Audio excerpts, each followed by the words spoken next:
Chapter 290, 110 really took it big this time _3 all in agreement. Bai Lian might or might not continue composing. Xinjie doesn't know.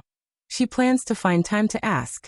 She knows Bai Lian loves to learn, but for the gift of songwriting, Xinjie doesn't want her to waste it. She opens Yanlu's Weibo, and the followers had grown to 4 million from morning till night. All major video platforms and media had been looping Yanlu's songs. Time Media urgently called Xinjie back to amend the contract, and she felt tears welling up in her eyes. After so many years in the circle, Yanlu had finally made it. Xiangqing Hospital. There's nothing else showing up on the film and the CBC. The doctor prescribed some medicine to Suen. No other problems? Ji Mulan stood to one side frowning, but he's been having frequent headaches recently. The doctor looked at the examination report and finally raised his head. Mr. Su needs to rest more. Xiangqing medical resources are limited. If you are not reassured, you may go to a higher-level hospital for examination. Oh right, the doctor suddenly remembered something. I have a patient similar to Mr. Su. It doesn't affect daily life much, but there may be some impact on memory. Does Mr. Su have a lot of forgetfulness now? Suen sat in his chair. It's okay. Besides the headaches, he had no other symptoms. They left the consultation room. Ji Mulan went to get the medicine, and after getting the medicine, she came back with a worried look. Let's find a time to go back to Jiangjing Hospital for another check. Xiangqing just can't keep up with everything. It's time to go back. Things in Xiangqing were on the right track, and Su-en and Ji Mulan's wedding was imminent. He smiled. We still need to plan the wedding. I wonder if Alien will come. He wasn't very concerned about his health condition. After all, it was just occasional headaches, a minor issue. Compared to this, he was more curious about whether Bai Lian would attend his and Ji Mulan's wedding in Jiangjing. Ji Mulan was momentarily lost in thought. She hardly exchanged a word with Bai Lian now. She wanted to ease the tension between them, but every time she tried to talk, Bai Lian would ignore her. Ji Mulan thought of what Mrs. Su had said about the Yu family. What about the Yu family matter? Su-en's car was parked at the hospital entrance. Upon hearing Ji Mulan bring up the Yu family, he shook his head. Don't mention that to Alien. I've already refused my mother on that. Indeed, Ji Mulan actually thought the Yu family sounded quite good, but Bai Lian's current temperament was too prickly, not suitable for a larger family.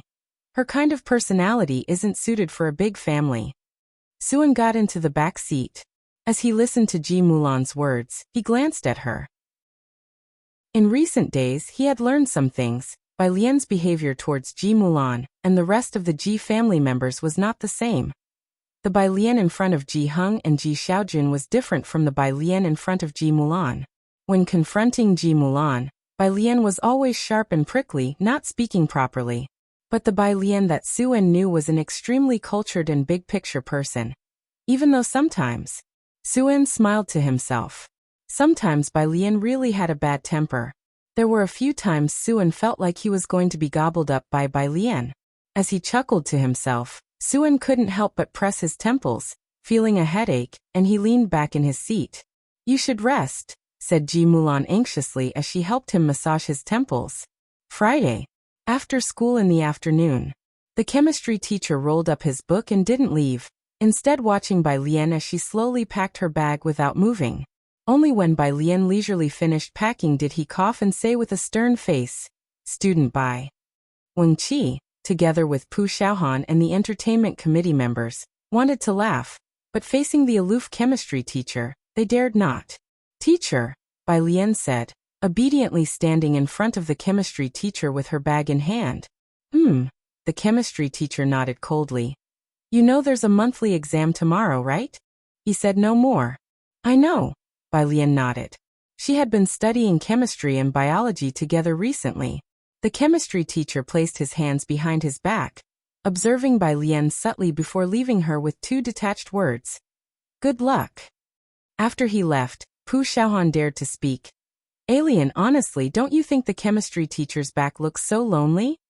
I was just about to say that, but didn't dare. Wang Qi raised his hand. So, how's your chemistry? Pu Xiaohan whispered to Bai Lian, having made a bet. Do you have a chance to surpass Ning the genius in the total score? Bai Lian glanced at Pu Xiaohan and raised an eyebrow. What do you think? Pu Xiaohan. How could she possibly guess something about the genius? The group chattered their way to the school gate. Wang Qi immediately noticed Sister Xian standing at the school entrance. Sister Xian. He was somewhat turning into a fan of Yen Lu. Zhang Xiais, who was in prison, had heard this news and last time even had Bai Lian bring a simple note to Wang Qi, praising his good taste. Sister Xian was also very touched by this lively group of young boys and girls. She greeted them with a smile. These are the CDs for the bet. Sister Xian handed 2 carefully wrapped CDs to Bai Lian after greeting everyone. And one of these is for Dean Jian. To Sister Xian, Dean Jian was a respected, venerable artist. Sister Xian didn't dare ask for his contact information, nor did she expect Yen Lu to cozy up to Dean Jian, considering the difference in their social circles. She let Bai Lian relay everything related to Dean Jian. Okay, Bai Lian took the CDs. She took out her phone to ask for Dean Jian's address. Miss Bai, Sister Xian walked with the group toward the exit. Have you ever thought about continuing to write lyrics and compose music? Like writing songs for professional singers. There are many singers in the circle with good voices, but average composing talent. Noticing Wang Qi's gaze, Sister Xian paused. She remembered Wang Qi once said the principal would hang himself on her doorstep. Then she explained, I just regret Miss Bai's talent. The music circle really lacks composers like Miss Bai, and I just hope Miss Bai will note down any inspiration she gets, without affecting her studies. Sister Xian had no doubt that if Bai Lian entered the composing scene, the music industry would be shaken. Bai Lian's house still had a guzheng, and her fingers idly spun the CD in her hand. Suddenly turning her head, she looked at Sister Xian and said leisurely, That in Qi from before, is he a singer? Yes, he's currently collaborating with Man Shi, Sister Xian nodded, not very keen on mentioning in Qi right now. Then, Bai Lian squinted her eyes, looking mischievous in the light of the setting sun, and said with a careless smile, Does Yen Lu have an interest in developing a sideline as a singer? Sister Xian stared at Bai Lian stunned. This was really playing big. Chapter 291. Brother Jiang's first visit to the Ji family. The truth is revealed _1. Miss Bai Yu, your meaning is, after successive encounters with Qi and Man Shi, Sister Xian felt the entertainment circle was just like that. And Qi, having met the more popular Man Shi, backhandedly trampled on Yen Lu while soaring high in her career. And for Yen Lu to encounter the likes of Bai Lian and Zhang Xiais was good fortune. But now, Miss Bai is about to deify Yen Lu. Bai Lian had already spotted Jiang He at the intersection, her sharpness subdued, once again appearing indolent. If she wants to grow, I can give it a try. Then she casually waved at Sister Xian and picked up Jiang He, who was squatting on the ground. Ming Dongheng was on a call. Seeing Bai Lian, he ended the call abruptly. Miss Bai, where to? Calligraphy Association. She lifted Jiang He into the car. Ming Dongheng drove towards the Calligraphy Association. Sister Xian? Wang Qi boldly called out to her. Ah, Sister Xian was still standing there. She snapped back to reality. I'll treat you guys to a meal another day. I have to find Yen Lu. Yen Lu was still shooting in Xiangqing, and Sister Xian decided to go tell her about this in person. Calligraphy Association. Jianjia was soothing Qiu Xuezheng. Teacher Qiu, please be gentler with her. Don't be so hot-tempered, take a break, I've got this. Bai Lian sat down at a corner of the 8 immortal table, pouring a cup of tea for Qiu Xuezheng. Her legs propped up as she flipped through the accounts. Not far off, Jianjia was gently explaining a question to Qiu Zizheng's granddaughter. Jiang He ran over to watch and then sat back down next to Bai Lian, shocked. Taking a sip of the water Bai Lian had poured for him. What's wrong? Bai Lian rubbed his head. Jiang He shook his head silently, quite dumbfounded. A minute later, Jianjia's gentle voice gradually became frenetic. Let me explain it to you one more time. 110 and 14. Add them together and it's 14. So 110 and 16 added together, how much is that? 14. How much? Jianjia, who was usually composed and poised, began to lose his cool. 10 plus 6, Jianjia. Right, 110 and 16, how much should that be? Think again, think hard, baby. 10. Bai Lian quietly listened, a vein starting to throb on her forehead. Sometimes, she felt Jiang Fulai was too harsh on Tang Ming and the others. Putting herself in their shoes, when Jiang Fulai was teaching Tang Ming and the others, the difficulty must have been similar to Jianjia teaching this baby, she thought. Jiang Fulai. 10 plus 5 is equal to 15. Both of them failed to understand. Jiang Fulai repeated coldly. Ning Xiao got it. Tang Ming. But why isn't it 14? Jiang Fulai. Tang academician Tang Ming. Teacher Jiang? Jiang Fulai. I wouldn't dare. I'm off to file your patent application. She suddenly felt like she had to sometimes understand young Master Jiang's predicament. Qiu Zizhang's hand pressed against the table, about to stand up. Bai Lian snapped back to her senses, hurriedly stopping him. Teacher Qiu, where is our seminar this week? We've got 2 new teachers. Qiu Xuezheng, holding his teacup, calmed down and discussed business with Bai Lian. Jianjia said you were interested in the martial arts hall next door? There have been quite a few people coming to them these past few days. Quite a few. Bai Lian was surprised. Qiu Xuezheng nodded. They're planning a tourism-exclusive route here. Many people want to buy their property. The tourist route was planned from the train station to the gate on Pura Street, from the west of the city all the way to the east. The Calligraphy Association was owned by the state, but the martial arts hall was private property with a large land area that drew much attention. Bai Lian looked toward the direction of the martial arts hall, pondering that the chances of reopening it seemed even greater now. She closed the file, took out her phone. The hall's owner hadn't contacted her. She glanced at her messages. It was a reply from Dean Jian. Dean Jian. You don't need to mail it, Dean Jian. Just give me the address, I'll collect it myself. By Jian. By Jian. Wait till I get into Jiangjing University next year. I'll bring it to you, Dean Jian.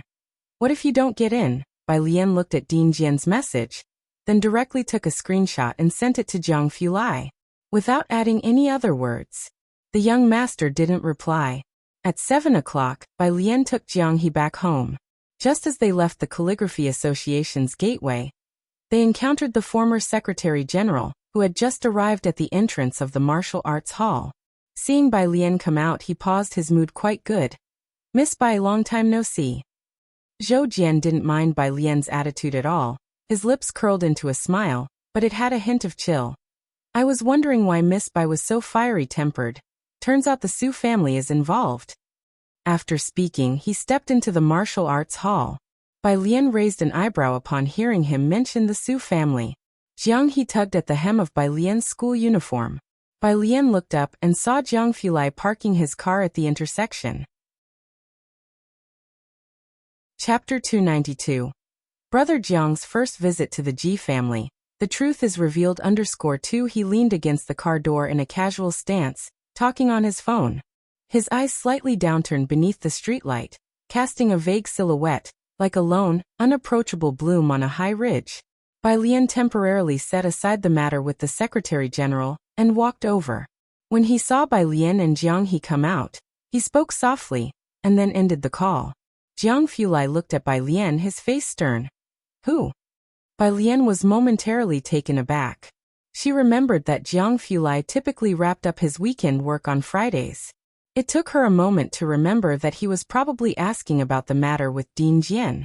It's Dean Jian from the Music Academy. Bai Lian sighed softly, wishing she hadn't sent it if she knew he would hurry back. Sent it to you for fun. Jiang Fulai mulled over which Dean Jian it could be. Ha! The dean of Jiangjing Music Academy, at this moment, hugged his teacup and sneezed, muttering to himself. It's time to wear a down jacket, can't afford to catch a cold. Jiang Fulai opened the car door and let Bai Lian get in. After she was in, he casually tossed Jiang He into the back seat. Utterly indifferent, Bai Lian fastened her seatbelt and watched Jiang Fulai, who was opening the driver's door. Just have a listen, she said. Jiang Fulai nodded in agreement. Oh. Bai Lian slowly pulled out her phone and glanced at it for a while, then said softly, I am definitely going to apply to Jiangjing University. There was a statue of her teacher there. If she went there again, she hoped to meet him still as his proudest student. Jiang Fulai turned to look at her. Bai Lian's entire face was hidden in the shadows. her eyes downturned, her expression indiscernible. Jiang Fulai started the car. Then are you going to study quantum mechanics or dark matter? Ah. Bai Lian couldn't keep up with his train of thought, her mind suddenly jumping from Liang Zuan to Dinma. Quantum mechanics. I guess. Jiang Fulai drove onto the main road, his body slightly relaxed. Dinma has a lot of research areas, including quantum mechanics, and there are other labs. Why are you studying dark matter? Bai Lian lowered the car window, resting her right elbow lazily on it, and turned to look at him. It was the first time Jiang Fulai spoke about this. When I was reading, I found that the gravity of matter is nowhere near sufficient to sustain the rotation of galaxies, which is very paradoxical, and everyone was suspecting that dark matter might be a higher dimensional presence. Other countries are also researching it, and without research, there is no development, which means that humanity's civilization has reached its end. If a species' civilization reaches its end, it's a terrifying prospect. Whether it's dark matter, quantum mechanics, or superconductivity, the next step in the evolution of civilization requires people to continually try and err. Their conversation shifted from Jiangjing University to dark matter and quantum mechanics, while Jiang He hugged a large white cabbage pillow in the back seat, listening attentively. Halfway through the journey, Ji Heng called. Bai Lian answered. Ji Heng asked when she would be home, and after inquiring, he heard a faint sound of gouging from the other end of the phone. Is that the guy surnamed Jiang? Here at Ji Heng's place, Jiang He was Xiaohe. Jiang Fulai was that guy surnamed Jiang. Bai Lian reclined against the backrest. Ji Heng was silent for quite some time, having hinted about Jiang He's family situation before. Both Jiang He and Jiang Fulai's parents had passed away early. About 5 minutes later he said sternly, then let him come too. Now living close to Ji Heng, Ji Xiaojun had come over with food to see him. When Bai Lian, Jiang Fulai, and Jiang He arrived, Ji Heng was in the yard playing gamoka with Lance, discussing plans to go fishing the next day. Lance, wearing a floral jacket, was very excited and talked about catching several fish. Ji Xiaojun was cooking in the kitchen. Shen Qing had mostly recovered, and was helping Ji Xiaojun by washing the vegetables. Seeing Bai Lian return, she placed the washed vegetables next to Ji Xiaojun. Alien, you're back. Xiaojiang. Shen Qing was now quite at ease with Jiang Fulai. Auntie, Jiang Fulai, draped in his black coat under the incandescent lights of the large courtyard. His eyes weren't as icy as usual. He seemed very polite at that moment. Jiang He looked up, staring at Jiang Fulai somewhat dumbfounded. Lance had made rapid progress in his chess skills, and from being invincible, Ji Heng now couldn't win a single game. He beckoned to Jiang Fulai, offering his seat. Gamoku, do you know how to play? Jiang Fulai nodded in surprise. You're up. Lance, in his triumph, confident it wasn't Jiang he was facing, declared, Okay. Jiang Fulai casually took a white piece. Lance picked up a black piece, glanced at Jiang Fulai and boasted, Bring it on. Jiang He watched from the side, amused by Lance's confidence. Chapter 293. Brother Jiang's first visit to the Ji family. The truth is revealed _3 in just 30 seconds. Lance's smile at the corners of his mouth froze, and he took back the black piece. Start over. After another minute, he was done. Of that minute, 55 seconds were spent by Lance thinking. Come on. Lance suddenly stood up calling noisily, picking up Jiang He and making him play against Jiang Fulai. Jiang He. With just a casual glance from Jiang Fulai, he allowed Jiang He to go first. Jiang He silently made a move. These two didn't need to think while playing chess. The game was decided in 10 seconds. Lance and Ji Heng squatted on the side, both looking at Jiang He who had lost in just 7 moves. Lance murmured to Ji Heng, Turns out you're the real chatterbox. Ji Heng, suddenly burdened with a huge pot, started to doubt himself too. After that, every day he'd find someone in the alley to play chess with, and the alley folk were beaten until they doubted their life choices. 20 minutes later, after receiving a message from Jiang Fulai, Director Chen brought over Jiang Fulai's tobacco along. Then he bravely sat at the table, listening to Shen Qing repeatedly saying Xiaojiang. Director Chen posted on his moments. My time is up. JPG Ming Dongheng liked the post. The next day, Saturday. Chinese in the morning, math and English in the afternoon. The Xiangqing No. 1 middle school monthly exam didn't follow the same schedule as the college entrance exam. It was past 5 when the English exam ended. Tang Ming was among a group from class 15, discussing the math problem with Ning Xiao. Do you understand what they're talking about? Wang Qi quietly asked the others. The math problem wasn't too difficult this time, but Wang Qi hadn't gotten to the last question. Yang Lin glanced at Wang Qi without saying a word. Pu Xiaohan didn't look at Wang Qi, merely uttered, "Oh," in a sudden realization. So that's how it is. So gx is just being compared with 3 plus a in the end? When a is greater than or equal to minus 3 gx is greater than 0, so the original function is monotonically increasing, right? Tang Ming looked at Pu Xiaohan with admiration. Right, there are 3 zeros. The first question is very simple. Bai Lian walked at the very end, messaging Yan Lu on her phone. When Yan Lu called Bai Lian, she was in an exam, and since the call didn't go through, Yan Lu left her a message regarding her song. Since Bai Lian was writing a song for Yan Lu, this involved a contract and the record company. Time Entertainment had a sublabel record company, which included In Chi, but Sister Xian did not plan to sign with them. Guessing Yan Lu was currently filming, Bai Lian didn't call back, but sent Yan Lu a WeChat message. 1. Yan Lu has just released her new song, and is focused on filming right now, so she's not in a hurry for her next song. Meanwhile, hospital. Ji Mulan's face was pale as she followed the ambulance down, jogging to keep up with the emergency doctor. Doctor, how is he doing? Did the patient suddenly faint? Without any warning signs? The doctor put away his stethoscope, asking about the symptoms. Ji Mulan nodded, managing to remain clear-headed in such a moment. He suddenly fainted at the construction site. Before this, had occasionally suffered from headaches, but had no other symptoms. As she spoke, she handed the headache medication Suen was taking to the doctor. The doctor looked down at the medicine, which was for headaches. Nurses hurriedly pushed Suen into the emergency room. Blood was drawn, an electroencephalogram was done, and a head CT scan. Half an hour later, the doctor came out with furrowed brows, carrying the results of the blood routine test and electroencephalogram. Assistant Suen and Ji Mulan gathered around. Doctor, how is the patient? He's still unconscious. The doctor, who had never seen such a complex case before, handed the results to Ji Mulan. What's odd is that we can't find the source. Has the patient eaten anything unusual recently? Assistant Suen, wiping sweat from his forehead, knew he couldn't bear the responsibility if something happened to Suen on his watch. He calmly recalled the recent meals. Only ordinary food. We've already called for a consult with specialists from neurology and internal medicine. The doctor was clueless, and a nurse informed him that the neurology specialist had arrived. The medical team all gathered in the emergency room. Suen's heartbeat had stabilized, and the electroencephalogram showed some abnormalities, but he remained unconscious. When they came out again, the emergency room doctor looked toward Ji Mulan. I suggest you transfer to a superior hospital. What? Ji Mulan had assumed Suen was simply exhausted or had a blood pressure issue.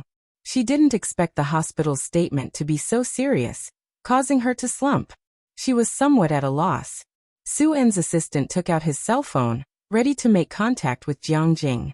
The neurology specialist nearby recognized Suen's assistant and the group, knowing they were regular VIP visitors. They often came to see Ji Xiaojun. Our hospital just upgraded to the latest diagnostic equipment last month. The neurologist explained to the assistant. Many people from Beijing come here for checkups. We just used the new equipment to assess the patient's condition and we suspect. What? Ji Mulan looked up, sensing an ominous feeling. The assistant also looked at the doctor's name tag and then said, Dr. Li, please go on. This is an international neurotoxin, Dr. Li started calmly. In this situation, even if you were to take him to Jiangjing, it wouldn't help. The neurotoxin is banned in our country. Only certain labs abroad have the antidote. If you know someone overseas, you need to contact them quickly. The longer you wait, the greater the damage to the patient's brain and body. Neurotoxin. Ji Mulan and the assistant exchanged a glance. both seeing shock in each other's eyes. A foreign neurotoxin? Both of them were hearing this term for the first time. Foreign laboratories. The assistant realized instantly that this was not an issue he could handle.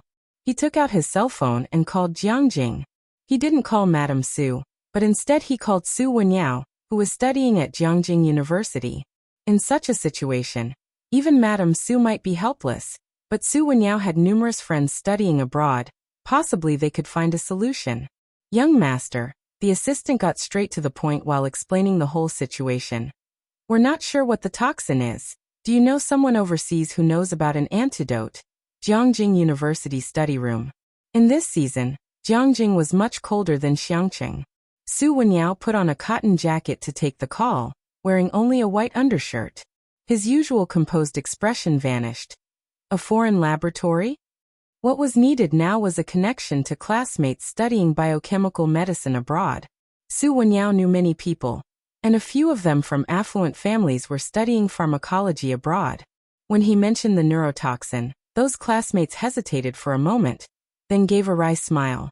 Su bro, as far as I know there aren't more than 2 labs that could produce such an antidote, and I'm just a sophomore.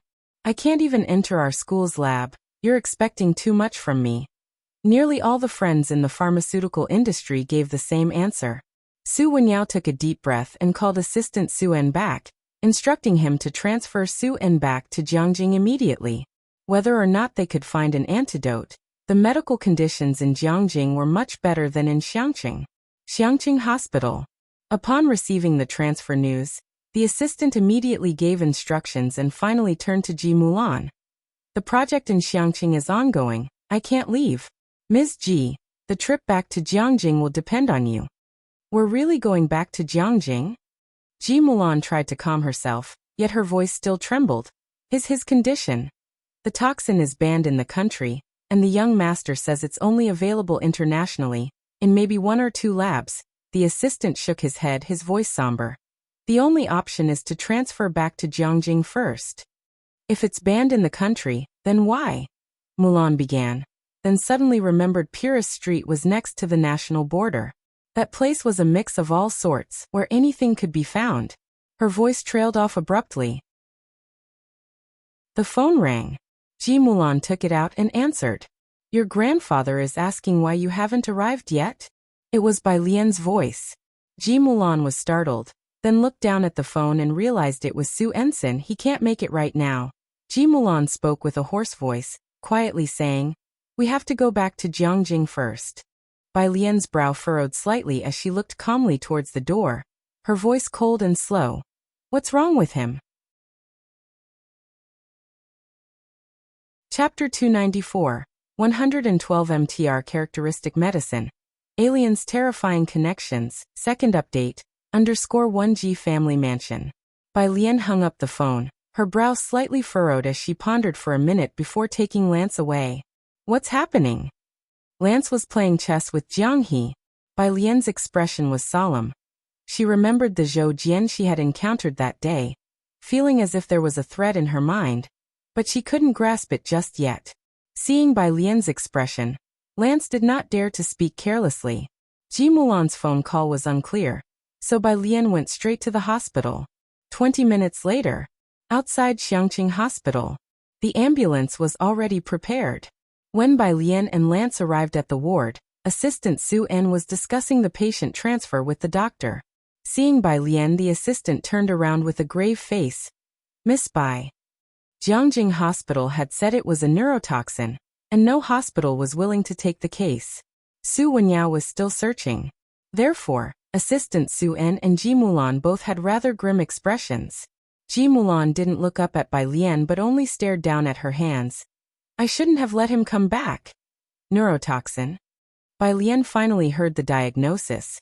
She tilted her head to Lance and asked, Have you heard of it? Assistant Su En also knew that Lance was the doctor who performed surgery on Xin Qing. Hearing Bai Lian's inquiry, the assistant also turned his gaze towards Lance. I know, Lance replied in English. Though his Chinese was good, he had been listening to the conversation, and he took the medical record from Dr. Li's hand to flip through it. The MTR lab has an antidote. Finally, A familiar term was heard. Dr. Lee looked excitedly towards Lance. Yes, Dr. Lance is right. MTR definitely has the antidote. Ji Mulan and the assistant had never heard of this laboratory. Both were somewhat stunned. What's MTR? The largest medical laboratory overseas. Dr. Lee pushed the glasses back onto the bridge of his nose and explained to the two. There you can find many experimental medical equipment, medicinal chemicals, and the latest medical research. If they don't have the neurotoxin antidote, then it's certain no other place will. Ji Mulan and the assistant found this all quite bewildering. Can you get it? Bai Lian asked Lance, dressed in a plain white long dress. Her demeanor calm and poised. The assistant looked at Bai Lian, and also calmed down quickly. Remembering Su Wenyo's words, he smiled wryly. Miss Bai, it's not so easy to get drugs from that kind of laboratory. I can, Lance frowned, but there are two problems. One is how to bring it back, and the second is, which neurotoxin is actually in his system. Different neurotoxins require different antidotes. If the MTR lab doesn't have the neurotoxin that Suen has, they would have to look elsewhere. The assistant looked at Lance in shock. He had always known Lance was good at surgery, but his impression of the people Bai Lian knew was just that. How could Dr. Lance obtain the antidote that even Su Wenyao couldn't find, and so effortlessly? Different from the assistant, Dr. Li in the room had seen Jiang Fulai bring over the equipment from the MTR lab. He was not surprised. We have the poison analysis from Mr. Zu's body. Dr. Li turned and brought out the report. As long as we find the original toxin and analyze it with a mass spectrometer, we can find out where it came from. A nurse listening nearby reminded them, but our country doesn't have that type of toxin. Dr. Li nodded and then said, we may not have it in the country, but there should be a place in Xiangqing that does. Assistant Suen caught on to what Dr. Li meant, taking in a sharp breath. Baxter Street? He had previously suspected that the toxin in Suen's body came from Baxter Street, and even started to wonder if it was the doing of Mr. Liu, a big shot from Baxter Street. Dr. Li nodded slightly. Dr. Li, Assistant Suen smiled wryly. What you're suggesting, isn't that as good as not saying anything at all? Putting aside what Baxter Street was, whether they could go there was another matter entirely. Even if they did go, where would they find a neurotoxin? Such toxins couldn't be bought without special connections. Ji Mulan, hearing about Baxter Street for the second time, vaguely understood its nature, and took out her phone to call Ren Qian. Ren Qian now answered their calls quickly, his tone slightly surprised. Ms. Ji. Seeing Ji Mulan make a call, Assistant Su En finally remembered this fact. The Su family had no roots in Xiangqing, but the Ren family had deep local ties. Baxter Street? I'll try my best to help you get in touch. Ren Qian was also clueless about the neurotoxin. As for the Baxter Street pass, I can get it for you by 8:30 tomorrow morning. Baxter Street did not belong to Xiangqing, nor to the jurisdiction within.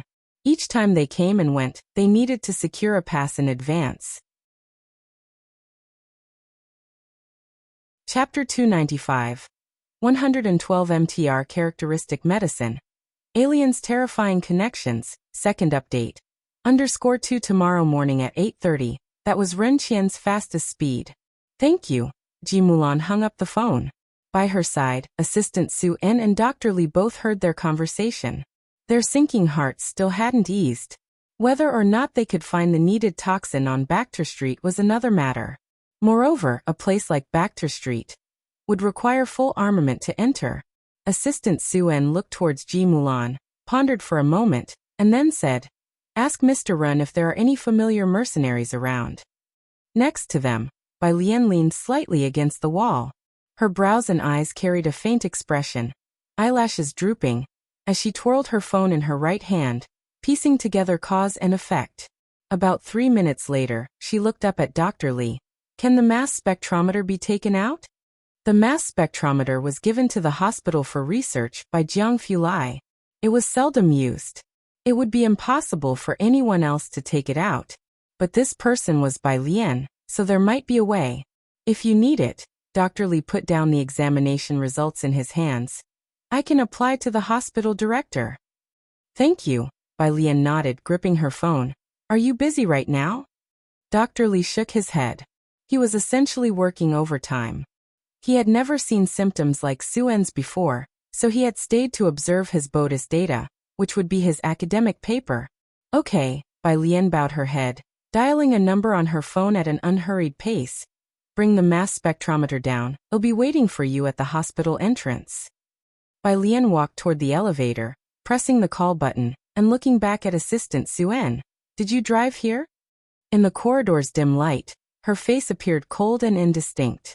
It bore an elegance with a hint of rebelliousness. Yes, Assistant Suen replied instinctively. Ding! The elevator doors opened. Bai Lian walked in looking up. Then come with me. At the hospital entrance, the assistant brought the parked car over. Dr. Li, along with several other male doctors, managed to move the mass spectrometer to the hospital's entrance. The mass spectrometer was a bit large, but fortunately, the assistant had driven a minivan that day. After folding down the last row of seats, the mass spectrometer fit just right. Bai Lian sat in the back. Dr. Li sat down in the front passenger seat. Miss Bai, where are we going? The assistant asked, looking in the rearview mirror, as Bai Lian was looking down at her phone. Bai Lian, with eyes downcast, leisurely opened a vocabulary database. Straight ahead. Assistant Suen followed the route Bai Lian had given, finding it more and more familiar as they went. Finally, after passing through Purist Street and coming to a bridge, both Assistant Suen and Dr. Li saw the words Bacter Street at the end of the bridge and gasped. Miss Bai, Miss Bai. Assistant Suen's hands and feet became somewhat weak. He and Suen had both heard of such places, especially the bar and auction house. Even international mercenaries didn't fare well there. Dr. Li wasn't in much better shape than the assistant. Both were terrified in their hearts. If they had known Bai Lian intended to direct them here, Assistant Suen wouldn't have dared to come, not even if he were at death's door. Keep driving. Bai Lian didn't even lift her head, her tone neither cold nor warm. Assistant Suen had no choice but to drive forward. Upon reaching the entrance, they were stopped, and the assistant along with Dr. Li finally let out a sigh of relief. Neither of them had even considered how Bai Lian knew about this place. Miss Bai, this area requires a pass for entry. An elder Ren said that the earliest would be tomorrow morning. Assistant Suen explained as he looked in the rearview mirror. Moreover, our hired help hasn't arrived yet. We better leave first. Dr. Li, trembling with fear, clutched his seatbelt. Right, we can't even enter now. Bai Lian finally raised her head, but she didn't speak, simply looking ahead. The assistant subconsciously followed Bai Lian's gaze. At the entrance, a young man slowly approached. The young man wasn't old and looked scholarly. Subconsciously, the assistant felt he looked somewhat familiar. The young man just gave a nod to the person guarding the entrance. Before Dr. Li could finish speaking, both he and the assistant were dumbfounded to see the gate slowly rising. Bai Lian put away her phone, lightly tapped the case and said, Aren't we going in? Ah. The assistant snapped back to reality as a car honked behind them. At this moment, there was no room for backing down, nor for wondering why the gate was raised. He looked away from Xiaoqi and hurriedly started the car to drive inside. The Qinglong bar was right at the entrance. Bai Lian instructed Assistant Suen to park the car on the vacant lot opposite. The Qinglong bar, like the auction house, had a very conspicuous sign. The name Azure Dragon, in 2 languages, was arrogantly hung on the side. Each character as tall as a floor, shimmering with multicolored lights. Bai Lian got out of the back seat, stood in place, staring at the illuminated Azure Dragon characters, appearing somewhat silent. Miss Bai. Assistant Suen came to his senses, quickly turned off the engine, and carefully got out of the car. Then he looked up at the legendary Qinglong bar. A feeling of alarm rose in his heart. He had heard Suen mention the Qinglong bar several times, but he had never been to Bacter Street before. It was chaotic here. Unless one understood the power dynamics of Bacter Street, even Suen wouldn't dare say that one could come out safely. Just then, about a dozen men in black suddenly appeared at the Qinglong bar. The leader was a blond man. He glanced left and right, and then headed straight towards Bai Lian. Those are the Azure Dragon's men, one of the 3 major powers of Bacter Street. What are they up to? Assistant Suen swallowed, recalling what Suen had told him. The previous owner who had taken over the territory, Mr. Liu, had some connections with the Qinglong bar. That's why even Ren Qian feared him, and Suen had tried to meet Mr. Liu several times without success. Some connections could be so influential, let alone the group in front of them who were from the Qinglong bar itself. Assistant Suen felt his heart pound in his throat. Miss Bai, do you think they're coming toward us? The smell of blood on each of them was strong, giving off a profound sense of oppression. Even the usually uninvolved Dr. Li realized that these people were no ordinary folks. His legs shook as he gripped Assistant Suen's arm. He was more panicked than Assistant Suen. He was just an ordinary doctor. Before this, he had only heard about Bacter Street from the elderly, and now he was faced with people from the Qinglong bar. Dr. Li watched the blonde head straight towards Bai Lian without deviating from his path. Assistant Suen also saw that the blonde man was heading for Bai Lian. He turned his head, just about to speak to Bai Lian. Bai Lian shoved her phone back into her pocket and walked forward, only glancing at Mao Kuren. I told you to find 2 people to move things. Why did you bring out so many? 10 bodyguards parted to create a path for her in an instant. Chapter 296. 113 Mysterious Miss by _1 Mao Kuren touched his head. He didn't know what Bai Lian was up to. He originally thought she needed help moving some heavy equipment, and was worried there weren't enough hands.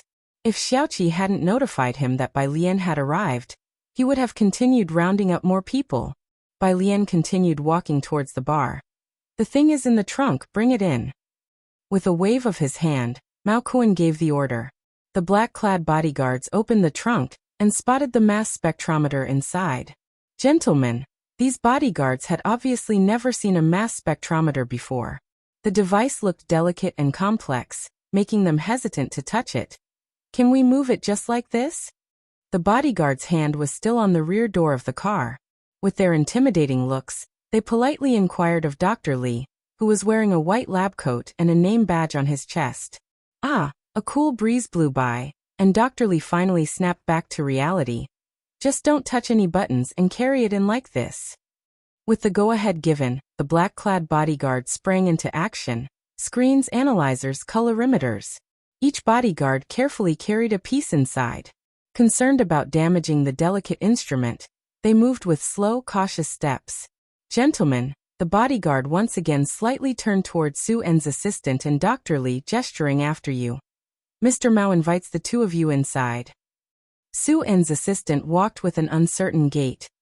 It was probably the first time someone had referred to him with such respect. And the ones showing him respect were Bacter Street's bodyguards. Even Suen's assistant, who had accompanied Suen through countless major events, couldn't believe it.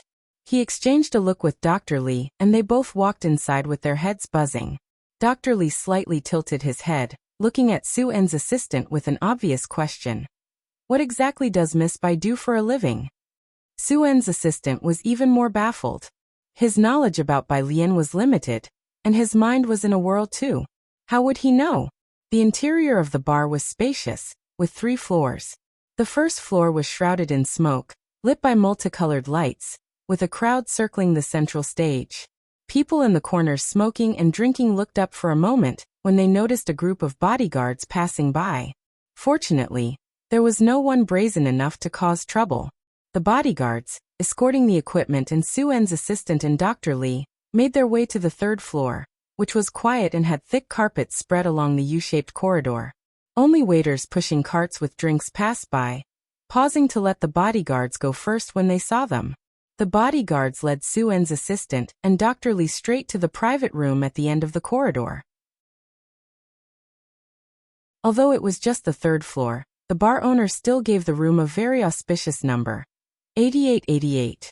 As the door swung open, they saw Bai Lian, standing with her back to them by the window. The giant crystal chandelier overhead was lit, revealing the interior of the room without a shadow of concealment. The bodyguards gently placed the items on the coffee table, and only then did Bai Lian turn slightly, lowering her head to look at the mass spectrometer on the floor. Sis, what is this? Beside her, Mao Kuren was curiously sizing up the mass spectrometer, while offering Bai Lian a cigarette. Bai Lian took it casually, biting it in her mouth, and Maukuan lit it for her with due respect as she tilted her head slightly. Mass spectrometer. Bai Lian, in a very ladylike long dress, pristine white with elegant vines embroidered by Ji Hung, her long hair loosely coiled into a bun, held a slender cigarette in her hand, a striking contrast. As the two conversed, Su En's assistant and Dr. Li sat stiffly on the couch, listening in a daze, until Bai Lian looked towards Dr. Li and politely inquired, "Dr. Li, you should be able to use the mass spectrometer to analyze toxins, right?" "Ah," Dr. Li came back to his senses. "Yes, but you need to have the nerve toxins." MHM. Bai Lian casually flicked the cigarette ash into the ashtray. The thin veil of smoke obscured her eyes and brows as she looked at Maukuan with a slight turn of her head, yet she said nothing. Maukuan made a phone call with his mobile. Halfway through the call, he turned to Dr. Li. "He's asking which nerve toxin you need." "He's asking which nerve toxin he wants?" Dr. Li's mind momentarily froze. Was this something he could just have if he wanted it? So nerve toxins are as common as cabbage, and he could choose. Bai Lian sat on a sofa on the other side, leaning back. "Purchase one of each kind." To identify the source of the toxins, naturally one would need a sample of each type of nerve toxin. Okay. Maukuan went downstairs to personally handle the transaction. Such toxins are generally used by international mercenaries to deal with enemies or to apply to their targets, and are not widely circulated. However, some can be found on the black market. Hearing Bai Lian and Maukuan casually discuss nerve toxins as if they were talking about cabbages, Dr. Li and Su En's assistant, who had just managed to calm themselves, couldn't help their lips twitching again. Both men looked towards Bai Lian with caution. Under the crystal chandelier, her face also appeared enigmatic until...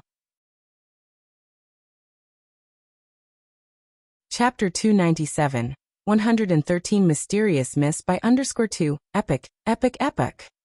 The Pleistocene Epoch.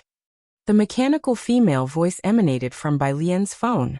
Taking her time, Bai Lian snuffed out her cigarette.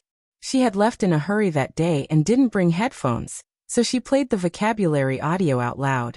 After repeating the words several times and memorizing their meanings and spellings, she swiped to the next word.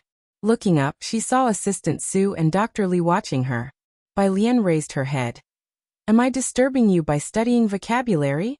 She was actually studying vocabulary. In Baxter Street at a bar. Unexpected yet logical, Assistant Su vaguely recalled that Bai Lian was still a high school senior with college entrance exams next year. And Ji Hung had mentioned that she was diligent in her studies. Not at all, he replied. "Please continue with your studies." Bai Lian nodded and continued reciting vocabulary, albeit in a softer voice. In less than half an hour, Maukuan came upstairs with 4 tubes. He arranged them in a row in front of Dr. Li. "Dr. Li, take a look and see if you can find the neurotoxin you're looking for." Dr. Li stood up, seriously plugged in the mass spectrometer, and began analyzing the components of each bottle. This wasn't something Assistant Su or people like Maukuan could assist with. They could only pass things to Dr. Li when he required them. Assistant Su felt that Maukuan was much more approachable than the group of black-clad bodyguards, and cautiously asked him, "Are you Miss Bays? How did Bai Lian make such a friend? He looked quite formidable." Maukuan smiled at Assistant Su. "We got to know each other through a fight." His hair dyed blonde. He had the air of a ruffian leader. Hearing Maukuan describe it that way, Assistant Su remembered Ji Mulan telling Su En before coming to Xiangqing that her daughter was rebellious and would do anything. But having seen Bai Lian many times before, Assistant Su thought of her only as a senior in high school keen on studying. It wasn't until now that he began to reconcile Ji Mulan's description with Bai Lian. "Is this neurotoxin common in Baxter Street?" Assistant Su asked, turning to the matter at hand. "Not really," said Maukuan as he lit a cigarette and squinted his eyes. "But as a bar bodyguard, I often hear the mercenaries bragging that they've just obtained a batch of neurotoxins. You guys are in luck." He glanced at Assistant Su. Assistant Su took a deep breath. Indeed they were lucky, thank you. He expressed his sincere gratitude. Yet, this person was also a bar bodyguard. Assistant Su couldn't help taking another look at Maukuan. Not surprised that Azure Dragon Bar had such strong security. Just then, Dr. Li took out a tube of the drug, excitedly stood up. Found it, this is the one. He handed the tube of poison to Bai Lian. Bai Lian took it, looking closely at the vial that was labeled entirely in English, CN neurotoxin. She closed the vocabulary app, opened WeChat, and sent a photo to Lance. Lance. Okay, I'll ask around. Having found the source of the poison, everyone took a sigh of relief and headed downstairs. Xiaoqi was mixing drinks at the bar and looked up in surprise when he saw Bai Lian and the others coming out. Sis, you're not staying a bit longer? Didn't bring my homework. Bai Lian glanced at Xiaoqi and remembered something. Are you really not going back to continue high school? Xiaoqi shook his head. Well, see. Assistant Su, standing aside, overheard and took a look at Xiaoqi. The group returned to the hospital. Ji Mulan and Lance were still there. Suen still hadn't woken up. If not for the beeping of the heart monitor, one might wonder if he was even breathing. Ji Mulan was beside herself with impatience. She didn't know where Bai Lian and Assistant Su had gone. Lance sat on a chair to one side, speaking calmly with others only when Bai Lian was present. When she was not, he didn't care who the others were. His stern demeanor made him unapproachable. Even the hospital director dared not disturb Lance. Staff from the medical department came for the third time to ask, Ms. Ji, when do you plan to transfer to Jiangjing? The longer the delay, the greater the damage to the patient's brain. Ji Mulan, her heart in her throat, frantically signed the transfer form they held. Transfer right now. She had been foolish. How could Bai Lian find an antidote that even Su Wenyao had trouble obtaining? The medical department prepared for the transfer. We're not transferring now. The elevator doors opened, and Assistant Su rushed out, taking back the transfer form from the nurse's hand and looked at Ji Mulan. Stunned, Ji Mulan gazed at Assistant Su. Assistant Su, you. Let's stay in Xiangqing for now. Assistant Su interrupted Ji Mulan. Chapter 298. 113 Mysterious Miss by _3 Before heading to Bacter Street, Assistant Su had been only half convinced, but now his trust in Bai Lian was absolute. Ji Mulan was somewhat stunned, always feeling that Assistant Su's attitude towards Bai Lian had changed again. She couldn't help but look towards Bai Lian. Bai Lian ignored her, passing by to find Dr. Lance. Does MTR have an antidote for CN? She asked. Dr. Lance was leisurely flipping through a medical book from Xiangqing Hospital. Hearing Bai Lian's voice, he finally looked up and spoke in very fluent English. Yes, I have already had someone call it back.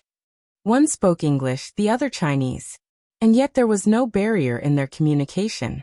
Ji Mulan watched Bai Lian, recalling that Bai Lian had never passed an English test. Could she understand what Dr. Lance was saying? In the meantime, Assistant Su's cell phone rang once. It was from Su Wenyao. Assistant Su hurriedly stepped outside the ward to answer, speaking with great respect. Young master. I contacted Jiangjing Hospital. The voice over the phone, Su Wenyao, was too distracted to focus on studying. He was standing in the biting cold wind, holding car keys and walking outside. There is a department willing to research it. Where are you now? Bai Lian took Assistant Su and Dr. Li away so quickly that the ensuing events were too fantastical. Assistant Su had only just recovered his senses. He glanced at Bai Lian speaking with Dr. Lance inside the room, then paused. Young master, I think we might not need to return to Jiangjing after all. What? On the phone, Su Wenyao stopped in his tracks. Given the overly fantastical description of neurotoxin by his classmate, he had imagined countless possibilities. My father, he... No, Assistant Su hurried to explain, his expression somewhat complex. We just got our hands on the CN nerve agent, and we've confirmed the source of Suen's poisoning. He recounted the events from beginning to end. Bai Lian. This was the first time Su Wenyao had heard this name, and he was surprised. Aunt Jai's daughter? Su Wenyao was focused on scientific research, not very familiar with Bacter Street. Assistant Su, you need to ensure my father will be better off staying in Xiangqing. Since Su En's life was at stake, Su Wenyao dared not take it lightly. The pressure on Assistant Su was also great. But he was willing to believe what he had seen. Okay, upon hearing Assistant Su's assurance, Su Wenyao slowly said, I will come to Xiangqing right away. The following day, Xiangqing No. 1 High School had science exams in the morning and was off in the afternoon. The difficulty level of the science comprehensive test wasn't high. Bai Lian completed all the questions she could, and with half an hour remaining before the answer sheets were due, she handed in hers and left. Assistant Su was waiting for her at the school gate. He knew Bai Lian had a test that morning until 11, but he had arrived early to wait for her, and seeing Bai Lian come out half an hour early, he was somewhat surprised. Miss Bai, Assistant Su greeted her. Bai Lian, carrying her backpack and squinting slightly, said, You were originally planning to return to Jiangjing, right? Yes. Then, Bai Lian nodded, speaking at a calm pace. Tell everyone that Suan has already returned to Jiangjing. Assistant Su didn't ask why, but nodded in acknowledgement. In fact, he and Su Wenyao both knew there was something wrong with Suan this time. Su Wenyao's rush to Xiangqing was not only to see Suan, but also to investigate what had happened to him. Just then, a car stopped beside them. The rear door of the vehicle opened, and a person got out. Seeing Bai Lian, he smiled. Classmate Bai. Assistant Su was slightly surprised to see the elder who suddenly got out of the car. Bai Lian turned slightly, greeting politely, Principal. Have you finished the exam paper? The principal estimated the time Bai Lian spent on the exam and smiled very tenderly. Did you do the chemistry part?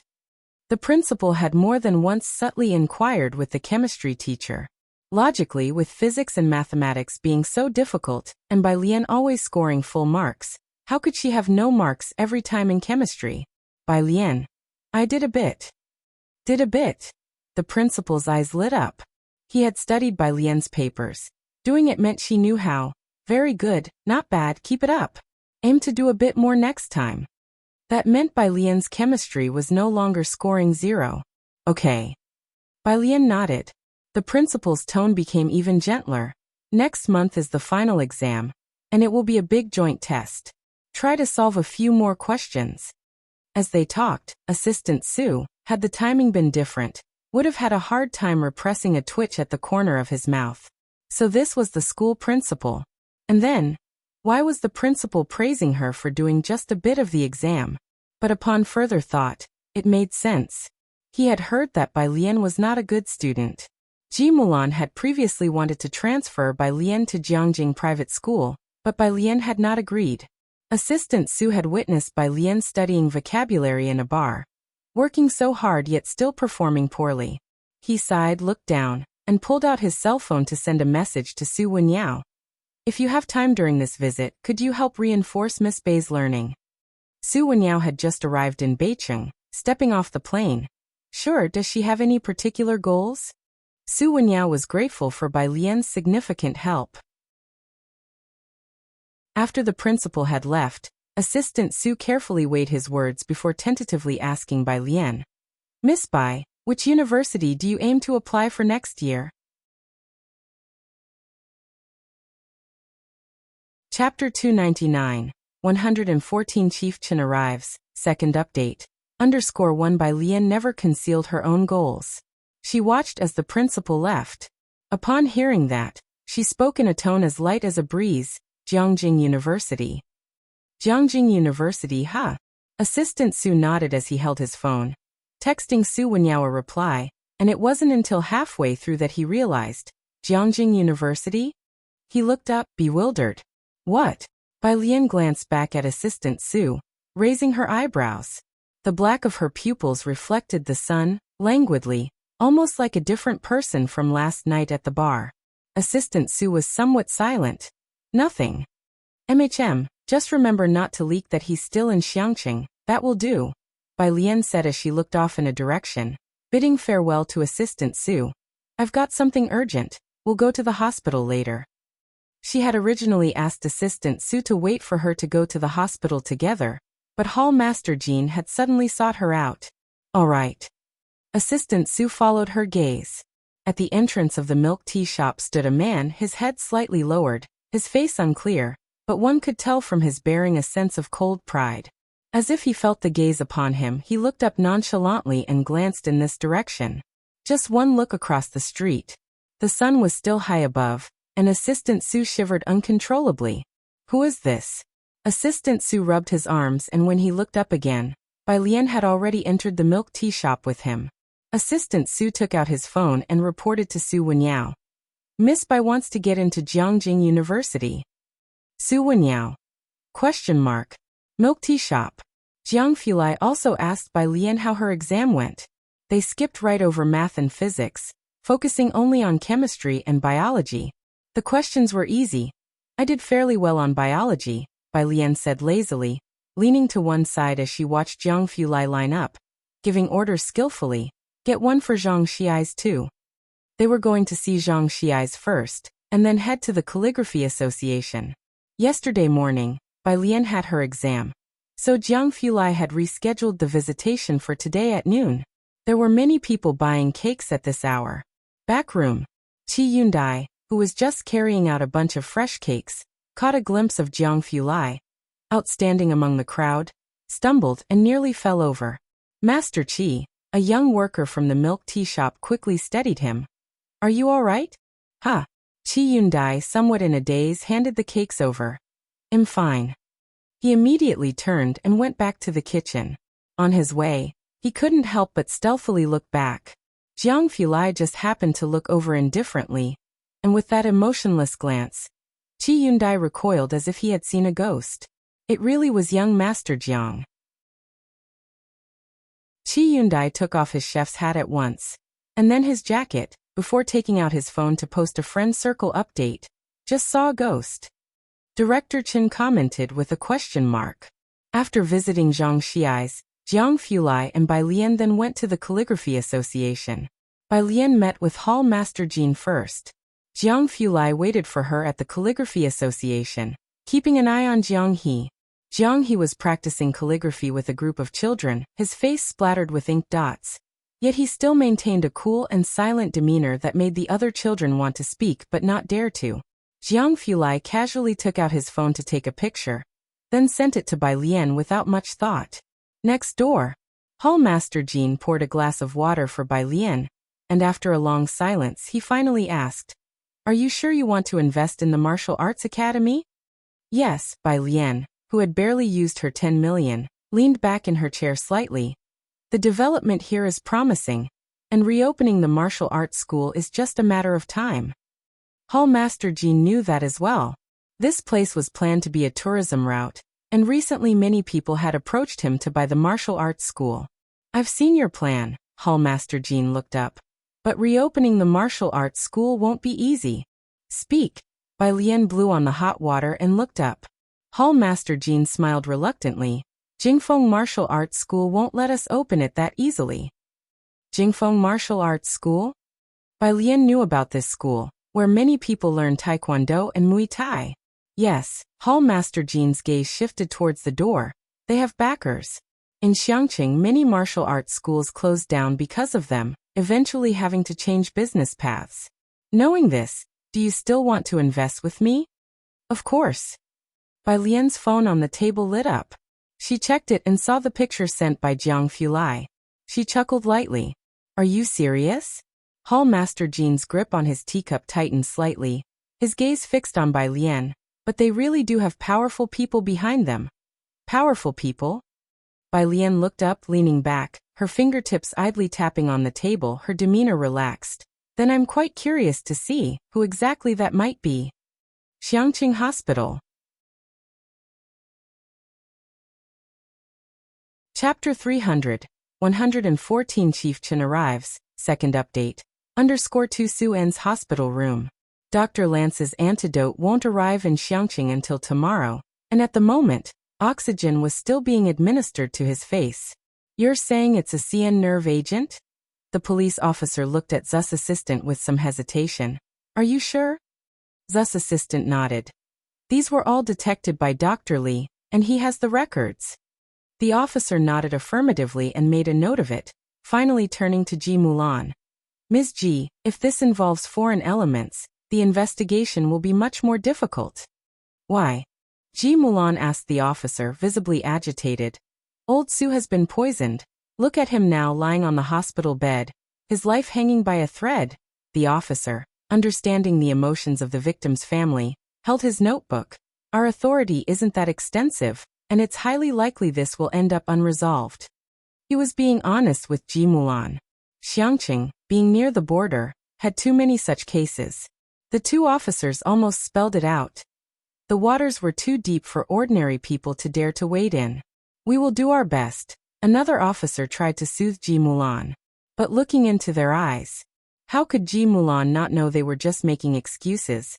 If you don't have the authority, then find someone who does. She was about to say more, but she was stopped by Zu's assistant, who shook his head at her. Zu's assistant escorted the two officers out. He then called Ren Qian. Among the people they knew, only Ren Qian had a significant influence in Xiangqing. Mr. Su returned to Jiangjing. Ren Qian had already received the false news from Zu's assistant. Zu's assistant followed by Lian's wishes and subtly changed the subject without a trace. Yes, so is the police force in Xiangqing limited in handling international cases? Upon hearing this, Ren Qian answered seriously, "It's not exactly that there's no way." Zu's assistant was startled. "Please tell me." Zu's assistant, "Can't you guess?" Ren Qian did not say it directly. But Zu's assistant understood. "Thank you." Ji Mulan sat in front of Su En's hospital bed and tilted her head slightly. What does Ren Qian mean? Is there someone who can take care of old Zu's issue? Who is it? Zu's assistant was somewhat silent. You should have heard of him, Chen Yongquan. Chen Yongquan? Ji Mulan looked up blankly. She had heard the name more than once. Su En had been in Xiangqing for so long and, with his status, hadn't been able to invite that Mr. Chen for a meal. Only Su Yajun from Jiangjing had met Mr. Chen once. To meet him was already so difficult. Yet to ask Mr. Chen to investigate Su En's case. Zu's assistant took out his cell phone to leave.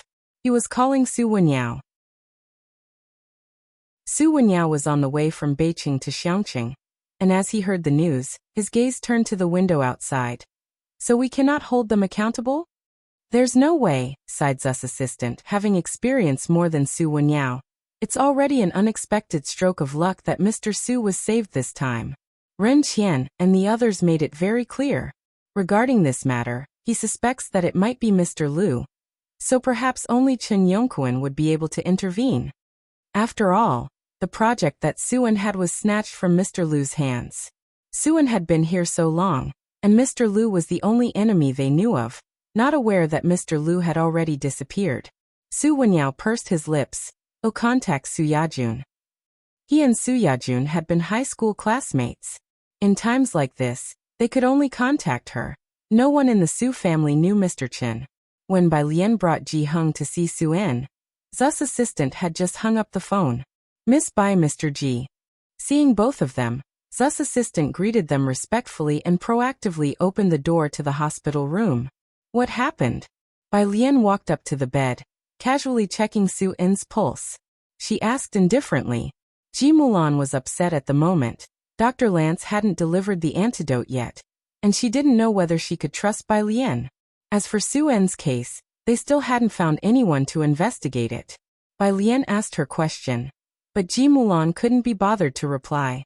Ji Heng sat silently on the side, quietly asking Zu's assistant about Su En's condition. Zu's assistant explained a few words to Ji Heng, and remembering Bai Lian liked tea, he found a can of tea and went out to get some hot water to brew it for her. He then answered Bai Lian. The police said this case will be difficult to investigate. It's impossible to gather evidence, and it's very likely it'll come to nothing. Zu's assistant didn't spell out the specifics. It was only this morning after going to school that Zu's assistant realized Bai Lian was just a high school senior. Why? Bai Lian withdrew her hand, gesturing for Zu's assistant to place the tea on the table, her eyes slightly narrowed. She wasn't very familiar with modern laws. Ji Mulan looked up at Bai Lian, pressing her temples. You go back and focus on your studies. Why ask so much? We already have enough trouble. Don't get involved in this, child. Bai Lian took out her phone, slightly tilted her head, her eyebrows and eyes unusually cold. Miss Bai, Zu's assistant didn't pay attention to Ji Mulan, explaining to Bai Lian, because it involves foreign jurisdictions, we need assistance from Interpol to investigate and gather evidence. Mr. Chen might have a way. But he didn't voice that thought. Bai Lian's phone then rang. Okay, Bai Lian answered the call. Standing by the window, she looked down at the floor below, 3rd floor, room 312. Room 312 was Su En's hospital room. Zu's assistant looked at Bai Lian with surprise. Who was on the other end of the phone? Is it really that troublesome? Ji Hung still held his large tobacco pipe, which wasn't lit. Most of the time, it helped him calm down. So he carried it everywhere. Ji Mulan sighed. Dad, don't ask if you don't know. Even Rin Qian can't do anything for now. She mentioned Rin Qian, and Ji Hung understood the severity of the situation. Then what do we do? What to do? Ji Mulan didn't know either. During the silence, there was a knock on the door, and Zu's assistant snapped back to awareness and went to open the door with the kettle in his hand. Outside stood a middle-aged man dressed in casual black attire, holding a bunch of sunflowers. His face was stern as he nodded slightly at Zu's assistant before entering. When he saw Bai Lian and Ji Hung, he greeted, "Miss Bai, Uncle Ji." He placed the sunflowers beside Su En's pillow. He didn't greet Ji Mulan. Director Chen, this case. Bai Lian put away her phone, focusing only on Su En in the bed, her tone measured. Will it end unresolved? Her tone suggested. Chen Yongquan dared to say yes and see what happens. Chapter 301. 115 Chen Bureau Major Action _1 Director Chen's alarm bells were ringing in his head. He knew better than Qi Yundai that some people truly were lawless villains. Who said that? He turned around, his forehead wrinkling, his back straight, serious and upright. His aura intensified in that instant. He was always gentle and casual around Ji Hung on normal days. But now, switching to the cold visage of King Yama seemed effortless. Of course, being able to seamlessly blend into Jiang Fulai's team in Xiangqing and infiltrate the Ji family's inner circle. Director Chen was no ordinary man. Even Ji Hung was startled by Director Chen's sudden transformation. Bai Lian did not speak. She stood by the window, where the sunlight burst through the clouds and invaded the room with golden cold rays, exploding behind her, giving her face a shrouded shadow and making her plain white clothes reflect the light like a haloed pearl. The expression was not easy to discern, but Director Chen felt a chill shoot up from the soles of his feet in an instant. Bai Lian's gaze shifted towards Assistant Su. Director Chen got it, his eyes landing on Assistant Su. Speak. Director Chen had come with Ji Hung to see Su En today, still unaware of the details surrounding Su En's poisoning and hospitalization. Only having a general understanding from Ji Hung's explanation. Assistant Su had never met Director Chen. All the information was circulated through Su En's hands, and he had no clearance to know it. But he too was startled by Director Chen's imposing manner, and recounted the incident from start to finish. Abroad? See a nerve agent? Director Chen realized the gravity of the situation. A large-scale biochemical weapon prohibited by international conventions. The ability to bring it in meant there were connections. Director Chen sat on the sofa, his fingers tapping on his knee, knowing that the people behind it must be difficult to deal with. He might not dare to investigate deeply on his own, but right now he was not alone. Director Chen had an epiphany. It was as if an outstanding service award had been delivered right to his doorstep. Assistant Su looked at Director Chen, who after hearing the word abroad, sat on the sofa pondering, and tried to alleviate the situation. I know this case might be difficult to pursue. Director Chen immediately stood up and glanced at Assistant Su. Come with me. Assistant Su was taken aback. Go with him? Where to? He didn't fully grasp what was happening and instinctively looked to Bai Lian for confirmation. She nodded at him. Uncle Ji, you'll head to work first. Director Chen informed Ji Hung, and left with Assistant Su without further explanation. He took out his keys and his phone, dialing as he used the keys to open the elevator. Assistant Su followed Director Chen downstairs, and then into the car. Director Chen gestured for Assistant Su to sit in the passenger seat while he took the driver's seat, and connected his Bluetooth headset. Yes, it's me. Director Chen drove along the ring road to Wallow Avenue. That case concerning Su En, yes, I'll be there in 25 minutes, okay? Without Bai Lian and Ji Hung around, Director Chen was not an easily approachable person. The assistant Sue in the passenger seat didn't dare to speak. He just listened as Director Chen made quite a few phone calls along the way. 25 minutes later, Assistant Sue saw a familiar building, Xiangqing Police Station. A place he had just visited that morning. The deputy director he had just seen in the morning was standing at the entrance. And behind him were several other leaders. Su En, after all, came from Jiangjing, and when Assistant Sue went to report the incident that morning, the officers took him to meet the deputy director. However, only 2 officers were assigned for follow-up. The sun was blinding in the mid-afternoon, startling Assistant Sue as he followed Director Chen out of the car. To have the deputy director personally greeting them? The deputy director did not look at Assistant Sue but respectfully handed a notebook to Director Chen, saying, "Director Chen." Director Chen took it, glanced through the notebook as he walked inside, his stride swift. "Is everyone here?" "Team 1 is fully on the case." The deputy director followed closely. "The issue now concerns foreign documents, and some of our brothers don't have the clearance. I'll approve the cross-border documents." Director Chen entered the conference room, tossing the notebook on the table and pulling out a chair. Tilting his head at the deputy director, he said, "For those I can't approve." He sat down, tone casual. "There are others who can." Director Chen was a fast climber. There were indeed documents he couldn't approve, but he had influence. Outside, the officer who had spoken to Assistant Sue in the morning was still in charge of receiving him. Now the officer treated Assistant Sue with much more respect than in the morning. "Assistant Sue, please have some tea first. The bosses will probably be in a meeting for half an hour. Let's review the route that Mr. Sue took the week before the incident occurred, as well as any suspects you might have in mind." Assistant Sue hadn't received such treatment as tea in the morning. After everything was asked all over again, Assistant Sue watched the officer, a notion dawning on him. Yet he found it hard to believe. "Are you planning to delve deeper into this case now?" Chapter 302, 115 Chen Bureau Major Action _ to Assistant Sue. The officer glanced toward the direction of the meeting room before lowering his voice. "You even got Chief Chen out of retirement. Do we even need to discuss this case? Xiangqing is about to have an earthquake." The suspicion in my heart turned into reality. Chief Chen. It was really that Chief Chen. As soon as Assistant Sue left, Bai Lian couldn't be bothered to face Ji Mulan anymore. She came today to see how Suan was doing. After saying a word to Ji Hung, she left. "Dad." Ji Mulan didn't dare to speak until everyone else had left. "The Mr. Chen just now is," she remembered Chief Chen. When she had gone to see Ji Hung before, Chief Chen was always carrying a creel with him. But the Xiaochen Ji Hung had just mentioned was so different from the one she had met at Ji Hung's home. "He is a policeman." Ji Hung looked at Ji Mulan and didn't continue talking about Chief Chen, but instead questioned, "After you left the Bai family, how did Alien live? Why did she suddenly leave the Bai family?" Ji Mulan detected the tone in his voice.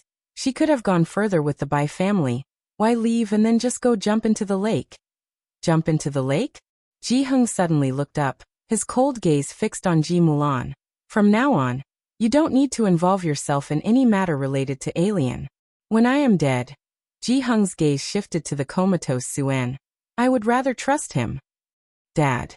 Ji Mulan exclaimed in shock.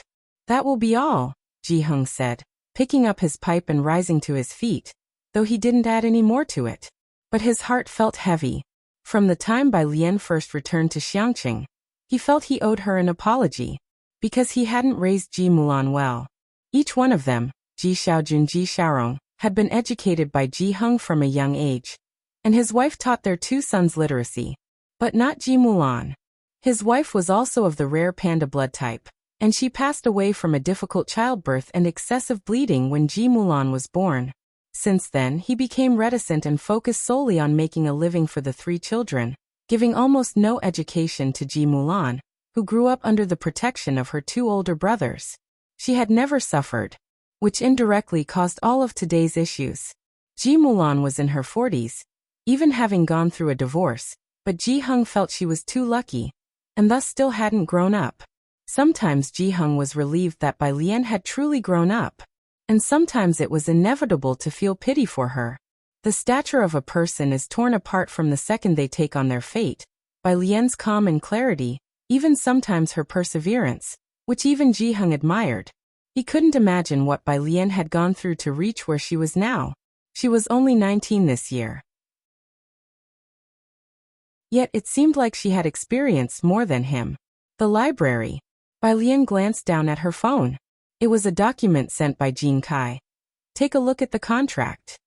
Of course, Bai Lian didn't understand it, so she forwarded it to Jiang Fulai. Sitting next to her, Jiang Fulai unexpectedly received a document, his slender fingertips still resting on a printout. Slowly turning his head as a lock of hair fell across his forehead, not concealing the puzzlement in his eyes. Why send a WeChat message when you're this close?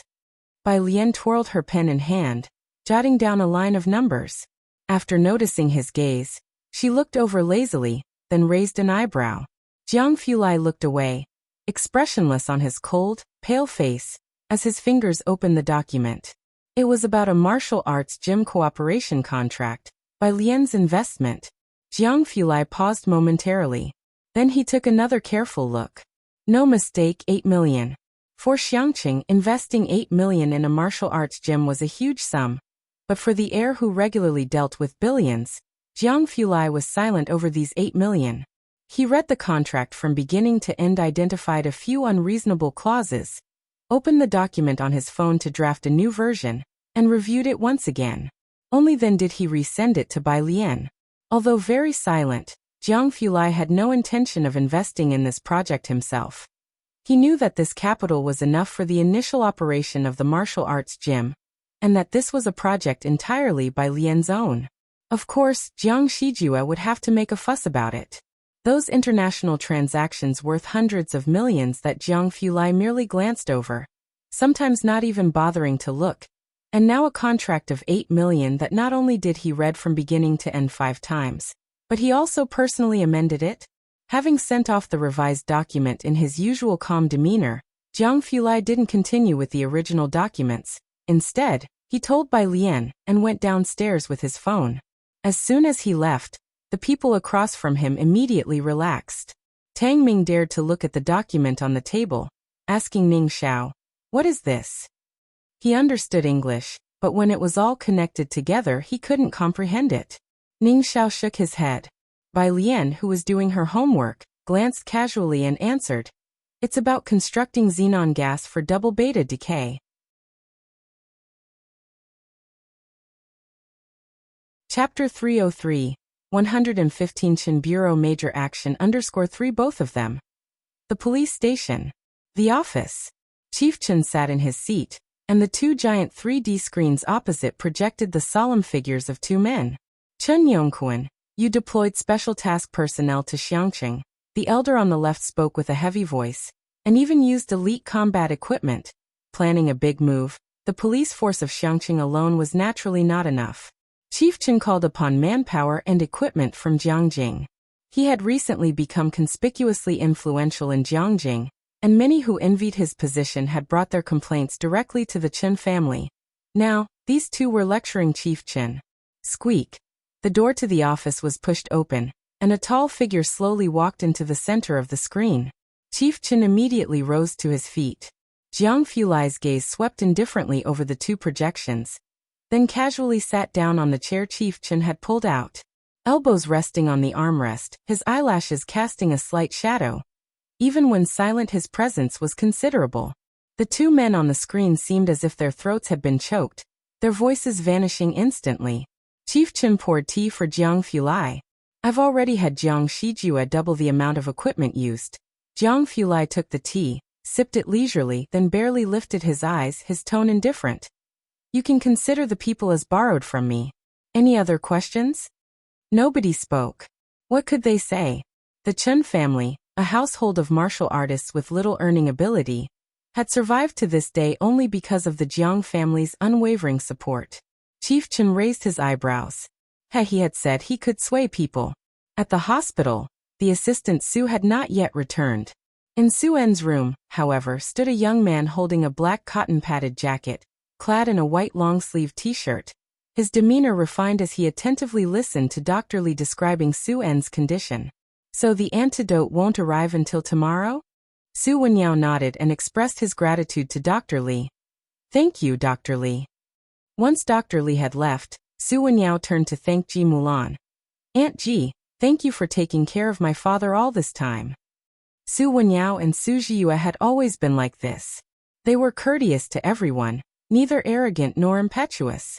Ji Mulan stood aside, shaking her head, also rarely gentle. Why thank me? How are you and Jiyue? We're fine. Su Wenyao looked around. Where's Assistant Su?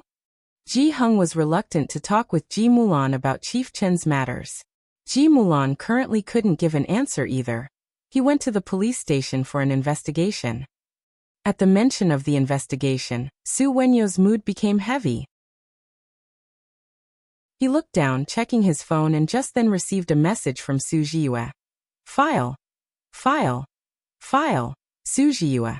I've compiled the key points from your notes before. Print them out for her. Su Jiyue. I'll go steal Jiangjing Dog's notebook for you tomorrow. Su Jiyue. How is my sister? Shy. JPG. Su Jiyue. Big brother, big brother, big brother, big brother? Su Wenyao. She is older than you. Su Jiyue. Ah, this is even more painful than being 10 points below Jiangjing Dog. Su Jiyue was in her 3rd year of high school, and Su Wenyao hadn't told her about Su En's matter. He only mentioned that he was going to Xiangqing to see the Ji family. When Assistant Su came back, Su Wenyao was on the phone with Su Yajun. Meanwhile, Ji Mulan was also very anxious, knowing that it was Miss Su on the other end of Su Wenyo's phone. Wenyao, as you know, Su Yajun sighed. Chen Yi is busy with countless affairs every day. He certainly won't bother with such matters. In my opinion, you guys should quickly get President Su back here. Xiangqing is really chaotic. Su Wenyao ended the call and shook his head at Ji Mulan. Ji Mulan sat down bewildered. Does Miss Su not have a way? Having known Su En for so long, she understood that this Miss Su was someone the Su family couldn't currently catch up with, nor did she understand her circle. I'll inform my grandmother, Su Wenyao said, as he hadn't told Mrs. Su about Su En's situation yet. Fearing she couldn't bear it. I'll ask her to inquire with the Yu family. It's a matter of a word for the Yu family if they want to see that Mr. Chun. The Yu family again? Ji Mulan temporarily didn't understand all these connections, but she could tell that the Yu family was definitely not simple. Young master, Assistant Su waited until Su Wenyao finished his call, then casually stated, You don't need to call the old lady. I've already met Mr. Chun this afternoon. Chapter 304, 116 Arrogant Alien, Second Update. _1 What? Su Wenyao and Ji Mulan were both shocked. Zu's assistant had already calmed down. He explained the whole situation to the two of them. Ji Mulan found the setup hard to accept. Are you saying that the guy who goes fishing with my dad every day, that's the same Mr. Chun? She recollected how Chen Yongquan looked, with a fish basket hanging on his waist, treating Ji Xiaojun like a brother, very casual, nothing like the important figure Mr. Chun described by He-Wen and the others. Yes, Zu's assistant explained to Su Wenyao. Mr. Chun has already taken over the investigation. Don't worry. Ji Mulan sat to one side, drank a glass of cold water, but still couldn't settle her feelings. Her own father had become fishing buddies with Mr. Chun? That is, the same person she often saw in Ji Hing's courtyard? Su Wenyao didn't expect it either, only having heard from Zu's assistant about the Ji family right before they came. He seized the key point. Didn't you say the Ji family was just an ordinary family from Xiangqing? How could they be in contact with foreign labs? And Mr. Chun as well? Is this really just a Xiangqing family? I only just found out myself that Mr. Chun and Ji Hung are close fishing friends. But it's true that the Ji family has always lived on Purist Street. Ji Xiaojun is a teacher, and they even have a son who has entered the Ren family. Zu's assistant reflected on by Lian's carefree demeanor, truly an astonishing stroke of luck.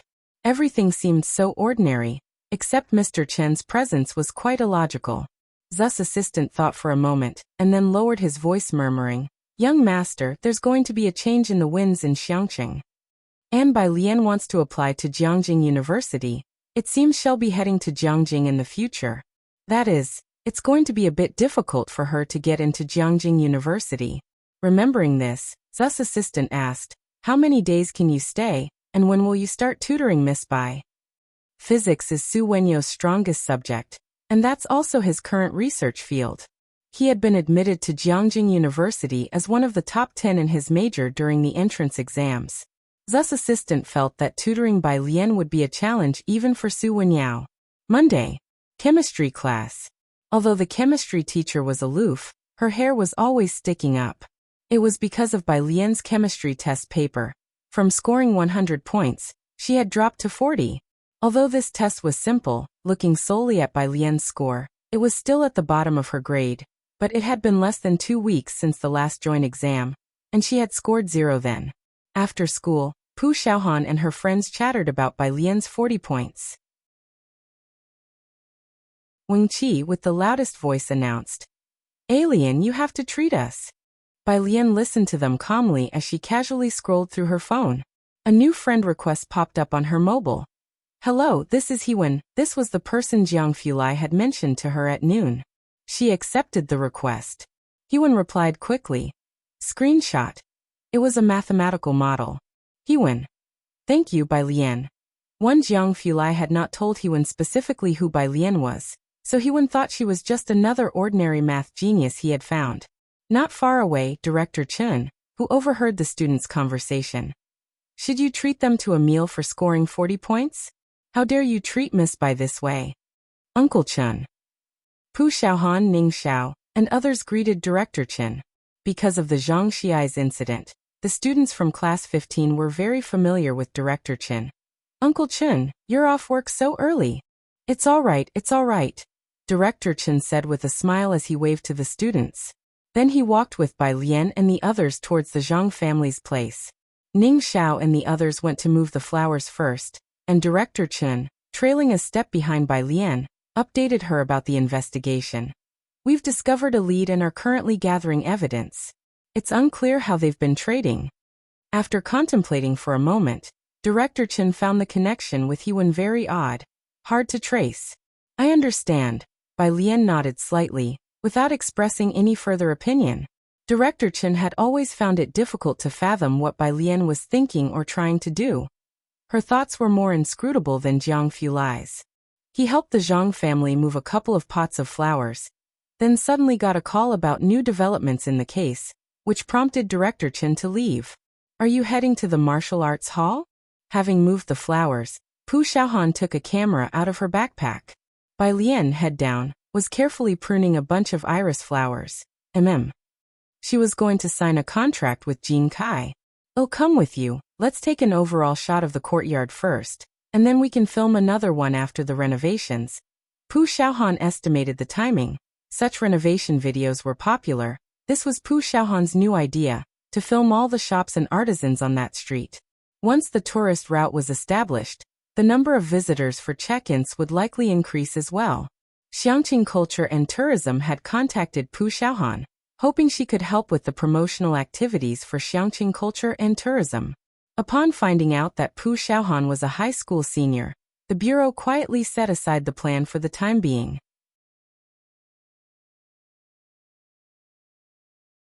Chapter 305, 116 Arrogant Alien, Second Update. _2 students are the foundation of a nation, and they wouldn't disrupt the studies of high school seniors at such a time. 6 o'clock. Xingyi Martial Arts School. By the abandoned dried-up well, Bai Lian and Jin Kai stand with one holding a document.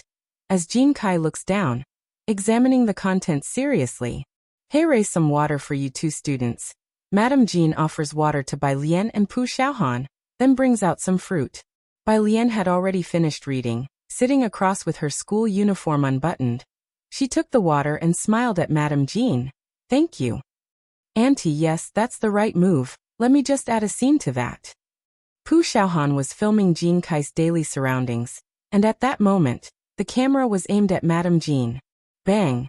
The door to the backyard suddenly got kicked open. Pu Xiaohan got a fright, her hand shaking for a moment, almost dropping the camera. Upon seeing the group of people who had just arrived, Jin Kai, who had been reading the document, looked up, his expression changed, and then he instinctively glanced at Bai Lian. Pu Xiaohan didn't recognize these people, but she knew Chen Wei in the crowd and involuntarily took a step back. Standing behind Bai Lian, the students of Xiangqing No. 1 Middle School were extremely fearful of the powerful and domineering school bully Chen Wei. Jin Kai, I was wondering why you kept refusing to sell the Xingyi Martial Arts School. Zhou Jian entered with a bunch of people, his face all smiles, but his demeanor carried a sly softness as he glanced at the three people present. His gaze finally settled on Bai Lian, hinting meaningfully, so it turns out you have someone powerful backing you up. That's why you're so bold. Mr. Zhou, Jin Kai stood up, looking at Zhou Jian, said coldly, I've already said, the Xingyi Martial Arts School left by my ancestors is not for sale. Please leave. Zhou Jian was wearing the black practice uniform of Jingfeng Martial Arts School. All the people behind him were dressed the same. Pu Xiaohan's gaze lingered on Chen Wei, her voice lower as she said to Bai Lian, the academic god wasn't wrong. She really does practice Muay Thai, truly deserving of the Chen family. Madame Jean frowned, recognizing Zhou Jian and knowing that Jingfeng Martial Arts School had backing. But she didn't know who it was. All she knew was that the sudden closure of Xingyi Martial Arts School years ago was related to Jingfeng. Hearing Pu Xiaohan speaking with Bai Lian, she asked, Miss Pu, do you know who these people are? That Chen Wei, Pu Xiaohan whispered, is our school tyrant. She's from the Chen family. That Chen, do you know? In Xiangqing, there are only two prominent families, Chen and Ren. They often appear in the local news of Xiangqing. How could Madame Jean possibly not know? She sharply looked up at Jin Kai.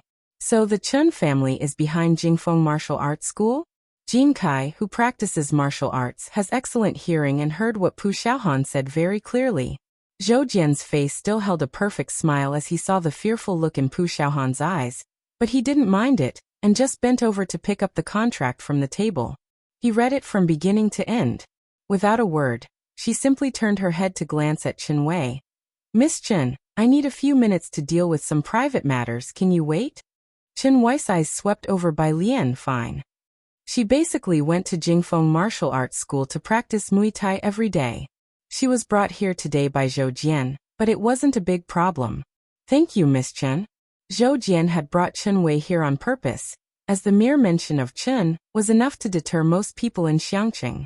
He casually threw the contract onto the ground and said warmly to Jin Kai, 8 million to buy you out? How about this for 9 million, by Xingyi Martial Arts School? 9 million was a high price for the current state of Xingyi Martial Arts School. But once developed, given its location, the starting price would be 10 million, with no upper limit. Jin Kai had already been under too much pressure, and when he heard Pu Xiaohan mention the Chen family and Zhou Jian say Miss Chen, he knew that this matter could not be brushed off like in the past. He subconsciously looked at Bai Lian, still remembering her words that day. This was the only way out Jin Kai had found for Xingyi Martial Arts School. You're looking at Miss Bai, huh? Zhou Jian followed Jin Kai's gaze toward Bai Lian and suddenly laughed. Let me guess who is behind Miss Bai, Mr. Su, right? Those 8 million were also from Mr. Su, weren't they? Of course, Mr. Su is indeed a nice backer. But Jin Kai, perhaps you should ask Miss Bai if her support is still available now? Zhou Jian had always thought that Bai Lian's confidence came entirely from Su En. Therefore, once Su En left Xiangqing, Bai Lian would have no cards left to play. Hearing Zhou Jian go on, Jin Kai's face finally changed. He slammed the stone table fiercely, his eyes fiercely fixed on Zhou Jian. Jingfeng Martial Arts School is too bullying. I want sell Xingyi Martial Arts School. Don't be so hostile. I'm just having a proper discussion with you, said Zhou Jian, looking at Jin Kai. This area is going to be planned as a tourist route. If you don't sell, do you think it's possible that the tourist route might just pass through Xingyi Martial Arts School? Jin Kai's body trembled as he looked at Zhou Jian. With those words, he realized that the power behind Zhou Jian was even greater than he had imagined, even capable of altering tourist routes. Secretary Zhou, you're quite well informed. Also, altering tourist routes, aren't you afraid of being reported? In the silence, a languid voice arose. It was Bai Lian. Zhou Jian narrowed his eyes as he looked over, the smile on his lips turning cold. Madame Jean also realized that Zhou Jian was not to be trifled with, shaking her head at Bai Lian. Report. Zhou Jian laughed oddly, taking out his phone and waving it at Bai Lian and Jean Kai. This is Ren Qian's number, why don't you ask him? Bai Lian put away her own phone, and took 2 steps forward. If the news about the Chen family made Jean Kai and Madame Jean feel breathless, then the emergence of the name Ren Qian was the last straw that broke Jean Kai. Seeing Bai Lian moving forward, Jean Kai reached out to grab her school uniform. The Ren Qian he mentioned, that's the Ren family. Hall Master Jean, I've said it before, trust me, don't I? Bai Lian casually brushed off Jean Kai's hand with a nonchalant demeanor. Jean Kai was also a martial arts expert, and he stared blankly as his hand was effortlessly brushed aside by an undeniable force. Bai Lian slowly approached Zhou Jian, and she reached out to take Zhou Jian's phone. The dim light of the courtyard cast a hazy shadow on her face. Secretary Zhou. Bai Lian tilted her head slightly, her lips curving into a lazy smile, her black eyes dark as ink. How would telling Ren Qian be enough? I suggest you go even higher, like to people such as Chen Yongquan. Pa. The phone dropped carelessly from her hand to the ground, landing right beside the contract Zhou Jian had thrown down.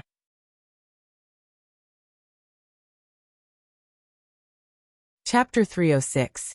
The 117 Most Terrifying People _1 Mr. Zhou. The lackey by Zhou Jian's side didn't recognize Bai Lian, and was also unaware of the name, Chen Yongquan. With a cold expression on his face, he was about to step forward, but he was stopped by a hand from Zhou Jian. The lackey gave Bai Lian a fierce glance and took a step back. Hearing the name Director Chen from Bai Lian again, his connections were not many. Today was merely about leveraging the power of the Ren and Chen families to force Jean Kai to sell the martial arts school. What Zhou Jian didn't expect was that Jean Kai had been bluffed by him. Yet Bai Lian, a mere high school student still wet behind the ears, was not intimidated. The 3 words Chen Yongquan exerted too much pressure on Zhou Jian. The sly expression on Zhou Jian's face slowly receded as he scrutinized Bai Lian's face before slowly bending down to pick up the phone he had dropped. He clenched the phone tightly, a hint of ruthlessness flashing in his eyes. Who exactly was behind Bai Lian? His gaze finally swept over the faces of Bai Lian and Jean Kai. Let's go. But Jingfeng Martial Arts School had long coveted this territory, and letting them just walk away was hard to swallow. But Zhou Jian had already turned and walked out the courtyard gate. The lackey glared at Bai Lian, spat viciously, and then left. Only one person didn't leave. The energetic and optimistic little angel Pu Xiaohan clung to Mrs. Jean's arm, not daring to look at Chen Wei. Chen Wei naturally didn't look at her either, just crossed her arms and said to Bai Lian with a grim voice, Bai Lian, what's the deal with Zhang Xi's? She naturally had also caught a lot of people at school to ask, but everyone in class 15 shook like chaff at the sight of her. It was a conversation that was going nowhere. As for Bai Lian, the class 15 teacher treasured her as the apple of their eye, keeping Chen Wei away as if she were a malign tumor. Other times, Bai Lian did nothing but study. Bai Lian also bent down, picked up the contract with nonchalance, and blew on it lightly without looking up, her tone casual. Zhang Xi's was detained in a righteous cause. Her words were light as a breeze. Chen Wei was naturally unsatisfied with such an answer. She took a step forward. Hey, Chen classmate. Pu Xiaohan threw the camera into Mrs. Jean's embrace. She stood between the two, putting on a brave face as she said to Chen Wei, We Lianjie don't know about these kinds of things either, right? How could the police let common folks like us know about their investigations? Why give her a hard time? Next year just ask that idiot. Just ask Zhang Xi's himself. Bai Lian stood behind Pu Xiaohan, gazing up as night fell. A lot of people in class 15 knew about Zhang Xi's case, but because it involved Yan Lu and several other female artists, the case was not made public, and Zhang Xi's himself didn't explain. Although Yan Lu had already self-exposed to Zhang Xi's friends, the class 15 students chose to keep it secret in solidarity. As for those from other classes who might gossip, no problem, Bai Lian would suppress them with violence. Xiangqing No. 1 High School was very peaceful. Chen Wei was too dangerous. Pu Xiaohan and the others wouldn't reveal Yan Lu. Knowing she couldn't get any answers, Chen Wei left anyway.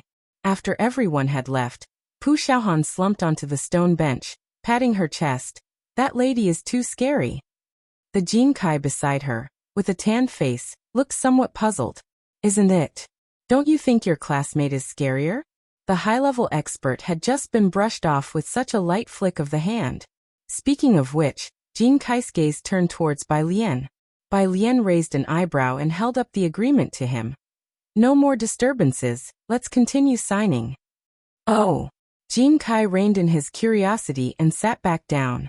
About the travel route he mentioned. Change the travel route? Bai Lian tapped the pen at the signature spot lightly, finally leaving behind two flamboyant characters.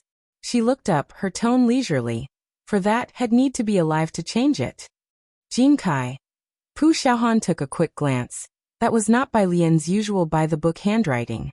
After signing, Bai Lian took out her phone and sent a few words to Director Chen. Xiangqing Hospital. 7 p.m. A bunch of people were waiting downstairs. Many passers-by watched this scene.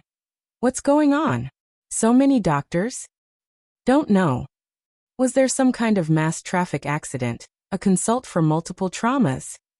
The discussions buzzed around. Su Wenyao stood behind Dr. Li and the dean. At 7:05 p.m. A black commercial vehicle stopped at the entrance. The CN antidote had finally arrived. After confirming the license plate number, Dr. Li hurriedly stepped forward. The driver's window rolled down, and the fierce, cold man passed a silver case to Dr. Li. There was a tiny MTR logo on the bottom left of the silver case's front. Dr. Li carefully accepted the case. The moment he took the case, the car window closed with a swish, and with a rev of the engine, the driver sped away, leaving as if what Dr. Li had received wasn't medical supplies from MTR, but a bomb. Dr. Li didn't think too much of it, while everyone else's gaze was fixed on the antidote in his hands. Dr. Li, is this the medicine that can save my dad? Su Wenyao asked. Dr. Li walked into the hospital. The dean followed Dr. Li. Let me handle this case for you. I'll go and call a few experts from neurology over. Since Dr. Li had been communicating with Bai Lian from the beginning, Suan was under his care, and naturally, the medicine was also managed by him. Although Su Wenyao and Ji Mulan were the family members, at this moment they were squeezed aside by a group of doctors and interns. In Suan's ward, Dr. Li eagerly stared at his thesis. No, at his patient. He recorded the physical symptoms, then took out the CN antidote, withdrew 1/3 of the transparent liquid with a syringe, and injected it into Suan. The dean took over the medical records from the nurse's hands and personally noted the changes in vital signs. Outside the ward, Su Wenyao, Ji Mulan, and assistant Su were also anxiously waiting. 8 o'clock. Su En finally woke up, and the ventilator was removed from him. He was lucid, but weakened by the constant infusions. He lifted his head to look at Su Wenyao, very surprised. How did you come to Xiangqing? Assistant Su recounted the events to Su En. So much had happened during the 2 days he was unconscious. Su En weakly lifted his hand. Wenyao, you go ask the Ji family for help on my behalf first. Due to Bai Lian's request, it was inconvenient for Su En to show himself right now. I know. Su Wenyao had already arranged it.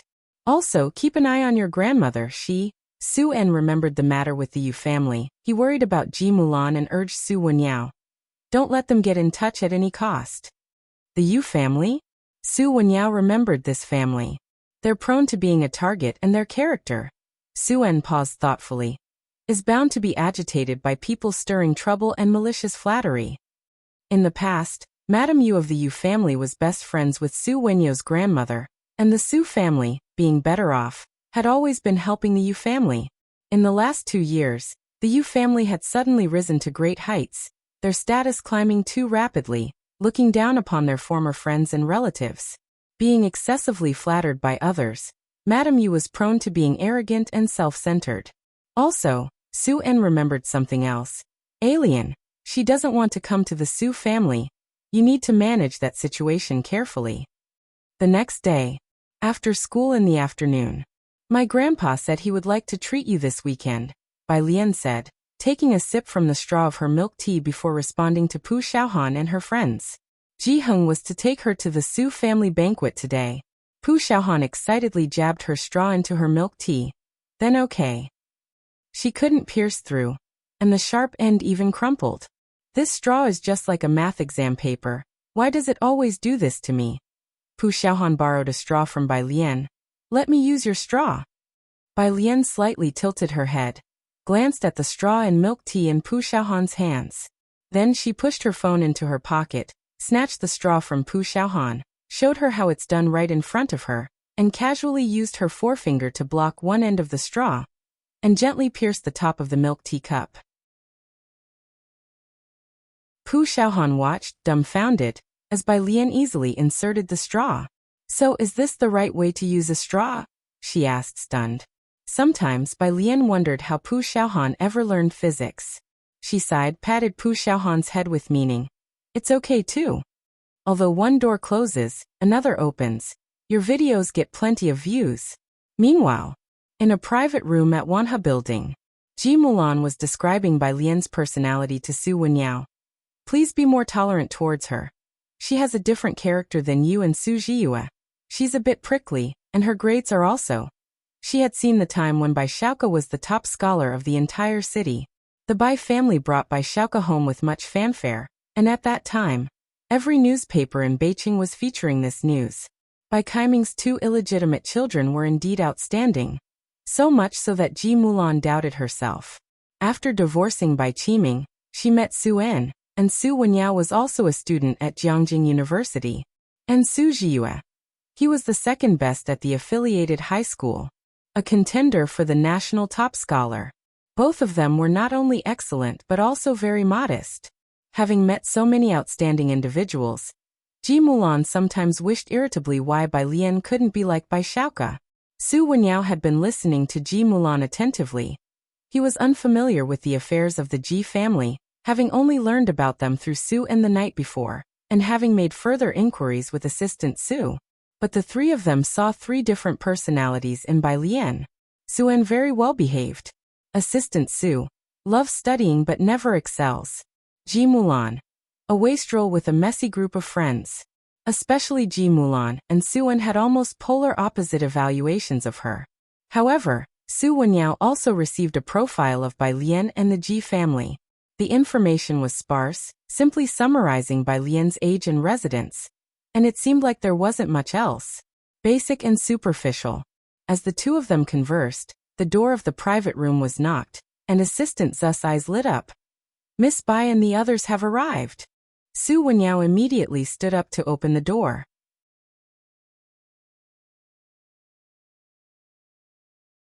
Chapter 307. It's time to show the real skills. Second update. _1 The door opened to reveal an elderly man and a young girl. The old man held a smoking pipe, and his face was deeply lined with wrinkles. This must be Ji Mulan's father. Su Wenyao bowed slightly. Grandpa Ji, hello, I am Su Wenyao. Then he looked towards Bai Lian. It was not cold in Xiangqing during winter. She was neatly dressed in a school jacket, her dark hair secured with a wooden hairpin, and a white backpack draped over her shoulder, embroidered with a lazy cat. One hand held a milk tea, the other a mobile phone. As she lazily looked at her phone with her head lowered, Su Wenyao's voice was gentle. Hello, student Bai. Bai Lian slowly lifted her head, her response succinct. Hello. She didn't say much but was indeed as polite as Su En had described. Zu's assistant also stood nearby, respectfully greeting her, Miss Bai. The group took their seats. Su Wenyao was no less skilled at warming up the conversation than Su En. He smiled and found a topic of interest to Ji Heng. I know there's a national treasure embroidery piece from Jiangjing, the imperial Jiangjing scenery. At the mention of this, Ji Heng paused. Then he looked at Su Wenyao in surprise, his expression softening considerably. It's rare for young people nowadays to be aware of such things. While the two were talking, Ji Mulan didn't interject. Because she knew even less about embroidery than Su Wenyao did. Bai Lian was scrolling through her phone. Jin Kai had sent her a photo. He had finished cleaning the martial arts training ground, ordered a batch of weapons, and was discussing interior renovations. Enrollment would begin in half a month, but the training ground didn't need any refurbishing and could be lent out to those in need for some extra income. A few classmates are coming over for dinner this weekend, right? Your aunt and uncle need to shop for groceries beforehand. During the meal, Ji-hung brought up the matter and asked Bai Lian. About 8, she said. It was just Wang Qi, Ning Xiao, and a few others. Ji-hung looked at Su Wenyao and explained. She scored 40 in chemistry in the monthly exam. Her classmates wanted her to treat them. Bai Lian's chemistry scores had been almost 0 all semester. This was the first time she'd scored 40. Not just the students from class 15. Even the chemistry teacher wanted to join the public celebrations, but he was too aloof. Ji Mulan gripped her chopsticks tightly. Scoring 40 out of 100 brought an indescribable sense of shame. She kept her head slightly lowered, feeling fortunate that only Su Wenyao was present today, as opposed to Su family's old lady or someone else. By the way, Su Wenyao smiled and picked up a printed document from beside him, finally taking the opportunity to hand it to Bai Lian. This is a summary of high school key points prepared by Jiyue. I hope you find it useful. Bai Lian took the summary of key points from Su Wenyao. She was somewhat surprised.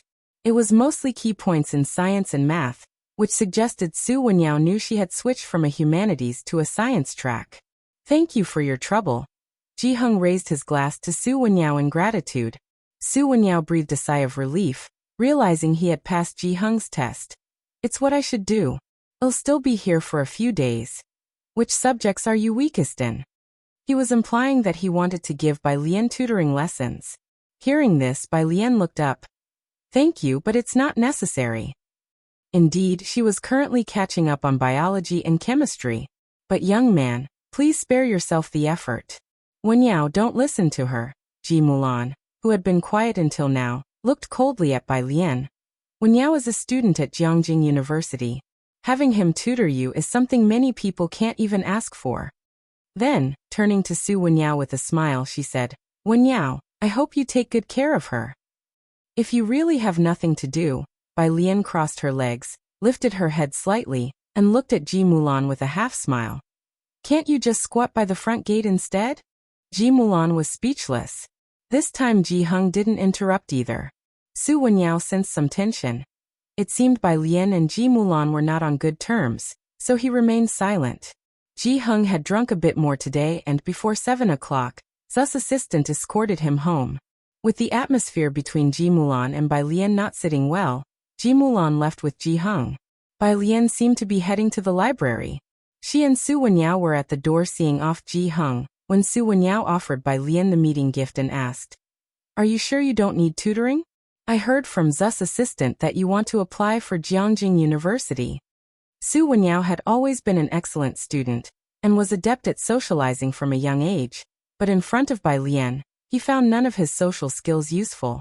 Understanding Ji-hung's preferences was easy, and Bai Lian's interests supposedly lay in studying. But despite skirting around academic topics for so long, Bai Lian seemed utterly uninterested. Do you still want to apply for Jiangjing University? Bai Lian twirled her phone, opening her mouth lazily. Someone else is tutoring. As she spoke, a car slowly came to a stop across the street.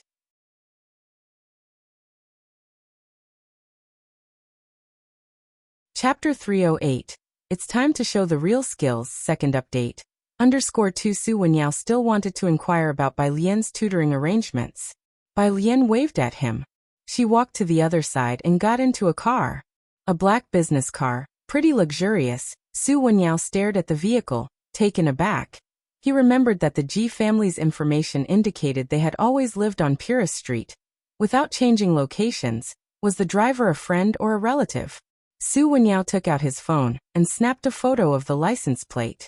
Then he opened WeChat, the account of Bai Lian he had just scanned. She hadn't accepted it yet. In the car, Jiang Fulai sat in the back seat, his computer on the table, and his slender fingers tapping on the keyboard. The light from behind shone on his face, casting a cold, jade-like curve that seemed unapproachable. Where's Jiang He? Bai Lian didn't see Jiang He. She held her phone and, seeing Su Wenyao's request, accepted it. Jiang Fulai closed his laptop nonchalantly, honestly complaining to Bai Lian, he's like a mushroom. Bai Lian. Jiang He had been in self-isolation all day, because of the ink dot on his face. When Bai Lian arrived at Jiang He's room, he was still crouched under the small drawing table. He must have heard the door open. He covered his ears with his hands, head bowed. Jiang He was relatively easy to care for considering his autism. He neither screamed nor harmed himself or others. He truly personified the term self-contained. Mushroom, mushroom, mushroom. Bai Lian couldn't stop thinking. She rid her mind of the young Master Jiang thoughts and then squatted beside him, reaching out and flicking the back of his head. Sensing who was nearby, Jiang He slowly relaxed his hands and looked towards Bai Lian. Have you eaten? Bai Lian asked softly, rubbing his head, her drooping eyes unusually gentle. Jiang He shook his head. Bai Lian tilted her head slightly. Then shall we go out to eat? Jiang He nodded slowly. Jiang Fulai leaned in the doorway, hand casually in his pocket, watching Jiang He and scoffed. You go ahead and get busy. Bai Lian flicked Jiang He's forehead again and said to Jiang Fulai, I'll take him downstairs to eat. Mondays were the busiest for Jiang Fulai, with team meetings, summaries, and setting tasks for the upcoming week. He had been at odds with Jiang He all day. Only now did he have time to go to the study to take care of lab affairs and hold an online team meeting. Jiang Fulai returned to the office not very pleased. Bai Lian took Jiang He downstairs to eat. Ming Dongheng had already set the meal, and then sat on a sofa nearby, ready to take orders. Bai Lian had eaten at Wanhe Building and was now pulling out her homework, sitting next to Jiang He and beginning to work on problems. She casually placed her phone aside. Jiang He nibbled on white rice and glanced over, just in time to see a message displayed on the screen. Do you really not need me to tutor you? I'm from the physics department. Jiang He paused, checking carefully to make sure he wasn't misreading the characters, as the WeChat on the table didn't show names. He began to eat faster.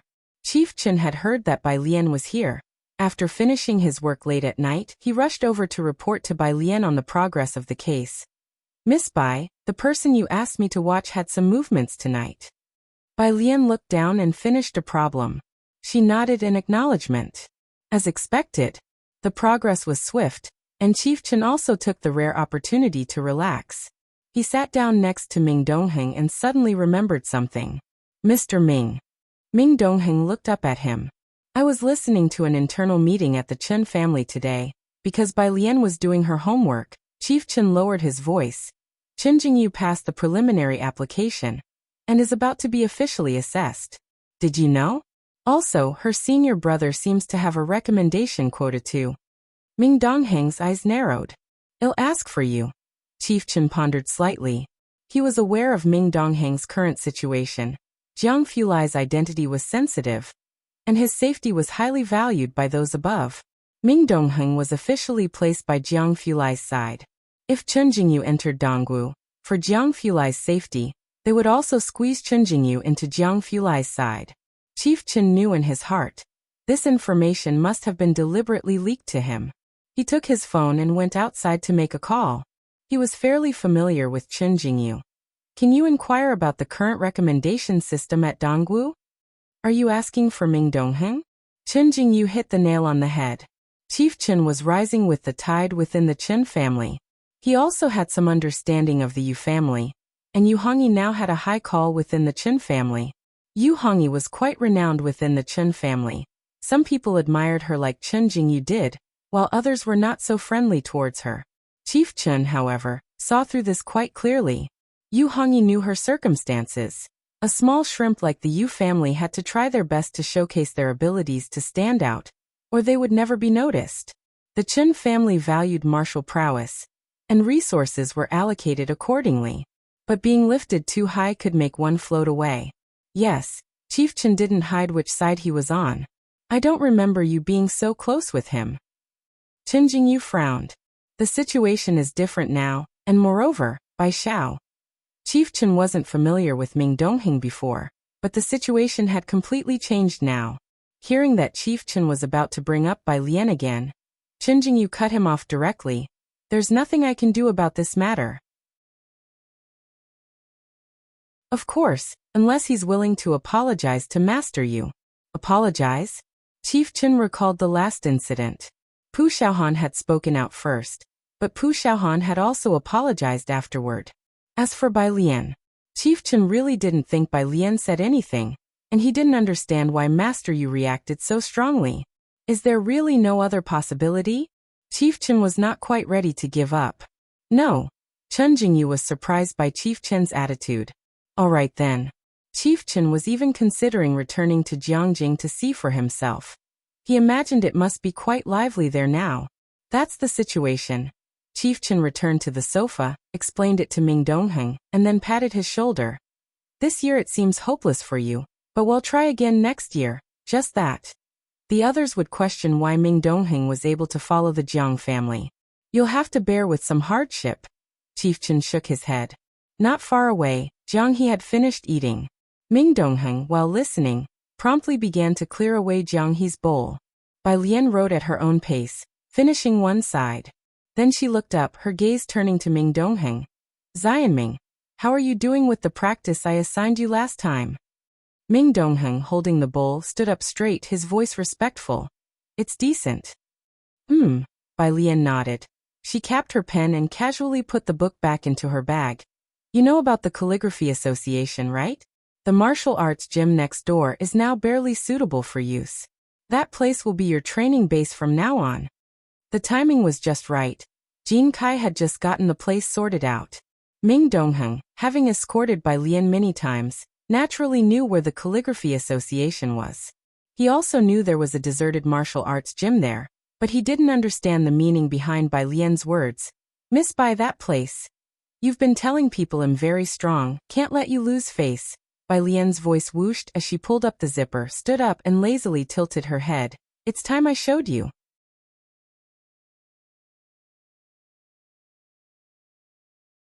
Chapter 309.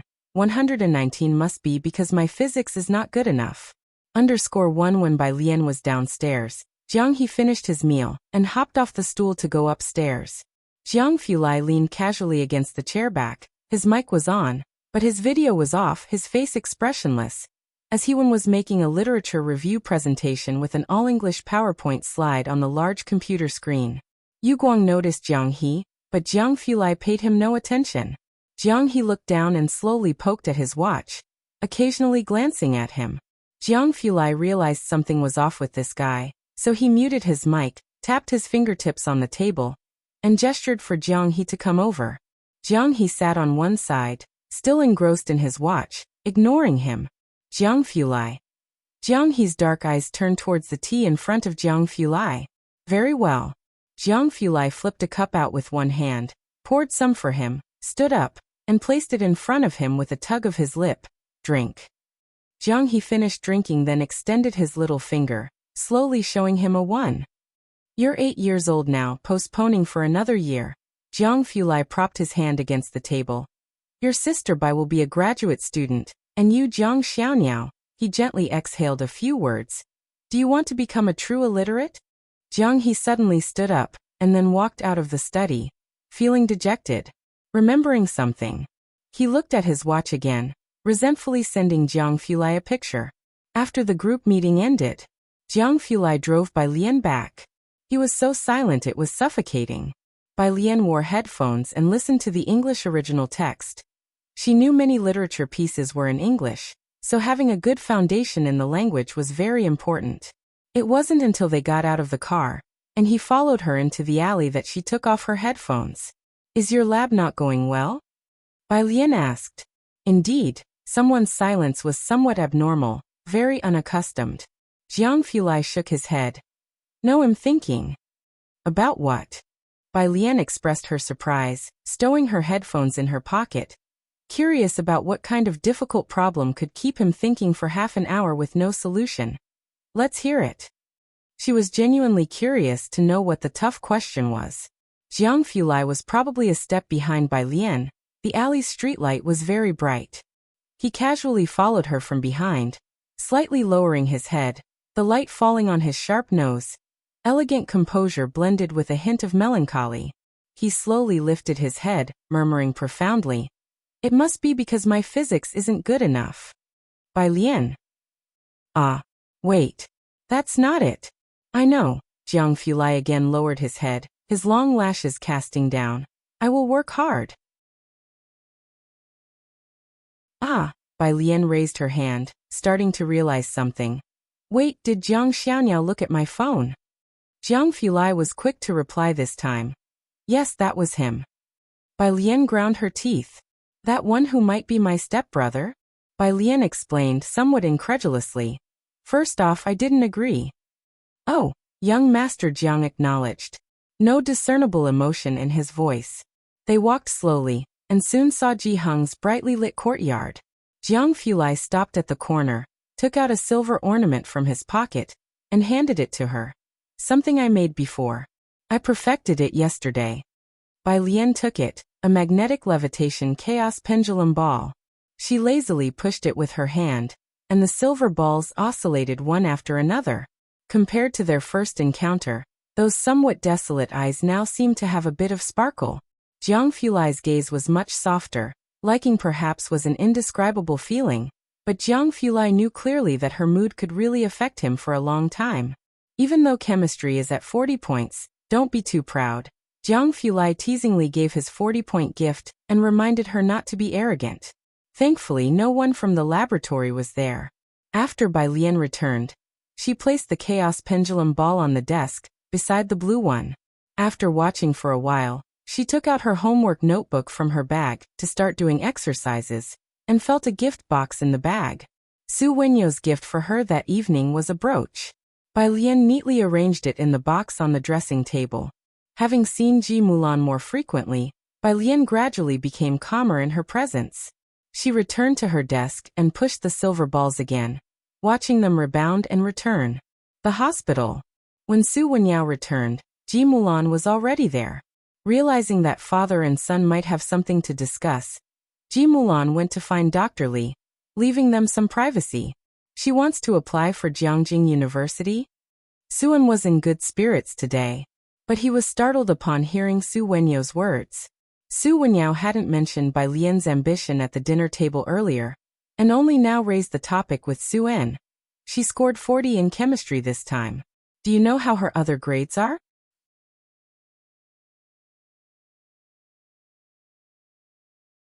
Chapter 310, 119 must be because my physics is not good enough. _2. I remember it was over 400 once. Su En recalled the first parent-teacher conference Ji Heng had with Bai Lian. Jiangjing University might be tough. When you go back, see if the affiliated high school accepts repeat students next year. Bai Lian's current scores were indeed not enough to get into Jiangjing University. The two of them were discussing where to repeat the year next year. When Yu Guang saw Ji Mulan coming back, Su En shifted the topic and didn't mention Bai Lian's situation in front of her anymore. How is your exam preparation going? Whose research do you plan to pursue? He figured that Ji Mulan must disapprove of the idea of Bai Lian trying to get into Jiangjing University. Su Wenyao was in his junior year, and didn't yet qualify for direct recommendation for postgraduate studies. He had only participated in 2 projects in the physics department, and was preparing to take the postgraduate entrance exam next year. It's about getting in first. I remember you always talking about the dean of your physics department, academician Ma, Su En said. He didn't understand physics academia, but he had heard a lot about academician Ma from Su Wenyao. Beside them, Ji Mulan was silently listening to their conversation. She understood physics academia even less than Su En, and she didn't know much about Jiangjing University either. But most people inherently respect scholars. She was no different, offering a compliment. Wenyao, you're so smart, you'll definitely be able to study under academician Ma. Do you even know who he is to apply to his research group? Su Wenyao responded to Ji Mulan's words by shaking his head and sighing. Auntie, just being able to participate in one of his projects would be a glorious achievement on my resume. His team members are all postdoctoral researchers from Jiangjing. Suan was hearing about this for the first time. Is it that difficult? Of course, as you also know, Su Wenyao said softly. Who is behind academician Ma? Su En was well aware of this. The two were speaking in riddles, and Ji Mulan only understood half of it. She didn't know who was behind this so-called academician Ma, but she understood they were not someone they could aspire to reach. especially since even Su Wenyao found it difficult to enter Academician Ma's lab. This was simply not their circle. For Ji Mulan, the Su family itself was already a circle hard to access. And for someone whom even Su Wenyao struggled to meet like Dean Ma, that was the stuff of legends. Out of reach. The next day, after school in the afternoon, Xiaoqi waited at the entrance of No. 1 high school with an effortless grace. His face still youthful at 17, he looked more like a high school student than the actual students, despite not wearing a uniform. Who is this? Pu Xiaohan and others were seeing Xiaoqi for the first time. With a polite and shy smile, Xiaoqi said, "Hello, elder brothers and sisters, just call me Xiaoqi." "Xiaoqi, little brother, my name is Weng Qi." Weng Qi's eyes lit up. He stepped forward to put his arm around Xiaoqi's shoulder. Feeling good about being able to act as an older brother, Xiaoqi responded with a light and breezy tone, "Brother Weng." The group of youngsters laughed and joked as they made their way to Zhang Ma's flower shop, where Xiaoqi finally found the chance to talk to Bai Lian about finding partners for the solid element paste. This year's batch of solid element paste was limited due to insufficient medicinal herbs, only enough for the people of Bacter Street. Now that a new batch of herbs was becoming available and could meet the demand, the solid element paste could be supplied more widely. Ordinary pharmacies now had no way to reach the contacts on Bacter Street. So the families that were now able to get in touch with Xiaoqi were famous and influential at home and abroad. In planning to hold an auction at the bar and have the boss present, "I'll invite several competitors and," Xiaoqi said with a sense of justice, "the highest bidder will win." He hadn't even attended personally, leaving it to Mao Kuan to sit in for him. Mao Kuan didn't even have to say much, just maintaining silence and mystery, and quoting a number at the end was enough. That was the image Xiaoqi had crafted for Mao Kuan. Chen family. Bai Lian heard the surname, and had always known that many people approached Xiaoqi for partnerships. Bai Lian didn't understand these matters, leaving them all to Xiaoqi. However, she did pay attention to the surname Chen, since Director Chen made it to his side in the first step because of his surname. "Right, a friend of yours?" Xiaoqi asked Bai Lian. Bai Lian smiled. "It's nothing, follow your own pace, I don't really understand these things." Although she said so, Xiaoqi took note of the surname Chen. When Bai Lian and Pu Xiaohan arrived at Xingyi Martial Arts School, Ming Dongheng was helping Jin Kai with roof tiles. Jiang He squatted in a corner, twisting a Rubik's Cube while occasionally watching them. A large practice area had been cleared up at the entrance of the main door. The weeds and stones under the wooden stakes on the right had been tidied. The open space on the left had been swept clean, and more than half of the weapons had already been placed on the 2 rows of weapon racks. Pu Xiaohan tapped Jin Kai, who was laying tiles, and then filmed the practice area and the armory. Once the martial arts school's renovation was complete, she would have content for her next video.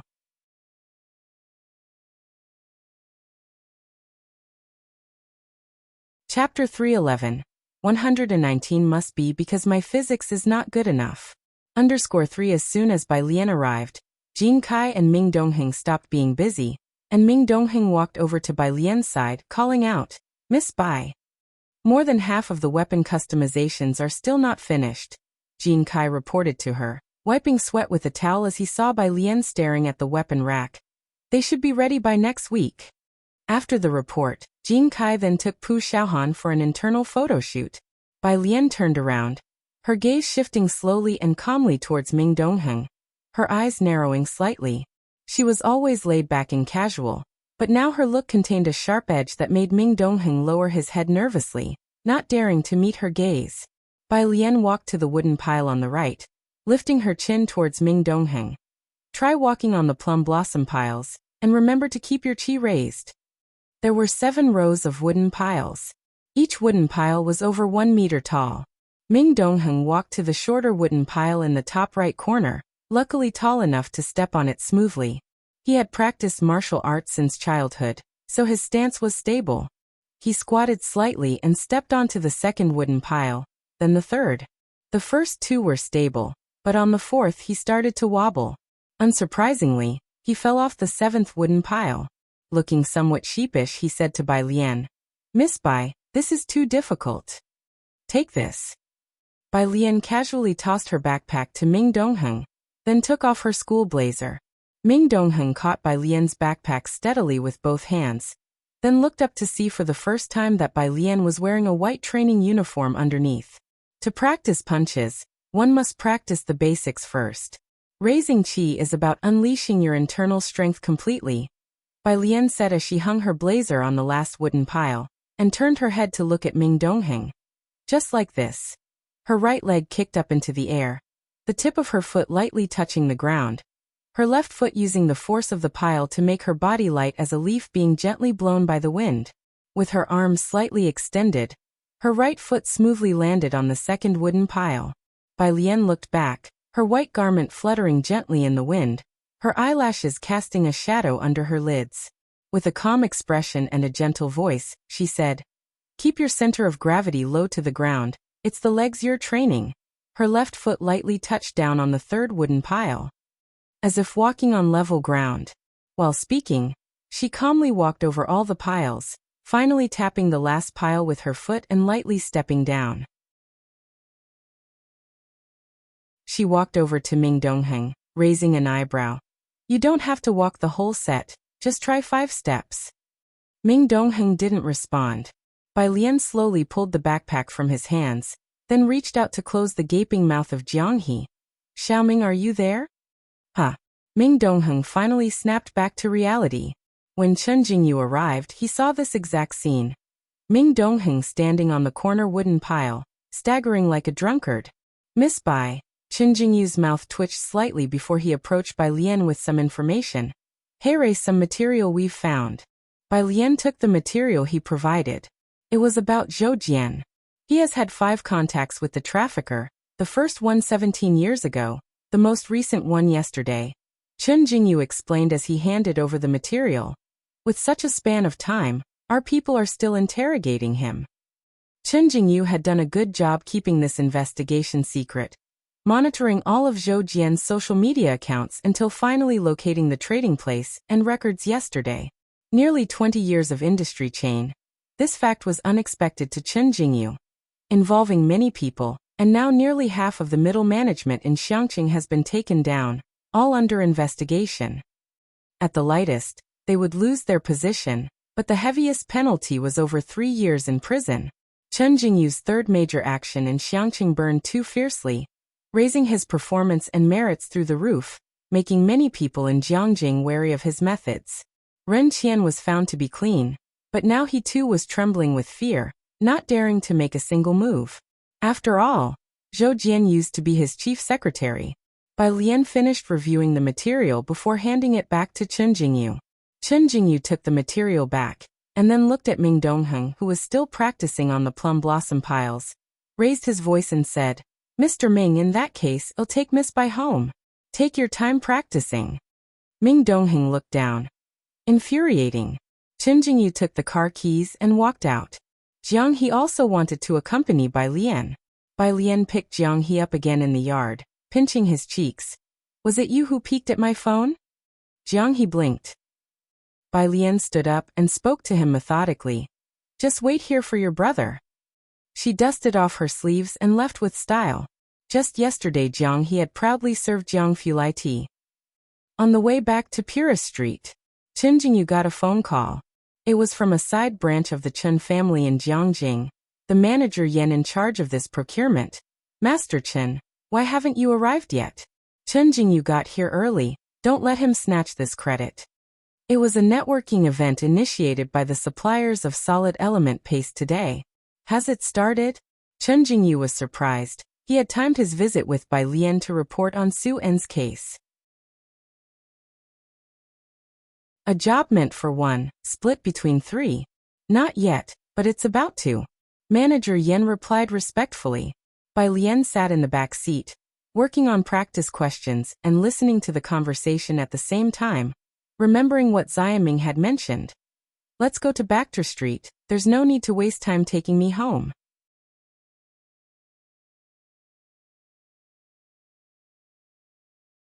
Chapter 312. Cold and Ruthless Young Master Mao 120, Director Chen splits open second update. _1 it means she's going too. Red light. Inspector Chen stopped the car and looked into the rearview mirror. Miss Bai Ming. Xiaoming? Bai Lian casually lifted her eyes and sincerely asked Inspector Chen. Do you think I need Xiaoming's protection? Inspector Chen silently pressed on the gas pedal and took Bai Lian to the bar on Bachter Street. Nearing 8 o'clock. The bar lights were dim, spotlights indiscriminately swept across, and the smell of smoke and alcohol mixed with the cold air hit you in the face as you entered. There were several stages in the center of the hall, with men and women mingled together, dancing. Inspector Chen was familiar with this scene, but because it was a bar on Bachter Street, he was tense. Miss Bai, please stay close. Turning around, Bai Lian was lazily stuffing earphones in her ears and learning new words, looking much more relaxed than him. Inspector Chen. Miss Bai is truly otherworldly. This time he didn't say a word and directly led Bai Lian to a luxurious private room on the second floor. The door was half open. At this moment, the private room was already filled with many people, from both domestic and international circles, dimly lit. The lights at the small bar flickered as many people had already started mingling with their drinks in hands. Inspector Chen, you've finally arrived. Manager Yan, finding his pillar of strength, came out from a corner upon seeing Inspector Chen. Then he curiously looked at Bai Lian. He remembered that when Inspector Chen came in, he had pushed open the door on the other side for Bai Lian. Chen Jingyu and Yu Hongyi were holding wine glasses, standing together and conversing with a not-so-tall middle-aged man. They weren't speaking Mandarin. Bai Lian glanced at the middle-aged man. Her gaze caught Chen Jingyu's attention. He was about to turn around to see who was looking this way when he caught a glimpse of Bai Lian following Inspector Chen.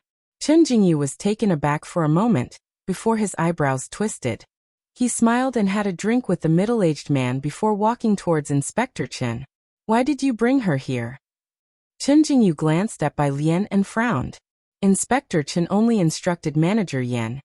You take Miss Bai to sit down for a bit. Manager Yan immediately took Bai Lian aside. Once they'd left, Inspector Chen looked at Chen Jingyu. Because of what happened yesterday, he and Chen Jingyu, along with Yu Hongyi, were clearly divided. It was on the way. He didn't elaborate. Don't you know that today is the day Mr. Mao is coming? Yes, martial arts brother is here too. You know that yes, brother is well acquainted with the higher-ups of the bar. Inspector Chen indifferently said. Don't worry, today we'll each rely on our own skills. We won't intervene with you and miss yes matters. This was unexpected for Chen Jingyu. Indeed, Yu Hongyi had come because there was no progress in the cooperative case that Chen Yongquan was handling here. But Chen Yongquan had surprisingly given up using Yu Hongyi as a conduit, and instead turned to ingratiate himself with a Miss Bai. Really? Chen Jingyu felt a secret glee. Yu Hongyi's brother was acquainted with the people here, and Chen Jingyu too, had gained a lot from it. He knew Yu Hongyi wanted to attract Inspector Chen and Ming Dongheng, and he felt a sense of crisis. He hadn't expected that after Ming Dongheng, Inspector Chen would also unexpectedly distance himself from the Yu family. Of course.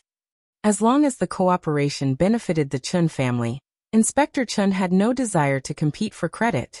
After all, they were doing it for the Chen family, and should Chen Jingyu and Yu Hongyi manage to strike a deal, he would be pleased for them as well. But Inspector Chen had no intention of boarding Yu Hongyi's ship. Bai Lian was one reason. The excessive arrogance of the Yu family members was another reason. Chen Jingyu returned to Yu Hongyi's side, surprised and somewhat delighted. Yu Hongyi, holding a wine glass, looked in Inspector Chen's direction and lightly skimmed her gaze past Bai Lian. Miss Bai, that person talking with Chen Jingyu is Mr. Nagano, Inspector Chen whispered to Bai Lian. I heard he's Yu Hongyi's martial arts brother, trained in ninjutsu, from Dongwu, and his family has significant international influence. It's surprising how closely Yu Hongyi is connected with them. No wonder everyone is so desperate to go to Dongwu. Each person who is able to go not only has strong personal abilities, but also has a powerful backing not to be underestimated. Now Inspector Chen was somewhat understanding why Yu Hongyi dared to be so arrogant. To have climbed from a virtually unknown family to her current position, she indeed had some capabilities.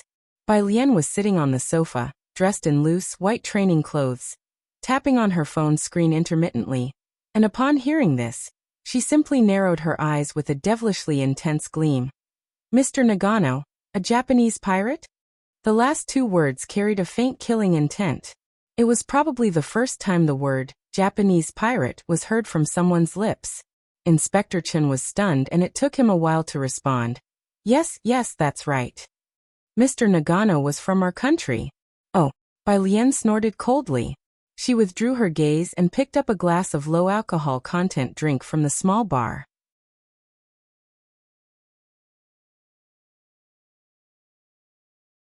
Chapter 313.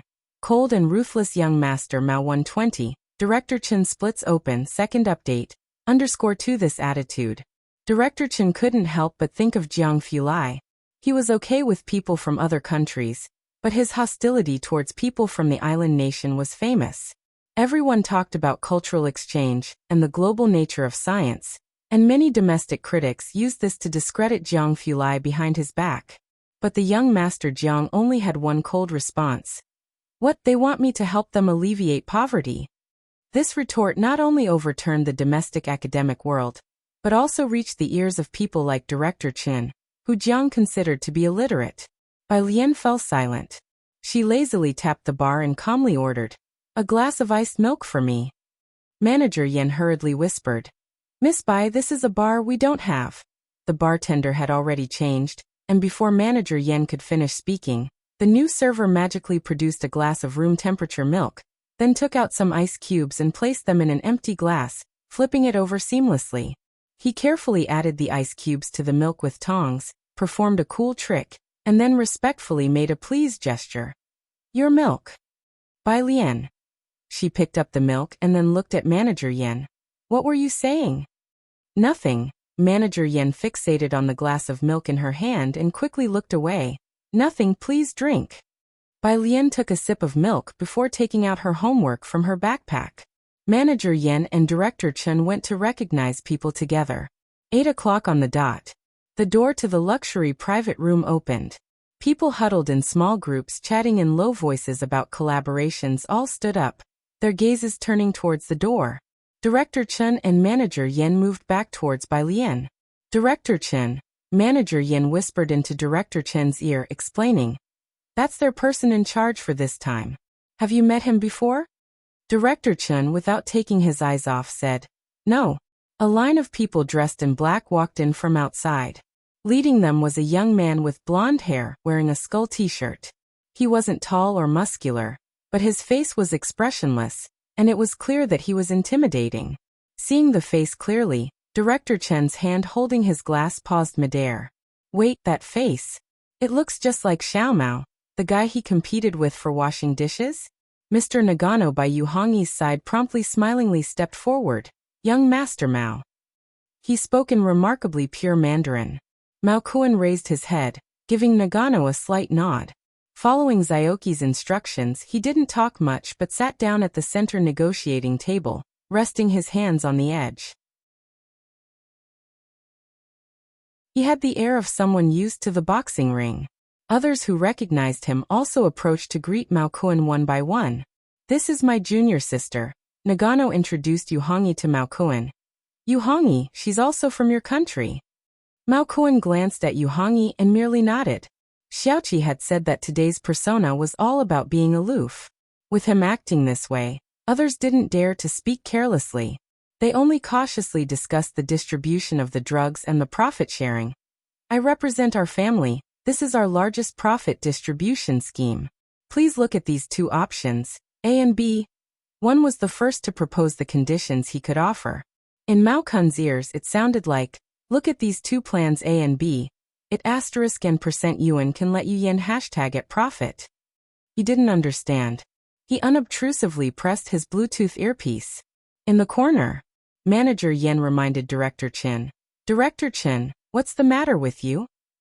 He saw Director Chen's hand hovering in the air for quite a while before daring to remind him. Director Chen snapped back to reality. He turned his head to look at Bai Lian, busy with her homework quietly, and then towards Mao Kuan sitting in the main seat colder than Ming Dongheng. Could young Master Mao and Xiaomao be twins? "It's nothing." Director Chen shook his head, wanting to ask Bai Lian but not daring to. Bai Lian sat in the corner continuously, writing her homework and listening intently, not speaking, until the end, when Mao Kuan mentioned the two partners he was considering. Bai Lian didn't know the first one but the second one. Bai Lian slowly lifted her head, calmly fixing her gaze on Nagano and the others not far away. Yu Hongyi and Chen Jingyu were congratulating Nagano. Senior brother, congratulations. There was no way around it. Everyone in Jiangjing knew. The Chen family needed money. Most of it still depended on the Jiang family's assistance. So, today Yu Hongyi and Chen Jingyu mainly wanted to make use of Nagano's connections. Nagano could hardly conceal his delight, aware that Yu Hongyi represented the Chen family. Don't worry, I have negotiated with them, and we will set aside 20% of the supply for you. Thank you, senior brother. Yu Hongyi finally breathed a sigh of relief, knowing that she had completed the task given to her for this trip to Xiangqing. Her gaze involuntarily shifted towards Director Chun, who at the moment wasn't looking at her, but seemed to be pondering something with his head bowed. Beside him, Bai Lian had raised her head, thoughtfully watching this way. Yu Hongyi indifferently withdrew her gaze. At Bai Lian's place, Manager Yen felt happy for the Chen family, but also a bit regretful. Director Chen, it looks like Miss Yu and Chen Jingyu have already struck a deal with Mr. Nagano. Director Chen Ed, and then as if remembering something apologized. Sorry to have brought you here for nothing. Manager Yen was someone who rose with Director Chen. Since Director Chen and Yu Hongyi were on separate paths, Chen Jingyu was surely to be handed off to someone else. Director Chen. It was at this moment that Bai Lian suddenly turned her head. She looked at Chen Yongkuan thoughtfully and asked, "What terms did your Chen family offer?" 30%. Director Chen responded reflexively. Bai Lian had just been listening to Mao Kuan talking to Nagano and the others for a while. Nagano was offering a high 41%. Bai Lian nodded her head and took out her phone, found Zioki's profile picture, and sent a message. At the central seat, Mao Kuan, sitting coldly on the chair, seemed to hear something from his Bluetooth earpiece. His gaze suddenly turned towards Director Chen's direction. Though he appeared cold, he still managed to see a familiar, ridiculous hint of Director Chen in that coldness. Bai Lian leaned back, tapping her fingertips on the table. After careful consideration, she turned to Manager Yen under the soft glow of the crystal lamp, confidently arching her eyebrow. Manager Yen, isn't it? Just go with 30%, and talk to them.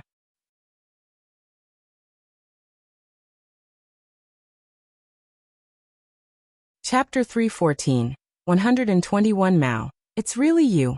Makeup class storm_1 me? Manager Yen was astonished. 30%? He kept his voice very low. Not to mention whether they recognized him or would listen to him.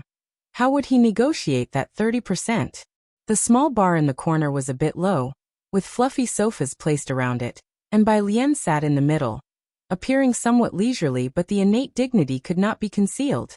Yes. When he lowered his eyes, that casual yet dignified tension naturally revealed itself. Suddenly, Director Chen sat up straight. He turned to Manager Yen, his face expressionless. If they told you to go, then go. With Mr. Chen and Miss Bai asking him to do so, there must be good reason. Manager Yen stood up, his demeanor becoming instantly composed.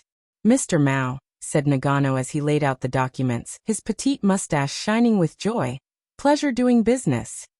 Mr. Mao, our company also has a proposal. His Mandarin almost overlapped with a voice behind him. Nagano turned around, looking at the speaking Manager Yen, his eyebrows painted with black lacquer. Yu Hongyi and Jingyu, sitting beside, were extremely surprised by Manager Yan's sudden appearance. They exchanged a glance, saying nothing, just wondering what cards Manager Yen held in his hand. Manager Yen nodded to Mao Kuan with refined courtesy, then spoke freely.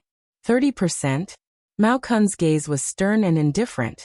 This retort seemed knowledgeable. Manager Yan's calf trembled, but his face remained stoic. Mr. Mao, but we can create demand, create markets, even break into international markets in Dong. Despite being in procurement, his salesmanship was turning decay into miracle. He talked eloquently.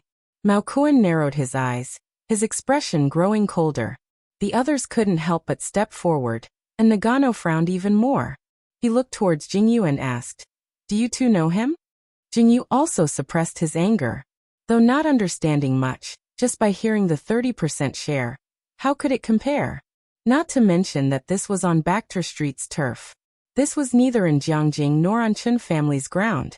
This was Bakhtar Street, a no-man's land, the big boss's stronghold. Even Mr. Chun had to keep a low profile here, let alone them.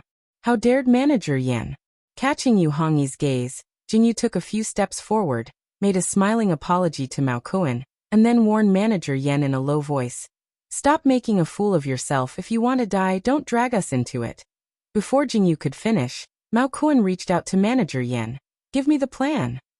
Manager Yen spoke as if he were ready for death, waiting for Mr. Mao to throw him out, but unexpectedly, the latter extended his hand to him. Did he believe his pie in the sky? He stiffly handed over the document. Mao Kuan sat upright, looking through the document from beginning to end, slowly, and then looked up. "Sustainable." He paused for a moment, said nothing further, stood up, and reached out to Manager Yen.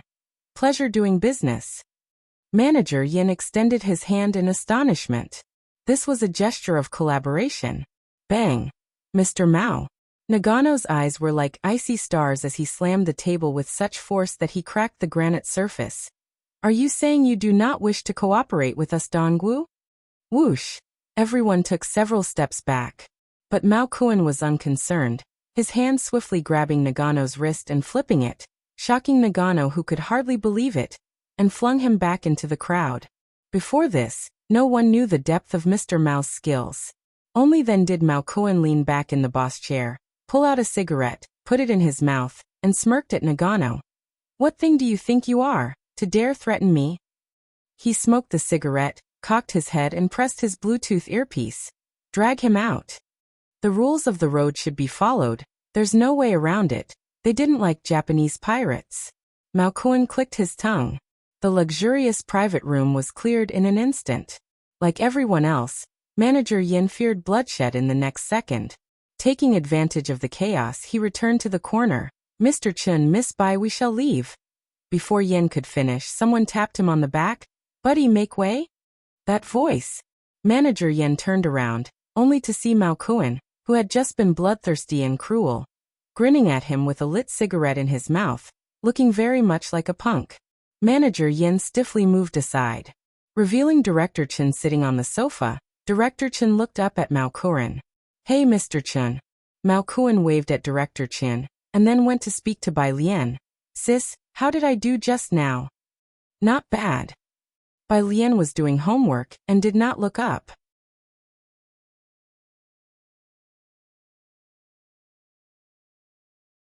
Chapter 315. 121 Mao. "It's really you." Makeup class storm _2 Mao Kuan chuckled. "I think so too." He then looked around. "How do you do homework when it's so dark here? Where's the light?" The bartender was showing off his ice handling skills and served Mao Kuan a cocktail, replying, "Miss Bai said it's brighter here than downstairs, no need for lights." As these people were talking, not to mention Manager Yen, even Director Chen couldn't help but wipe his face, thinking in shock, "It's really you, Xiao Mao." Once Bai Lian finished writing a test paper, she went downstairs. Manager Yen silently followed behind Director Chen. "Director Chen, why didn't you say earlier that Miss Bai knows Mr. Mao?" Director Chen. How was he to explain that he had even competed with Mao Kuan to do the dishes? Friday evening. In a courtyard in a purist street alley, an elderly person with snow-white hair coughed several times before lifting his head. "You cough. You're going to a classmate's house for dinner?" His voice was unusually happy and curious. Ning Xiao patted his grandmother's back, poured her a cup of warm water and frowned. "Granny, I better not go, I'll take you to the hospital instead." When people get old, it's like this. Grandma Wang smiled and patted his arm, her wrinkled face resembling a Buddha statue. "You go and have dinner at your classmate's place, and invite them to come over for dinner sometime." It was evident she felt reassured. Ning Xiao really didn't like it when she talked about being old all the time. He watched her take her medication and reluctantly left the house, not entirely at ease, reminding her, "Call me or your uncle if you need anything." Ji Hing's yard was bustling with activity at the moment. When Ning Xiao arrived, all the others were already there. Some were playing Go. Some watched Ji Hung and Ji Xiaojun cutting vegetables in the kitchen. And some were admiring the cabbage Ji Hung had yet to stitch on his embroidery stand. Shin Qing came out holding 2 plates of fruit. Kids' fruit time. "Thank you, Auntie." "Thank you, Auntie." Upon seeing Ning Xiao, Wang Qi hopped down from the tree. "Top student, give me the insider scoop. Who among you 3 will be first in the final exams?" Apart from issues like not liking their food or having no fun, the only other worry for students was grades. Wang Qi, Tang Ming, who was vexed and playing chess with Jiang He, looked up and said earnestly, "Can you not drag me into their war? It depends on the difficulty of the exam." Ning Xiao knew about Bai Lian's depth in studying chemistry. With just 1 month left, her chemistry was definitely not going to be as good as her physics and math, but it wouldn't be too bad either. If the chemistry questions were a bit off, she might not score too high. But Ning Xiao was also quite looking forward to this joint exam. He thought that even if the chemistry test in this joint exam was difficult, Bai Lian should be able to get at least 60 points to pass. As Ning Xiao was pondering this, he went to the kitchen to help Ji Hung and Ji Xiaojun with their tasks. Seeing Bai Lian washing vegetables by the sink, Ning Xiao's brow twitched, and he hurriedly took the vegetables from Bai Lian's hands with all due respect. Okay. After having the tasks of boiling water, making tea, and cutting vegetables taken from her, Bai Lian now had her last task of washing vegetables snatched away as well. She stood in the kitchen for quite a while. "Alien, don't block my way," Shin Qing said as she passed. Bai Lian moved aside. Pu Xiaohan was assisting Ji Hung in the kitchen, trying to convince him, "But what you embroider really looks good. Are you sure you won't consider making a video?" She really liked Bai Lian's everyday clothes. It was a pity that the school required them to wear uniforms, or else she could see Bai Lian in her own clothes every day. "You like them? Then after dinner, I'll take your measurements and make you a couple of pieces. Which patterns do you like?" Ji Hung said nonchalantly. It was rare nowadays for people to embroider their own clothes. Pu Xiaohan, who had never expected to be able to wear them, lit up instantly, forgetting she was there to persuade Ji Hung. "Really? I like everything. Thank you." She left the kitchen beaming. To share the news with the Culture and Entertainment Committee, Ji Hung continued to cut vegetables with calm. Bai Lian looked up. Forget it, aside from Ning Xiao and Yang Lin, everyone in class 15 had the same level of intelligence. She scrolled through her messages on her phone. Dean Jian. Image. Dean Jian. Just had a big bowl of something, and the youngster's location is in Xiangcheng. Dean Jian. Embarrassed. Pu Xiaohan's videos always had a promotional intent. There was also a rescue video before this one without the location turned off. Dean Jian remembered today while reviewing the videos that Bai Lian didn't need to send him her location. Reading these messages, Bai Lian's first thought, Dean Jian's intelligence level is what a normal person's should be. Dean Jian. I know you've seen the message. Dean Jian. If you dare reply to me.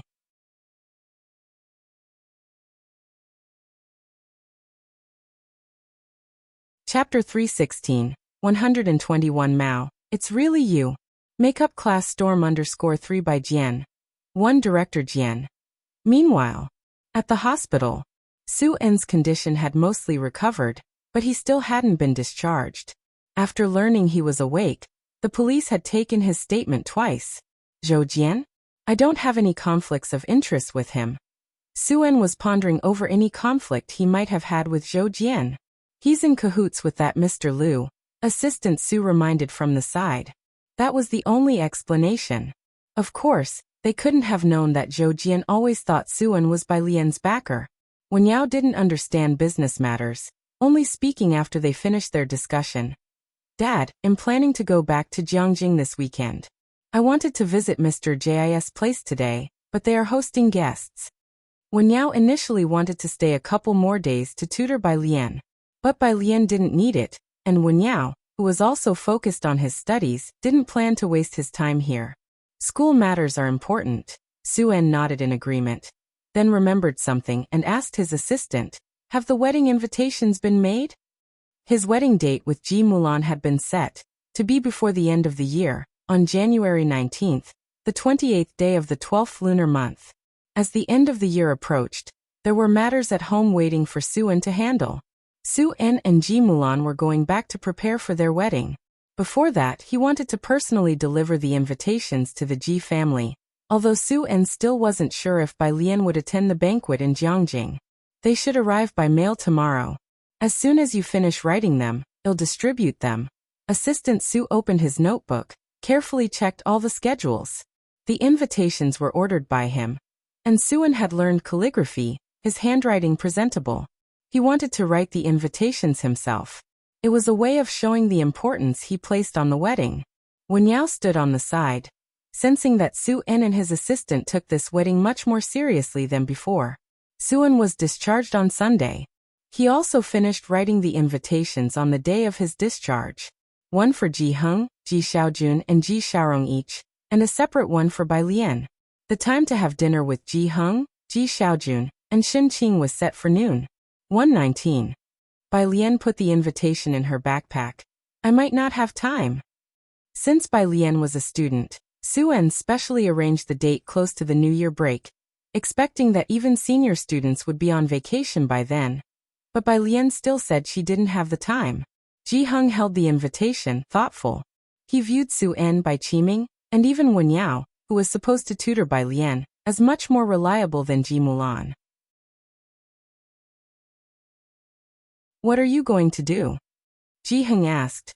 "Shouldn't your school be on break by then?" "We'll have a break." Bai Lian zipped her bag. "But I have to attend tutoring sessions." Jiang Fulai had mentioned a special training camp during the winter break. She didn't know what the training camp would entail. "Tutoring." Suen spoke up quickly. "That's easy. I'll have Wen Yao find you a good tutor in Jiangjing. As soon as the holiday starts, you come to Jiangjing, finish your tutoring, and then go back." Wen Yao nodded. "I know quite a few tutors, we can book them now, and Ji Yue and I can also teach." Ji Mulan, who had been silent, looked up at Ji Heng. That look was her way of urging Ji Heng to persuade Bai Lian.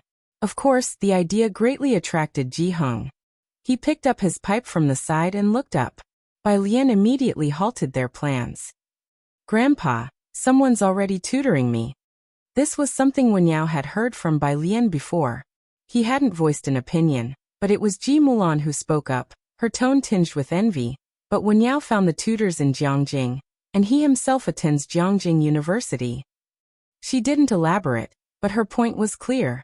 Ji Mulan couldn't fathom that Bai Lian's tutor could be anyone other than a teacher from Xiangcheng's No. 1 high school, unable to measure up to ones from Beiqing, let alone Jiangjing. You're from Jiangjing University?" Xin Qing, who had been quiet, looked at Wen Yao in shock and admiration.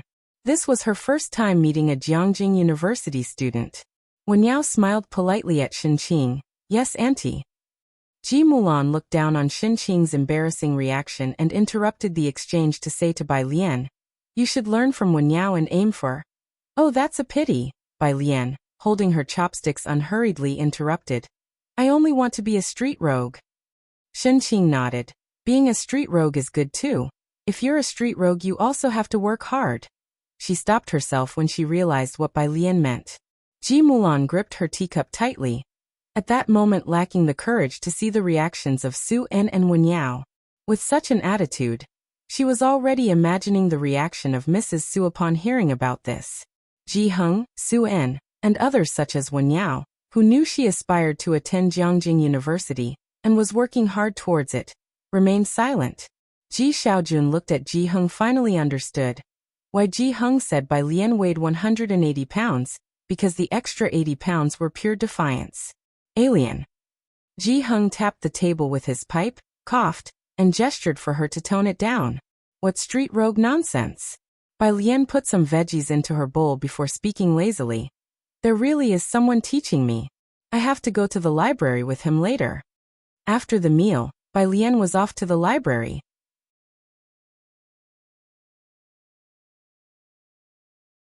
This time, Suen had invited Bai Lian and the others to his temporary residence for a meal, an individual bungalow, which was somewhat distant from the library.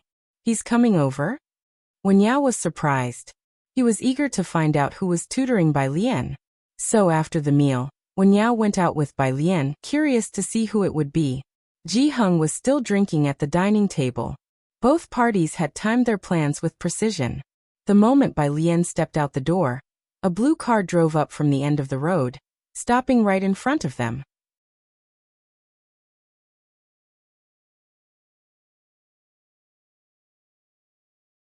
Chapter 317. 122 Call for Pickup God. Break out of the encirclement. Second update. _1. What shocked Su Wenyao was, the car had a Jiangjing license plate. It came to a steady stop in front of the two, and the passenger side window rolled down. Su Wenyao finally got a clear view of the person in the driver's seat. The person was wearing a Bluetooth headset, seemingly in the middle of a conversation just a second ago. The black shirt at the wrist was casually rolled up, and slender fingertips rested on the steering wheel. Only glancing at Su Wenyao briefly, it was an aloofness that seemed to emanate from the bones. Just one glance was enough to feel the chilling disdain. Goodbye. Bai Lian opened the car door, nodded slightly at Su Wenyao, her demeanor neither cold nor warm, measuring the distance perfectly.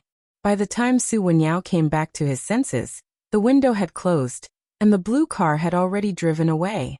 Wenyao. Ji Mulan called out from inside the courtyard as she saw Su Wenyao standing still at the entrance. Why are you still standing outside? Ah, Su Wenyao snapped back to reality, hiding his inner doubts. It's nothing. As he walked towards the house, he glanced back in the direction the car had gone. He felt that he had seen that person somewhere before. In the car. Bai Lian, as usual, pulled out an English book and listened to the English original.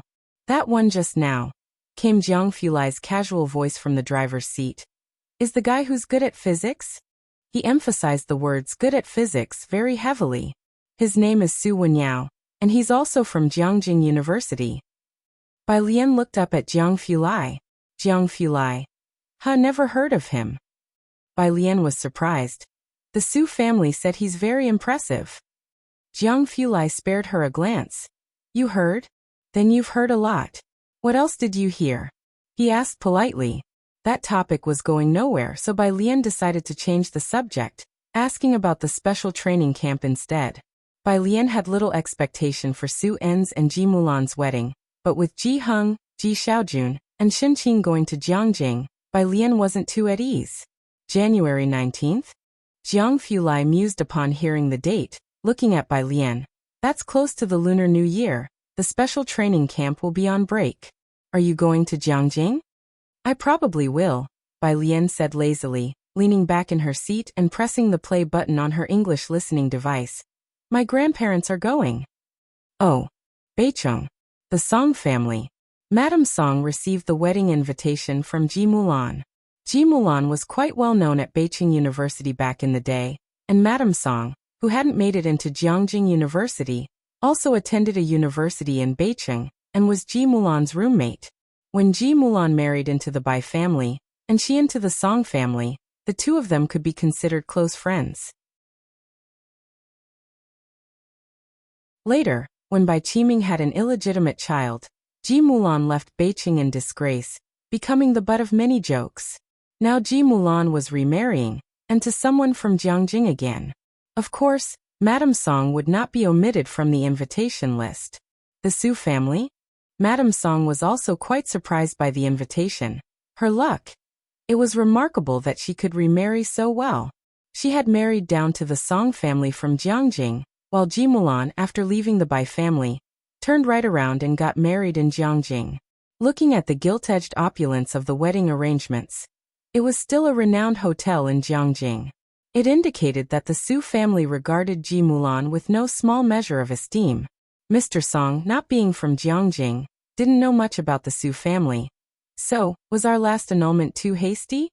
Hearing this, Madame Song glanced toward Song Min and Bai Xiaoqi, who were sitting not far away on the sofa. Not really hasty, Madame Song weighed the pros and cons. To the Su family, she's still a stepdaughter. Whether or not they'll allow her into the family shrine is another matter. Moreover, Bai Xiaoqi has reportedly been successful in entering a lab, And Xiaoqi has caught the eye of Dean Jian. After the final exams, she's going to Jiangjing Music Academy for early studies. Being part of the Su family alone was not enough. Bai Lian had fundamental issues. If she couldn't secure her position in the Bai family, how could she stand firm in the Su family? Listening to Madame Song's analysis, Mr. Song also felt that she was making sense, looking at Song Min and Bai Xiaoqi. Bai Xiaoqi had ambitions to follow Bai Shuk's steps and get admitted to Jiangjing University. They were both very capable on their own. Bai Lian's troubles didn't quite compare. On the sofa, Song Min and Bai Xiaoqi were discussing a math problem from an app. They had stopped doing the problems from Beijing High School, and now focused on app problems, consulting Bai Xiaoqi on anything they didn't understand. Their math scores had improved a lot in the past 2 months. Why hasn't Godshan done this problem yet? Bai Xiaoqi was staring at the final math question on the app. On the phone screen, a bunch of people were wailing. Liang God says he can't do it either. Who came up with this problem? It's so twisted. Calling on Godshan. Godshan hasn't shown up in 800 years. What on earth is the big god up to lately?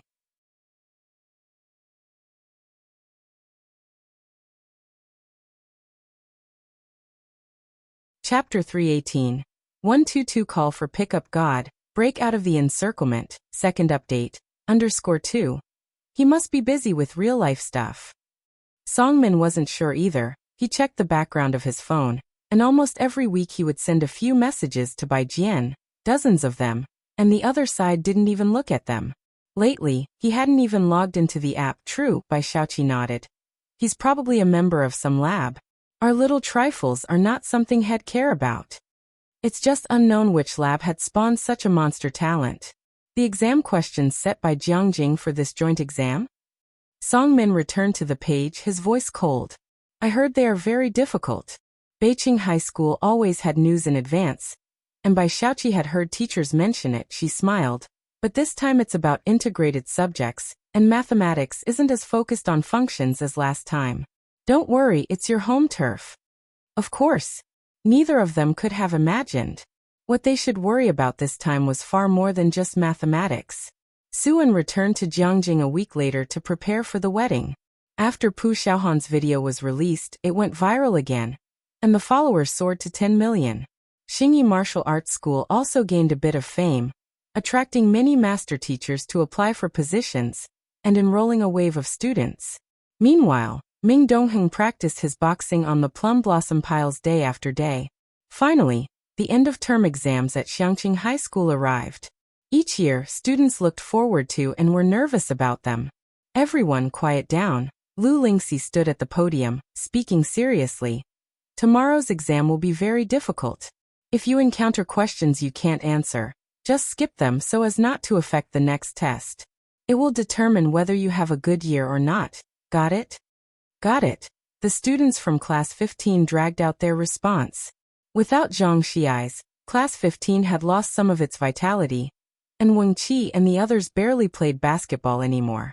Lu Lingxi's gaze rested on Bai Lian and Ning Xiao, both quietly working on problems, and she gradually calmed down.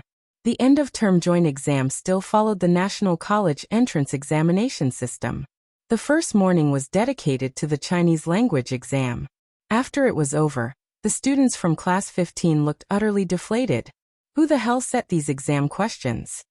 Pu Xiaohan complained to Bai Lian over lunch. Who could understand that classical Chinese? Bai Lian, who was eating lunch, looked up casually and glanced at Pu Xiaohan. Pu Xiaohan? Huh? You understood it? Bai Lian raised an eyebrow. Pu Xiaohan felt a bit desperate. No way UTM understood it? Ning Xiao and Tang Ming, who wandered into the conversation, weren't surprised. After all, have you ever seen someone who used Jiangjing University's app exam questions as a practice database? The afternoon brought mathematics. The questions were genuinely difficult this time. Even Ning Xiao, who had been specially trained by Jiang Fulai, felt utterly spiritless after finishing the exam. In the Zhang family's backyard, the only one who seemed normal was Bai Lian, who was trimming iris flowers with scissors. Are your exams really that hard? Zhang's mother asked the only person who seemed unaffected, Bai Lian, with a watering can in hand. Why do they all look like this? Huh. Bai Lian slowly trimmed the iris flowers, placing them one by one into a vase she intended to bring to Yen Lu's set tomorrow. It's okay, they don't know. She didn't find it particularly difficult. After all, she had finished them. Tang Ming, who accidentally overheard, turned around and patted Ning Xiao's shoulder expressionlessly. Genius, did you see the last question? Ning Xiao looked up at him. Tang Ming let out a breath of relief, wiping the sweat off his forehead. Thank goodness, I'm glad I had you for company. Zhang's mother watched quietly as Bai Lian arranged flowers. Unlike Zhang Xiai's, Bai Lian was very skilled in trimming, showing that she had some knowledge of floristry. Did you learn this? Zhang's mother asked in surprise. The next day, the morning was for integrated science. Bai Lian looked over the test paper from beginning to end, first completing physics, then biology, and finally picking up her pen to write the chemistry section. She had been studying chemistry for the whole month. After finishing, she still handed in her paper early, but this time, she only finished 20 minutes ahead of time. On the main road of the school, several teachers who weren't invigilating were chatting with the principal. From a distance, the principal saw Bai Lian. How did the exam go, Bai student? He asked with a smile. Carrying her backpack, Bai Lian stopped and greeted each teacher and the principal. I wrote everything that I could. Today, her garment's collar was embroidered with elegant lotus flowers. The light blue hem of her skirt resembled rippling waves. The waters gleamed crystal clear, with the green lotus leaves creating ripples as she moved. The pale lotus flowers in the middle appeared faintly visible amidst them. The questions were very difficult this time, said the physics teacher, who had just received the sealed questions and had skimmed through to know the difficulty level. It's normal not to finish, you shouldn't feel pressured. He thought that when Bai Lian said she hadn't written everything, it included physics as well. Okay, thank you, teacher, Bai Lian replied, her eyelashes casting down in a nod. The principal found Bai Lian more and more pleasing to the eye and his voice was even warmer. Bai Lian, go back and rest now. You still have the English exam in the afternoon. After Bai Lian left, the group of teachers then discussed her grades. This semester, if you look at every test Bai Lian took, there wasn't a single time her scores in math and physics weren't perfect. Only biology and chemistry were her weak points. But her biology was better than her chemistry. Now she was slowly catching up in chemistry too. Not just the students, but even the teachers were curious as to what level she could achieve in the final exam. Do you think she has the chance to surpass Ning Xiao this time? Someone asked. The principal gestured towards the chemistry teacher. You'll have to ask him. The chemistry teacher shook his head, his indifference apparent. Chemistry is tough this time. She doesn't have an advantage. She might score around 40 or 50, barely passing. In the previous monthly test, which was basic, Bai Lian scored 40 as well. In this month, the chemistry teacher knew Bai Lian had made significant progress, but for some reason, the final joint exam questions were bizarrely difficult, and his thoughts matched Ning Xiao's. Such questions did not favor Bai Lian, who was a newcomer to chemistry. He had very modest expectations of Bai Lian, and didn't dare to set them too high. That's pretty high, the physics teacher, aware of the difficulty of this set of questions, commented. She has a chance to compete with Ning Xiao. A score of 40 or 50 was considered a medium achievement. So, the principal focused on the key point. Does that mean we might have 2 students ranking in the top 30 of the province in this joint exam? Of course. The physics and chemistry teachers based their analysis on Bai Lian's performance this semester, feeling that she might, at most, match Ning Xiao's score this time. But how could they know? Bai Lian now set aside everything else to seriously study chemistry and biology, even foregoing the math and physics apps. If you ask how well Bai Lian could master these 2 subjects, she was the only female disciple ever exceptionally taken in by Liang Zuan, the greatest imperial teacher of all ages. When she had substituted for Bai Zhongyu in school, she also learned martial arts with teachers, impressing future generations enough to lament that she deserved a top scholar title. Such an extraordinary scene could only be witnessed firsthand. Only then could you grasp how shocking Bai Xiangjuan was, emerging triumphant from among the geniuses of the prosperous Daong era.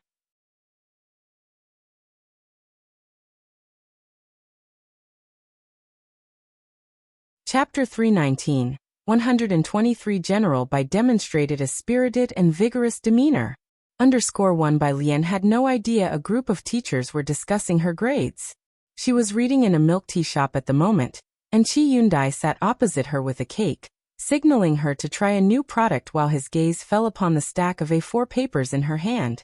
A casual glance was all he intended, but after seeing the contents, Qi Yundai choked on his cake, then immediately grabbed a piece of paper to wipe his mouth. "Are you reading a literature review?" It had been so long since his graduation, and now students were studying to this extent. Not to mention the postgraduate exams, they hadn't even started university and were already reading literature reviews? Bai Lian flipped over a page, the zip file from Dean Ma, as well as several pages of professional books. She had done fewer physics problems in these 2 months, mostly sneaking time for literature reviews, without even buying a single professional book. Just like with English, it was about accumulating professional vocabulary. Qi Yundai let out an "ah," and suddenly spoke up. "When are you going to tutor him next? Take me with you." Other people's students were reading literature reviews in their senior year. His unruly disciple was still memorizing first-year words in his senior year. "Just went the day before yesterday." Bai Lian looked up. "We're both going to take a break for a few days." She would be leaving Xiangqing for a short while after the final exams, and Jiang Fulai was having someone from the lab take over for a few weeks for Zhang Shi's work. Qi Yundai took out his phone to carefully ask Jiang Fulai a few questions, then bit fiercely into his cake, as if it were Zhang Xi's. "Bai Lian." She silently apologized to Zhang Xi's in her heart. The last test in the afternoon was English. Bai Lian had a good vocabulary, and she faced almost no obstacles in reading and listening. The only obstacles were the multiple choice and closed tests in English. For example, she did English exercises. "When will you come back to eat?" We _come back and now be immediately C in a while D right away. Most of her previous scores were lost on such types of questions, and as expected, at a glance, she saw several of this kind. She hadn't really studied grammar and tenses, and learning vocabulary and listening to the original texts were already great challenges for her. After completing all the questions, she relied on her first instinct for the uncertain ones, and didn't change the others. With half an hour left before school ended and she finished shading her answer sheet, Bai Lian turned in her test early and left the examination room. Those in the same room were accustomed to this scene. After glancing up, they numbly returned their gaze to the reading comprehension that was almost impossible to understand. Outside the school gates, Jiang Fulai parked his car at the intersection. He had turned off the engine and was speaking with someone on the Bluetooth earpiece. When he looked up, he saw a girl coming out of the main entrance, her light blue dress gentle and elegant, a breeze gently brushing her cheeks, as though the raging sea had returned to calm. "Wait for me, I'll call Auntie." Bai Lian approached and methodically tapped on the passenger window, then tossed the rolled-up document through the car window, and went back to Zhang Ma's flower shop to pick up the bouquet of iris flowers trimmed the day before. Zhang Ma had already wrapped the bouquet. She was going to the set with Bai Lian today, and had even brought soup for Yin Lu. When she returned, Jiang Fulai's car was still in the same spot. The person on the other end of the Bluetooth, hearing someone daring to ask young Master Jiang to wait, didn't dare speak another word from beginning to end. The filming for Great Yong in Xiangqing was almost finished, and they would return to Jiangjing to shoot the other half of the scenes at the end of the year. When Bai Lian arrived, Yin Lu's assistant was waiting for them at the door. The assistant was a young girl. It wasn't her first time seeing Bai Lian and Zhang Ma, but seeing Jiang Fulai following behind Bai Lian, she seemed somewhat constrained. Jiang Fulai put on a mask and a baseball cap, his hands in his pockets as he casually followed behind Bai Lian. He had a strong presence, but fortunately, the cap and mask helped him blend in. Once on set, he stood in a corner waiting for Bai Lian and Yin Lu to interact, not looking at or speaking to anyone, less noticeable that way. Bai Lian didn't wear a mask. Her face was so striking that as soon as she entered, a crowd of people looked at her. Some were eager to add her contact information. But once they knew that Bai Lian was just visiting the set and not a celebrity, they withdrew their gazes. Being good-looking was useless without the backing of a powerful company, let alone being a newcomer, not worth the need to network.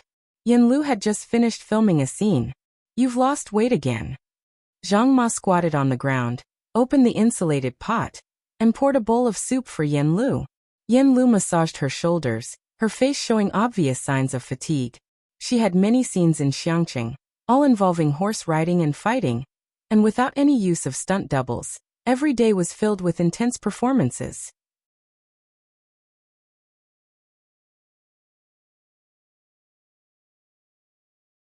Chapter 320.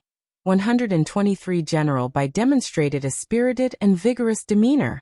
_2. Scene 258. Bai Zhongyu gets injured. The director shouted from over there. Bai Lian stood with Yanlu in a corner, quietly looking up at the actor playing Bai Zhongyu.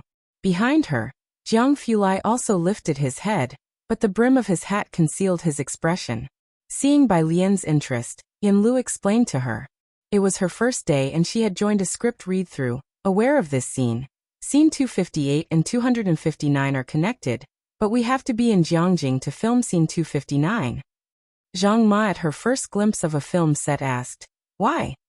Although these are two separate incidents, they happen at the same moment.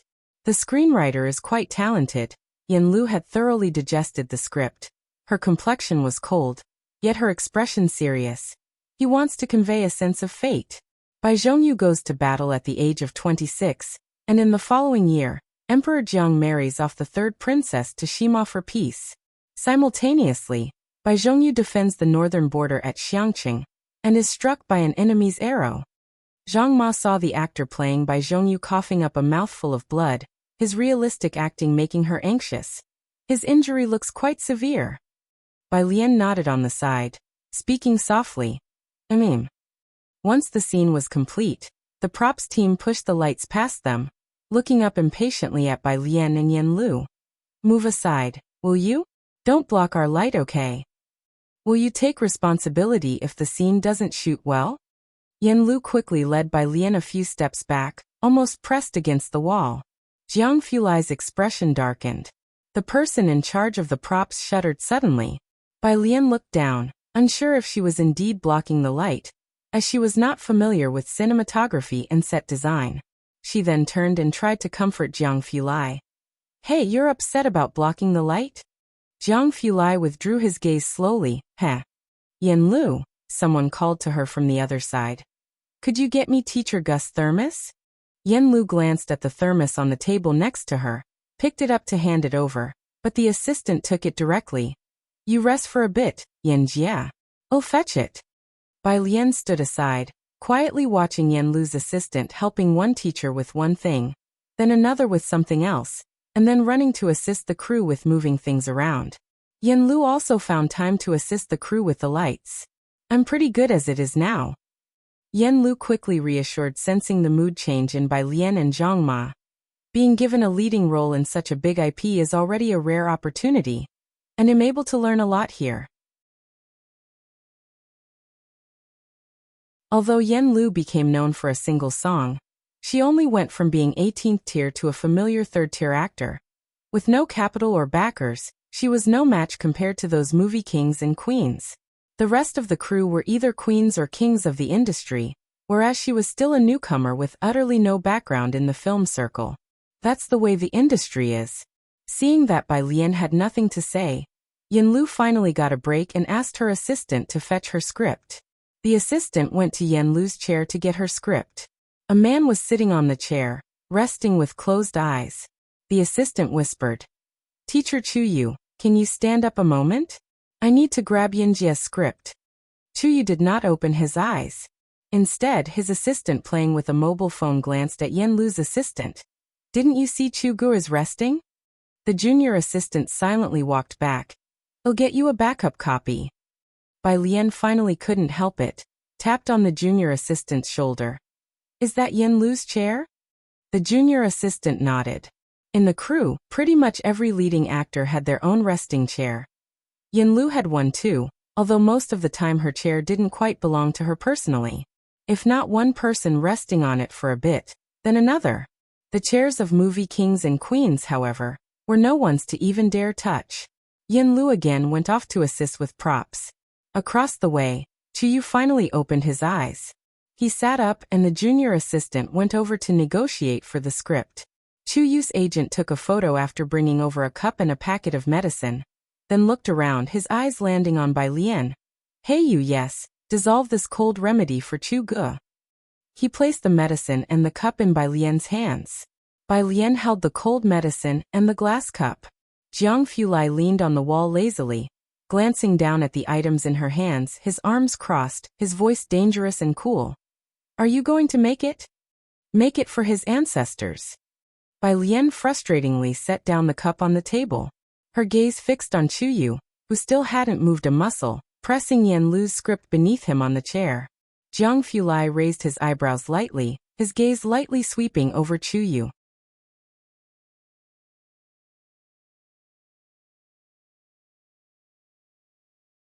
Chapter 321. 123 General Bai demonstrated a spirited and vigorous demeanor. _3 When Chuyu's assistant came over from behind, he saw the medicine on the desk still untouched and glared fiercely at Bai Lian. The next scene involved a fight between Yen Lu and Chuyu.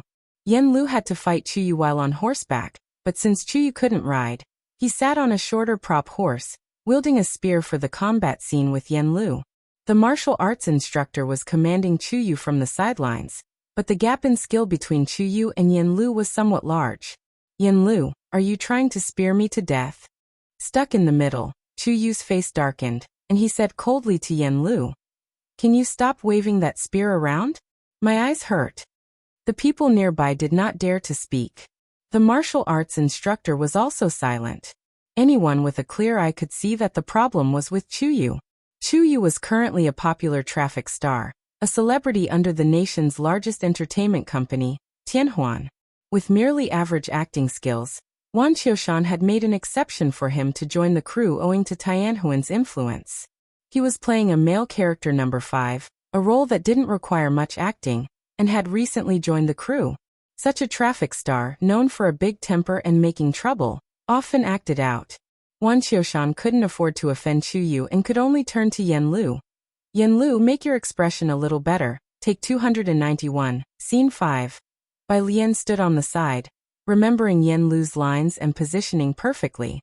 In contrast, Chuyu either messed up his lines, his facial expressions, or his movements. Be careful. On the 5th take, Chuyu's spear almost poked the horse's eye. The steed, startled, reared up high. Since the martial arts instructor was near, he quickly went to grab the horse's reins. However, a figure in light blue was even quicker. The martial arts instructor and the director stared blankly in front of the camera as the girl in blue with ink-black hair grabbed the bridle with her pale, delicate fingers, gently patting the startled white horse, which suddenly calmed down. Her eyes and brows lowered. The moment she grasped the bridle, there was a languid strength that was hard to articulate. Yen Lu, can you actually ride a horse? Chuyu's face darkened. He was handsome, but at this moment he was a bit angry with embarrassment, blaming Yen Lu for not knowing how to ride. Being supported by strong backing and enjoying popularity, no one in the crew dared to challenge him. Wan Qiushan was also visibly displeased. Are you alright? Bai Lian's expression unchanged. She looked up only at Yen Lu on the horse's back. Yen Lu shook her head. Only then did Bai Lian nod. You come down. Yen Lu, with her cold and exquisite appearance, never refused Bai Lian, not even asking why, and directly leaped off the horse. Bai Lian took over her spear, then caught hold of the reins, lifted her left foot into the stirrup, casually pressed her right hand against the back saddle, pushed off the ground lightly, and with a leap, she gracefully straddled the horse's back, sitting steady. With the reins in her left hand and her body upright, she held the long spear at an angle with her right hand, the blue hem of her dress fluttering in the breeze. Her dark eyes slowly lowered, her spear pointed at Chuyu, exuding an imperial contempt. She doesn't know how to ride. I'll demonstrate it for her. Casually, she looked over at Yen Lu. Watch closely. Having said that, she tightened the reins and the horse, as if understanding her command, burst toward Chuyu with a wild rush. The speed of the charge lifted Bai Lian's dress hem, sleeves, and the orange light that reflected from her hair in the sunset. With the majestic horse gallantly moving forward, the girl's spear bore the force of thunder, fainting before pressing down slightly, the tip like a dragon emerging from its lair, a glint of cold light thrusting straight at Chu Yu's right hand. Chu Yu didn't even have time to react. Bai Lian's advanced so quickly that the martial arts instructor stepped aside. Chu Yu's right hand also held a long spear. Stuck on the prop horse and unable to move, he could only see Bai Lian's blurry figure as his right wrist numbed, and the spear was knocked from his grip to the ground by Bai Lian. But that wasn't enough. The horse under Bai Lian's command seemed as magnificent and mighty as the historic records described, its forelegs rearing up straight at Chu Yu's face. The face was Chu Yu's most valuable asset. He couldn't even scream, instinctively bringing his hands up to cover his face, closing his eyes. Just as the horse's hooves were about to come crashing down on Chu Yu, Bai Lian suddenly yanked the reins hard, turning the horse 180 degrees in midair, while she leaned back slightly. Chu Yu had just breathed a sigh of relief, feeling as if he had just saved his own life. Bai Lian and the horse stopped abruptly, and then she thrust the spear behind her with her right hand. Without turning around, that flicker of cold light arrived first. Bai Lian's left hand still hadn't released the reins. Before anyone could process the scene, Chu Yu watched as the spear aimed straight at his throat, and before Bai Lian even turned around, he paled and fell backward with a bang, tumbling off the prop horse.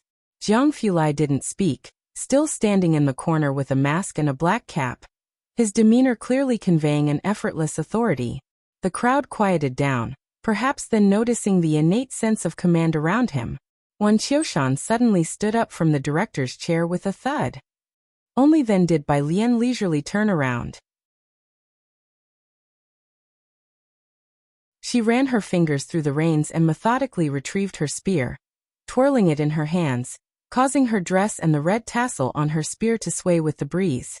She cast a casual smile toward Chu Yu, who had fallen to the ground. Do I need to demonstrate for Yen Lu again? Wan Qiushan felt that this was the kind of spirited dignity he had envisioned. Even in the face of a sudden storm, she could ride the wind for 90,000 li.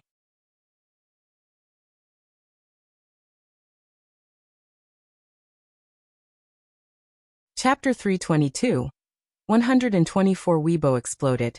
Yen Lu's backstage _1. Ever since the day the script was acquired, thousands of netizens had started discussing why it shouldn't be adapted into a film. No one could bring to life the heroic spirit of blood-stained sands and decisive swordplay amidst the clouds. Especially the role of Bai Xiangjuan, the woman who went to war. The historians who recorded her story did not skimp on their adjectives.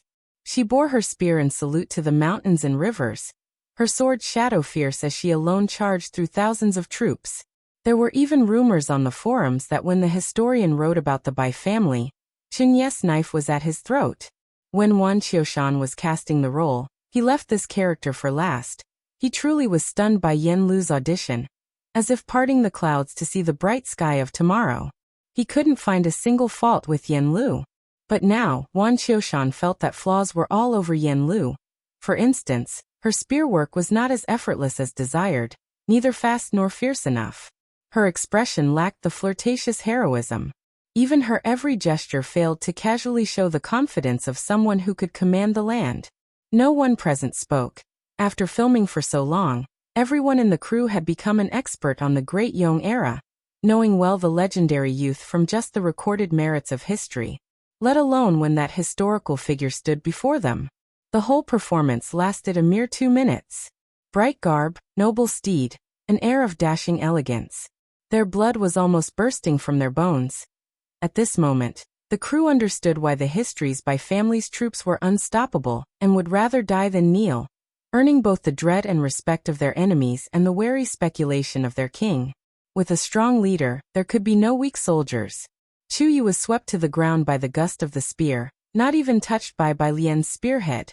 Sitting on the ground in terror, he looked at the cold spear pointed at him, his face and body covered in dust in a sorry state. Bai Lian glanced at him. Such a type would be scorned even by the lowliest soldiers in the rear camp. If enemies were all the likes of Chu Yu, there would have been no need for the 3,000 warriors of the Xuanjia army. Coward, she judged. Then she plunged her spear into the ground and dismounted, carelessly handing the reins to Yen Lu. Her gesture was casual and slovenly, clearly not sharp, yet her presence was immense. The decisiveness seen through her visage hinted at a fierceness as cutting as the east wind. Since Chuyu had appropriated Yen Lu's chair, up to now, his little head remained on his neck, not hanging on her spearhead, solely because the new era had saved him. This comment shattered the silence on the set. Mr. Chuyu's assistant hurriedly emerged from the crowd. Are you all right? Are you injured? At this point he should have glared at Bai Lian. A current popular celebrity like Chuyu was always coddled wherever he went, and if his fan group found out, they might berate the crew, daring to treat their idol so rudely. But right now, Chuyu's assistant didn't dare to glare. Have you learned? Bai Lian merely raised an eyebrow towards Yen Lu. Yen Lu nodded her head. At this moment, Wan Qiushan also coughed. Everyone take a break. He lightly glossed over the matter of Bai Lian demonstrating for Yen Lu. Chuyu, his pride wounded, stood up with a darkened face. Seeing that no one apologized, and Bai Lian couldn't be bothered to spare him a glance, he left the set without saying a word. Yen Lu watched Chuyu leave, somewhat concerned. Bai Lian tossed her spear to the excited martial arts director beside her and turned to ask Yen Lu, "Haven't taken a single day off in 2 months? There's nothing else, and I can learn from Director Wan while on the set." Yen Lu withdrew her gaze from Chuyu. Other artists had taken several breaks for various reasons, like shooting other shows or personal matters. Only Yen Lu had stayed on set the entire time. Right, go ask the director for 3 days off, Bai Lian said as she walked away. Jiang Fulai was still standing coolly in the corner with his hands in his pockets, seemingly lost in thought. Under the gaze of many, Bai Lian walked over to him. Jiang Fulai snapped back to reality. As others' gazes followed Bai Lian towards him, his inhospitable coldness was still evident despite his restraint, deterring prolonged stares. He promptly averted his gaze. "Why didn't you thrust that spear?" he asked lazily. "Prosperity, democracy, culture, harmony, freedom, equality, rule of law," she listed off smoothly. Jiang Fulai. Over here. Yen Lu was asking Wan Qiushan for leave, ready to depart with Bai Lian. "All right, I'll schedule other scenes in these 3 days," Wan Qiushan said, appreciating Yen Lu's earnest and hardworking nature. It was her first time asking for leave and he didn't make it difficult. "But Yen Lu, use these 3 days to reflect properly. Your movements and expressions still need a lot of work."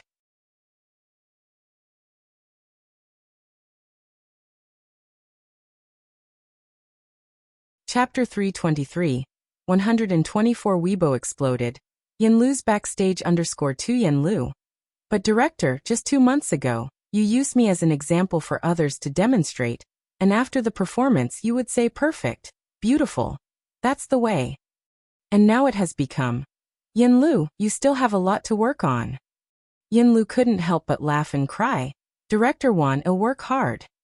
"Keep it up," Wan Qiushan encouraged her. Yen Lu nodded gravely, aware in her heart that to reach Bai Lian's level, she was far from ready. In this lifetime, it would be impossible, considering her presence alone was greatly lacking. She walked outside. Yen Lu's assistant followed behind her, trembling with fear, her eyes dark from worry, murmuring, "Sister Yen, what should we do? Great Yong's production team won't replace you, will they? Even if they don't, Chuyu's fans will boycott you."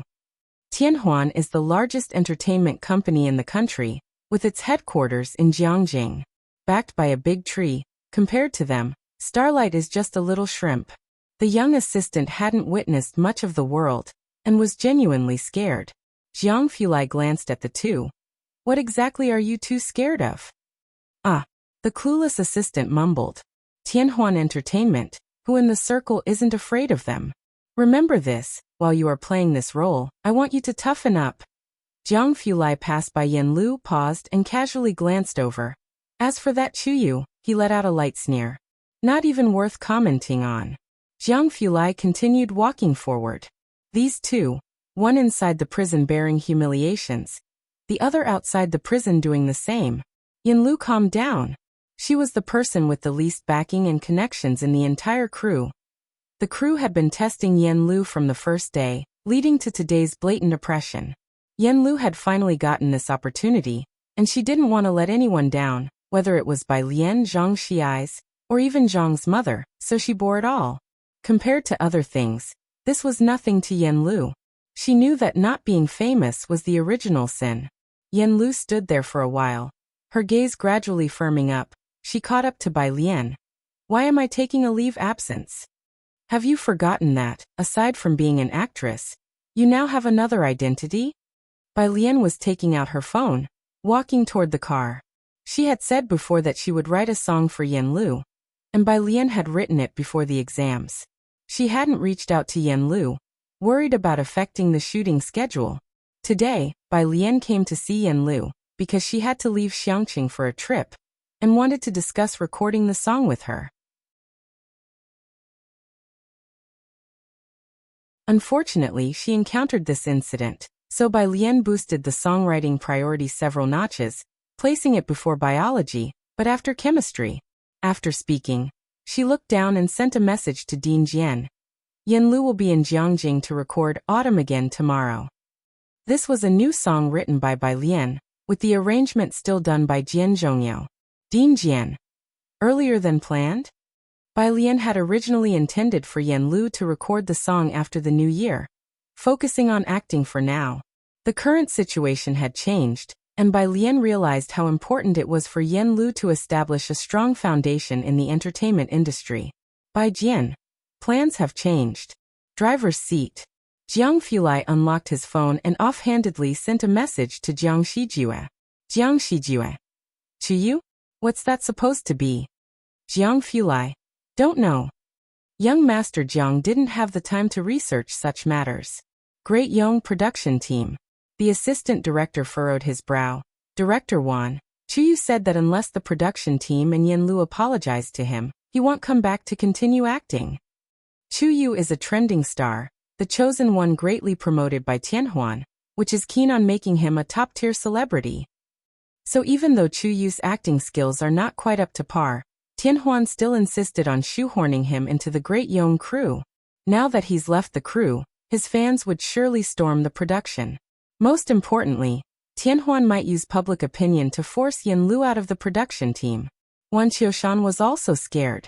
He took out his phone and found one contact, the team's biggest financier, with nothing but a dark profile picture. After realizing who it was, Wan Qiushan didn't even dare to speak to him. But Yen Lu genuinely was an actress he had high hopes for. He didn't want to lose her to Tianhuan's tactics. He hadn't even dared to inquire yet. Suddenly, that dark profile picture had a few unread messages. Jiang Shijue. I hope your production team understands one thing. Jiang Shijue. Miss Yen Lu is there to act. Seeing these messages almost scared Wan Qiushan to death. Who would have known that Yen Lu, who worked diligently and studied humbly within the crew, had such a backer? No, with that kind of backer, why wouldn't you walk with more swagger? Why be afraid of Chuyu? Chuyu didn't wait for an apology from the production team and Yen Lu when he got back.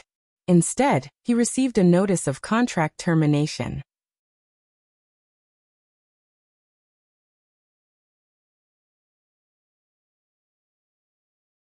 Chapter 324.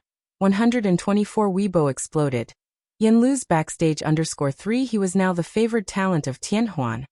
The anger in his agent's eyes flickering as phone call after phone call was made. Is Wan Qiushan an idiot? To drive Chuyu out of the crew for a newcomer who's nothing? The news that Chuyu would play the fifth male lead had already been released, and leaving the crew at this point would inevitably lead to criticism from haters. Tianhuan's PR team was not to be trifled with. Chuyu's agent sneered and posted a message using Chuyu's Weibo account, V Chuyu. It's so hard to be a serious actor. That's why I left the Great Yong crew. Picture. One was a photo of Chuyu taking cold medicine, the other of him holding a long spear. The comments below were all controlled by fans. My brother works so hard. Looking forward to my brother's new drama next summer break. Why did you leave the crew? Insider info, a certain 18th tier actress who became the female lead right away doesn't respect her seniors. My brother was driven away by her. Finger heart. At Dayong official Weibo, Are fans' lives not lives? We will never watch Great Yong if you don't replace Yen Lu. I really don't know what kind of people like Yen Lu smile. Debut for 3 years with only one popular song. Has the crew gone mad to sideline our brother for her? Hashtag boycott Yen Lu hashtag slowly started trending. Chuyu had many friends in the circle, and everyone knew he was being pushed by Tianhuan. Quite a few people stood up for him. Meanwhile, at Xinguang Entertainment, Sister Xian was negotiating with the PR department. Sister Xian was also caught off guard, only learning now that the Great Yong crew had actually let Chuyu go, and she was currently urging the PR department for an emergency response. Xinguang Entertainment was aware that Yen Lu was the female lead in Great Yong, and she had songs to release afterwards. Therefore, the PR's troll army was also working overtime through the night, but Xinguang's PR was no match for Chuyu. The comments section was dominated by Chuyu's troll army. On Manzai's side, she was between takes for a variety show. Her agent nearly laughed when looking at the trending searches, their mind calculating. I hope Chuyu's side pushes harder. If Great Yong can't handle the pressure and changes the female lead, the role will be yours. Man, she appeared pensive. Could Yen Lu turn the tables? Do you think Tianhuan is all bark and no bite? Even Xinguang's PR can't suppress it, her agent scoffed. It was a showbiz tradition to step on some while elevating others. There was always more help in adding luster than in sending charcoal in snowy weather. Manzai's eyes sparkled, and she opened Weibo to like Chuyu's post. Seeing a co-star like Man, she liked the post. The heat of the whole affair was pushed to another climax. Sister Xian had not expected things to turn out this way. Great Yong was directly confronting Chuyu, who in turn pointed the finger at Yen Lu. The only good news was that Great Yong had no intention of replacing Yen Lu. Otherwise, Xinguang Entertainment might have given up on her. Sister Xian, what do we do now? The team members were also anxious, unable to overpower Chuyu's PR. And Yen Lu's popularity was no match for Chuyu's. Let me think some more. Sister Xian pressed her forehead. The only thing to do now was to wait for the storm to calm and for the drama to air next year. As she was thinking, her phone buzzed in her pocket. It was Xinguang's CEO. She was startled and answered. On the other end was the CEO's friendly voice. Sister Xian, honestly, you should have told me earlier that Yen Lu was Zongguang's person. It was the first time the CEO of Xinguang had called her Sister Xian. Sister Xian didn't catch on. What are you talking about?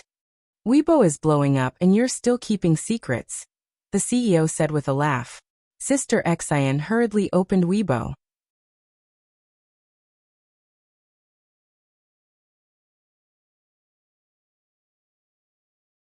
Chapter 325, 125 bursts, enough to be recorded in history, second update.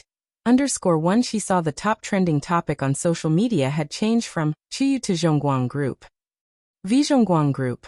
Acting is an art, not entertainment. Image.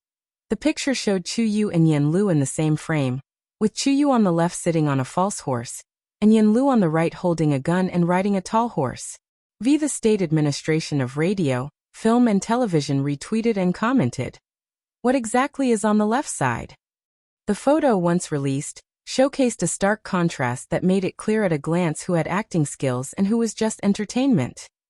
And just like that, Weibo exploded. Many younger people may not understand the strength of Zhongguang Group, but everyone in the entertainment circle knows what the State Administration of Radio, Film and Television is. A bunch of Chuyu's fans, not daring to attack the administration, went crazy in the comments section under Zhongguang Group's post. Our brother is just suffering from a cold and can't ride a horse. Are you also trying to leech off Chuyu's popularity? Tail. Wait, what age group are Chuyu's fans? Xiao_Limby. Ever heard of Zhongguang Securities, Zhongguang Bonds, Zhongguang Heavy Industries? Ever heard of Zhongguang Bank at least? Know about railways, highways? 1/3 of those are invested by Zhongguang. Your Tianhuan Entertainment's total assets combined aren't worth 1/10 of Zhongguang's annual bonds. Do you know what kind of unit Zhongguang is? Read more books, don't just watch entertainment all day long. At least then you'd understand what Zhongguang Group does. The State Administration of Radio, film and television took the lead in criticizing Chu Yu. A bunch of official media joined the fray, suggesting that it was high time the entertainment industry was cleaned up. Chu Yu and Tianhuan Entertainment started to panic, reaching out to Yan Lu and the Daong crew. They had stoked the flames too high, and now they found it not so easy to disengage. They were in the predicament of riding a tiger and unable to dismount.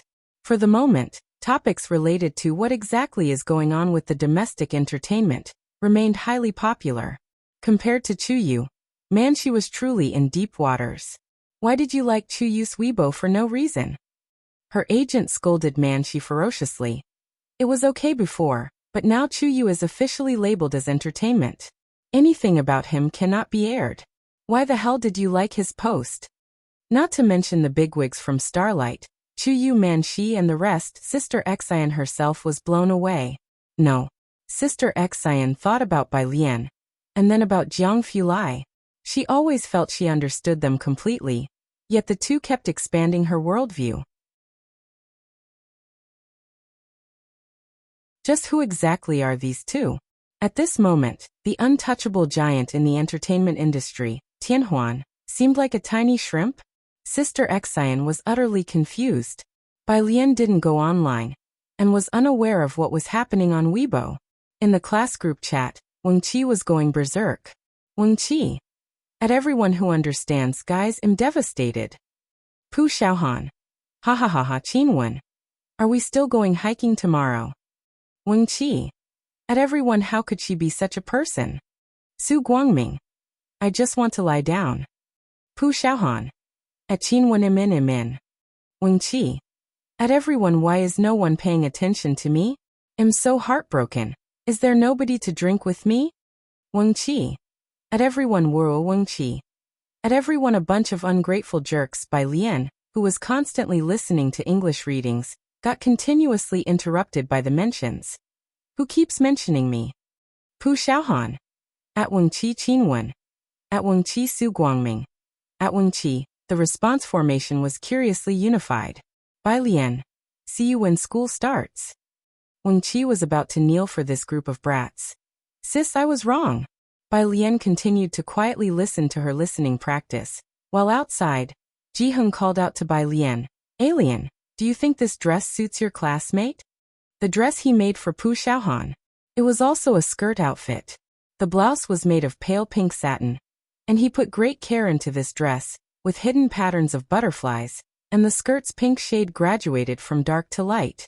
The hem was decorated with overlapping patterns of white and goose yellow flowers, with a cascading, magnificent look.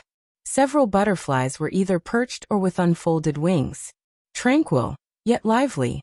Ji Heng always believed that girls of this age should wear bright, vibrant colors. According to his taste, Bai Lian suited white, but red suited her even more. Vivid and dazzling. But regrettably, when it came to the clothes he left for Bai Lian, she only wore light-colored dresses. She had never worn red, pink, or goose yellow dresses. Afterward, Ji Heng seldom made bright-colored series of dresses for her. She will definitely like it. Bai Lian observed the dress in Ji Heng's hands closely and let out a light laugh. I'll take it to her in a bit. Ji Heng folded the dress, placed it in a plastic bag, and handed it to Bai Lian. Just then, Suen's video call came through.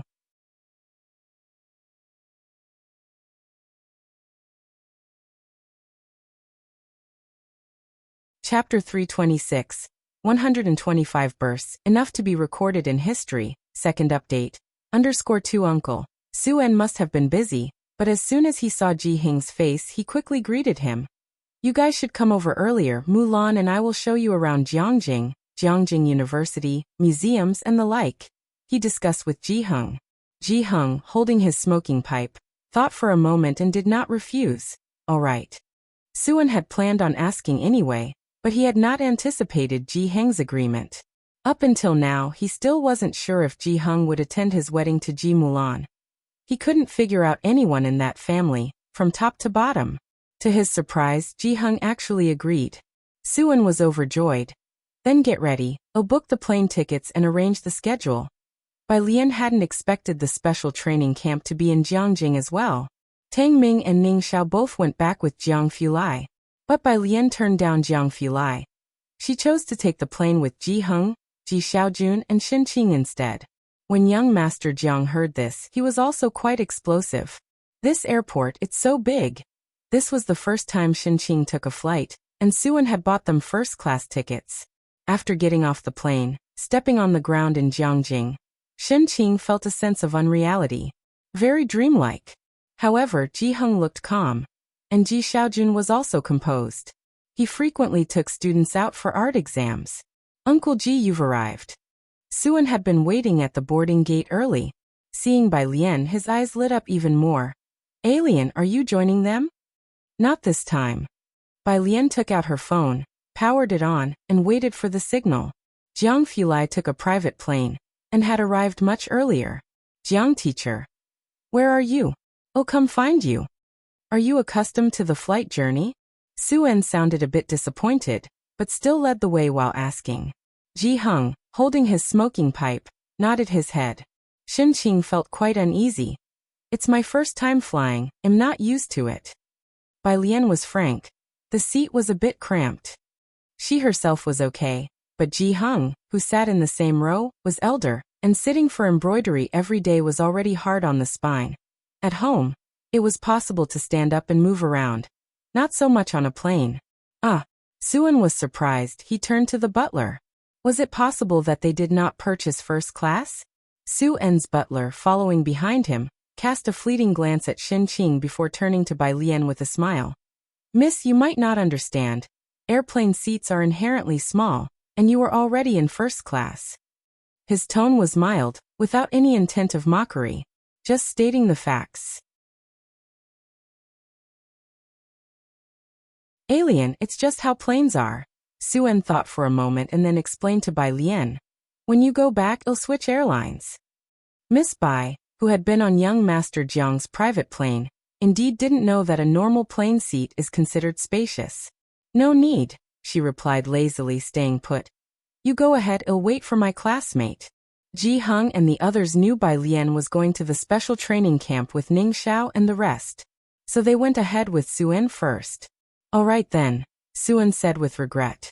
The butler beside him glanced at Bai Lian. He was indifferent to whatever she was going to do.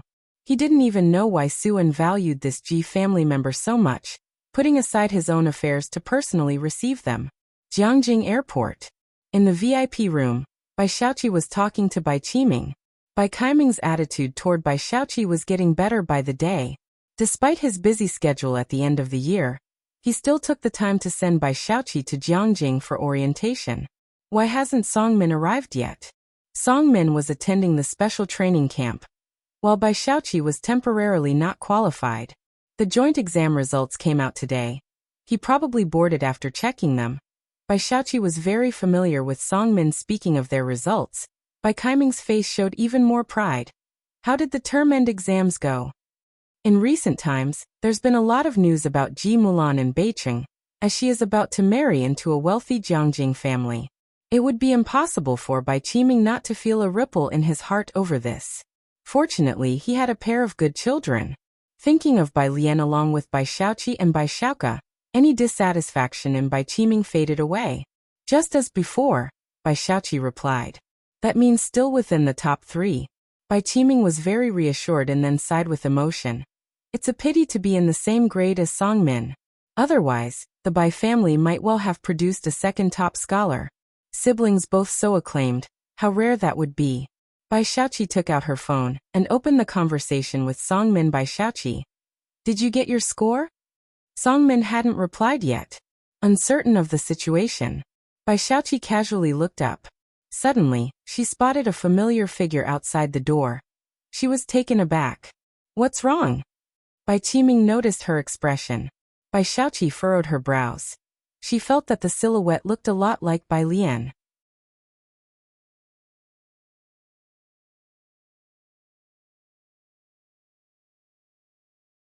Chapter 327, 125 bursts. Enough to be recorded in history. Second update. _3 Xiaoqi. Bai Qiming stood up, speaking sternly. The Yin family people have arrived. The Yin family, Songmin's mother's maiden home, residents of Jiangjing. They were picked up by Songmin's mother and her brother, the the current director of the Yin family. Songmin's mother had arrived early both for Ji Mulan's wedding and to strengthen family relations, preparing for Songmin's entry into Jiangjing University next year.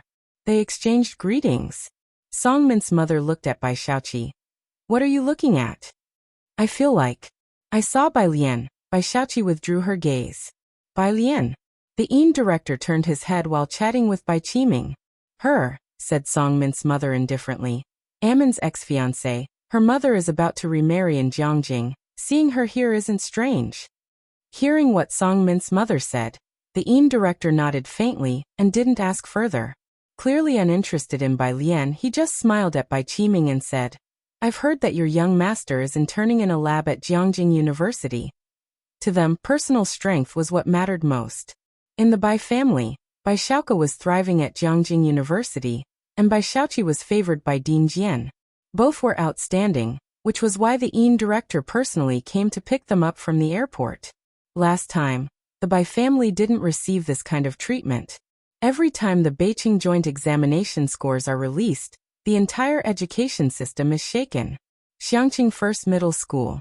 The principal and the homeroom teachers were all gathered in the computer room. They hadn't been able to log into the system for 2 hours.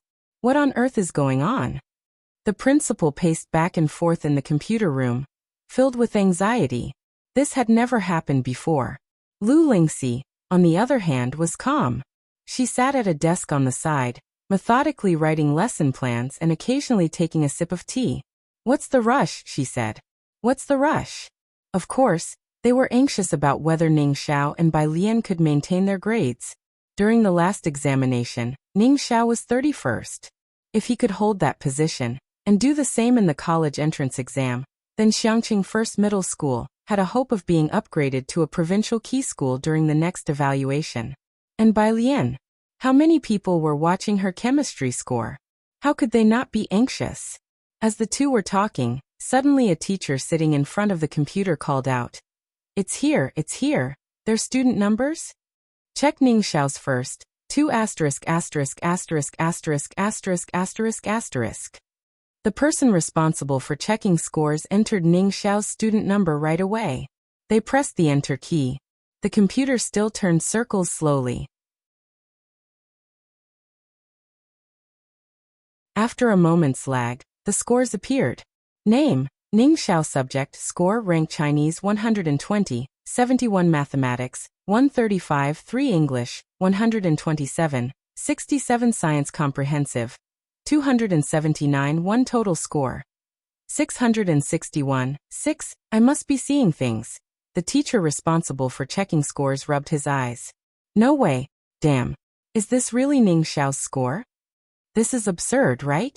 Ning Xiao barely made it into the top 100 on his first monthly exam, and then 31st on the second. The teachers all thought that last performance was Ning Xiao at his best, and were concerned if he would make it into the top 30 this time. Now he's ranked 6th in Beijing. First in science comprehensive across the province? That's just 2 months of time. This first place in science comprehensive is a bit too exaggerated, right? Lu Lingxi was also taken aback, truly shocked this time.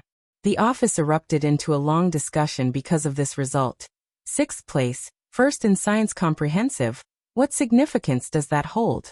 Ning Xiao's science score was even higher than Songmin's. After the excited discussion, they finally remembered Bai Lian. Don't say anything. The school principal had already ordered banners. He smiled at the others and said, with Ning Xiao's huge improvement, Bai Lian will definitely enter the top 30, right?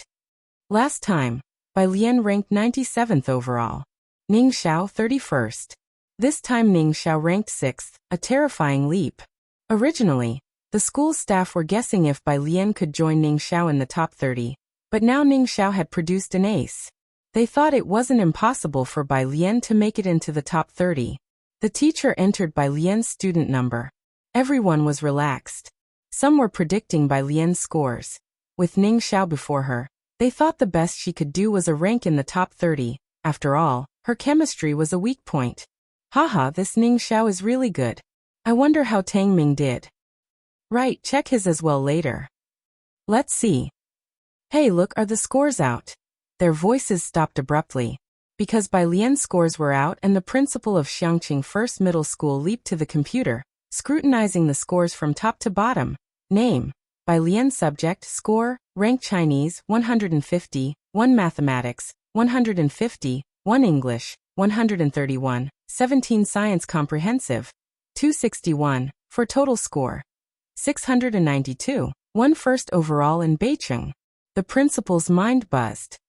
He felt that this moment would be recorded in the annals of Xiangqing First Middle School's history because he vaguely saw the provincial top scholar was waving at him.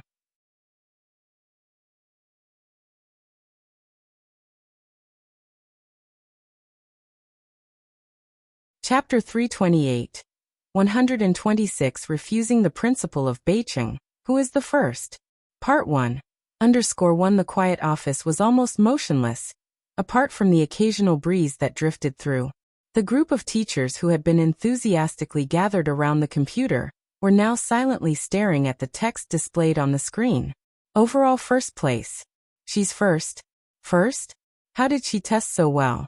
A teacher gradually came to terms with the result. She surpassed Song Min? Is there really someone in Beijing who can outperform Song Min?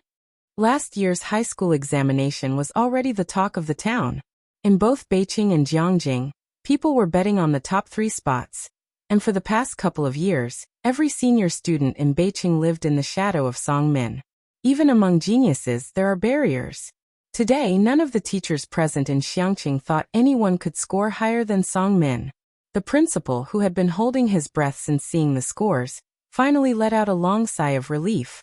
The last time Bai Lian ranked 97th, everyone was shocked. Despite the shock, everyone could accept it back then because there were 3 or 4 students in the school who made it into the top 100 in the province, and Ning Xiao was ranked 31st. At this term's finals, Ning Xiao's performance was already shocking enough. Nobody expected the ultimate trump card to be Bai Lian. At this moment, not to mention the homeroom teachers who maintained a stable mood in their classes, even the usually composed and calm Lu Lingxi was stunned by this turn of events. Is she a monster or what? Who jumps from 450 points straight to 692 in one semester? Some homeroom teachers began to lose their composure. After all, when Bai Lian first came to the school, she had transferred from humanities to science, with 0 in biology and 0 in chemistry. She definitely hid her abilities at the start, one teacher analyzed. Otherwise, with her physics being so good, how could her biology and chemistry scores possibly be 0? With this reasoning, the other teachers found it easier to accept. After all, watching someone go from 0 to passing in chemistry in one semester was quite distressing for them. Did Bai Lian not study chemistry much before this? There were believers before, but now hardly anyone believes it. After some discussion among the teachers, they relaxed and were finally able to face the results head-on. Is she a genius on the same level as Song Min? Song Min's reputation as a genius was known by everyone at all the major high schools over the past 3 years. I don't know. Someone suddenly looked towards Lu Lingxi. Can Bai Lian maintain her lead? I wonder how much Song Min scored this time.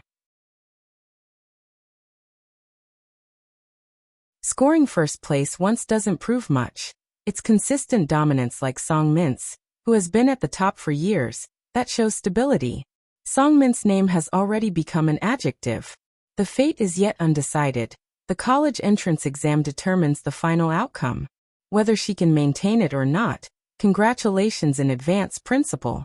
I think we've got the top 3 spots in the college entrance exam locked down. Many factors come into play in the college entrance exam. This test might have played to Bai Lian's strengths. With 1 term left, although Bai Lian scored first this time, most people still hold Song Min in awe. 4 other students to take first place from Song Min even once is quite a feat. Don't be so timid. The homeroom teacher of class 8 pulled out his personal savings and slapped them on the table. I bet Bai Lian will take the Beijing top scholar title. Who wants to bet with me? I'll bet on Bai Lian too. The principal was actually daring in his own right, though he had no cash at hand. So he turned to Lu Lingxi to borrow money. But the teaching resources in Beijing are so much better than ours. Nobody knows if Song Min just made a mistake this time. Some teachers hesitated, placing their bets on Song Min. Teacher Lu, lend me some money. The only person in the room who controlled the financial power, Lu Lingxi. Beijing High School. The homeroom teacher of the international class also found it hard to believe the news. He looked at the two names on the list, by Lian Ningxiao. Indeed, from the moment it was known that Song Min wasn't first, the school was abuzz. 692 points, one more than Song Min. The homeroom teacher turned to the principal. With a perfect score in mathematics, and there's another student named Ning Xiao, who scored 279 in science, 5 points higher than Song Min. What exactly happened with Song Min this time? The principal frowned. After pondering for a moment, the homeroom teacher, who hadn't yet seen the two students' papers, said, "Recently Bai Xiaoqi has been practicing the piano a lot. He might have neglected his studies because of that. I discussed it with him this morning. He didn't perform well in the science subjects or mathematics. It's good that there was a mistake this time. Otherwise, without any pressure, he would stay in the same place." Just what place is this Xiangqing High School? The principal, learning that both students came from the same school, also from Xiangqing High School, said, "Such talented students, and they aren't from our school." A region on the fringes long since forgotten by the people of Beijing. He lowered his head to carefully observe Bai Lian and Ning Xiao's scores.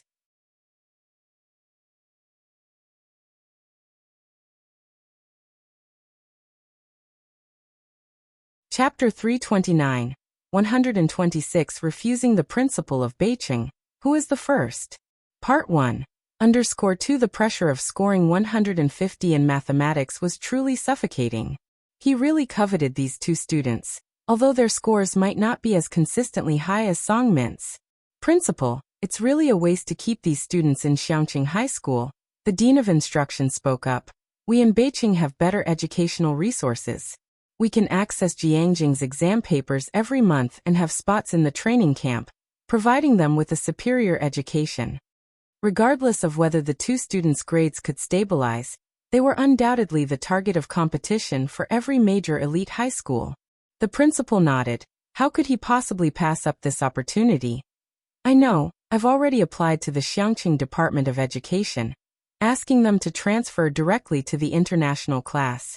I'm waiting for Xiangqing High School to send me their files." The dean's eyes lit up, looking forward to seeing the two new students at the start of the term. No teacher at Beijing High School believed the two students from Xiangqing High School would refuse. After all, in Beijing, there was nobody who didn't know about the international class, the best class in the entire city, overflowing with resources, only accessible to high achievers. Even if influential people tried to force their way in, those who didn't meet the standard would still be expelled. The most notable example was Bai Lian, who had been in the international class for less than 2 days. Who would have thought that the top student they now wanted to invite was the very one they had kicked out before? Bai Lian was still at the airport, holding a conspicuous sign while waiting for Jiang Fulai. Jiang Fulai had left before her, owing to the Jiang family's annual payment of a large additional fee to the airport for usage and air traffic control, which allowed them to queue for landing slots. He had departed from Damping City and, although he flew out earlier, he arrived around the same time as Bai Lian. From the corner, Bai Lian could easily spot the person approaching at a slow pace. His aura was cold, and his face was exceptionally handsome, but his expression was indifferent, his pale eyes as bloodless as ice, deterring anyone from staring. Compared to him, Bai Lian, who was leaning lazily against her suitcase, seemed approachable enough that several people dared to come up and chat. The boy who just stepped forward wanting Bai Lian's WeChat noticed a deathly glare, and couldn't help but turn his head, only to meet those deep and chilling icy eyes. He shivered. With a swift change of direction, he walked briskly towards the luggage claim area. "Let's go," Jiang Fulai said as he went to help her with the suitcase. "They are waiting for us in the parking lot." Today they were headed to the training camp, where food and lodging were free for the entire winter training session. The course would last for roughly 20 days, with Ning Xiao and Tang Ming also attending. "I've got nothing but books here," Bai Lian said. The airport was warm as Ji Hung had provided her with a white down jacket that she didn't wear, handing it to Jiang Fulai. "You help me with the jacket." Bai Lian's suitcase had very few clothes but was filled with books. It was quite heavy, Yet she didn't let Jiang Fulai carry it. She just stuffed the down jacket into his hands. Jiang Fulai. He had something to say, but Bai Lian didn't give him the chance to retort as a call from Xiangqing came through. It was from Lu Lingxi. Teacher. Bai Lian gripped her suitcase tightly, gave Jiang Fulai a look, and signaled him to lead the way. Jiang Fulai looked at the suitcase in her hand somewhat sullenly. Then he started walking ahead. Bai Lian trailed a step behind him, slowly, chatting with Lu Lingxi. Do you know your total score this time? Lu Lingxi threw out a bait. Bai Lian knew her own score well enough, she sighed. Less than 700. After their exams, Jiang Fulai had inquired about their results and reviewed the papers. Ever since he knew Tang Ming ranked third in the school, Jiang Fulai had been telling them not to limit their vision to Xiangqing High School. In Biqing's final exams, there were not a few who scored above 700. Bai Lian, Ning Xiao, and Tang Ming were all well aware of this. Unknown to Lu Lingxi, detecting a hint of regret in Bai Lian's voice, the teacher was puzzled. There was little point in continuing this conversation. Beijing High School wants you and Ning Xiao to transfer to their international class next semester. Lu Lingxi brought the topic back, speaking seriously. Beijing High School? Bai Lian almost didn't have to think about it. Oh, I'm not going. You're not going? Lu Lingxi was surprised. She had discussed with the principal, and although he wanted Bai Lian to stay at Xiangqing High School, they both understood that the best teaching staff was in Beijing. The principal and I both suggest you go there. It would allow you to maximize your potential to the fullest. Bai Lian, please consider it carefully once more. You can still keep your enrollment at Xiangqing even if you go to Beijing. Lu Lingxi hoped Bai Lian would reconsider seriously for another couple of days. You're tuning in to the Echoes of the Heart YouTube channel. Don't forget to subscribe and join us on this journey to catch the most captivating stories.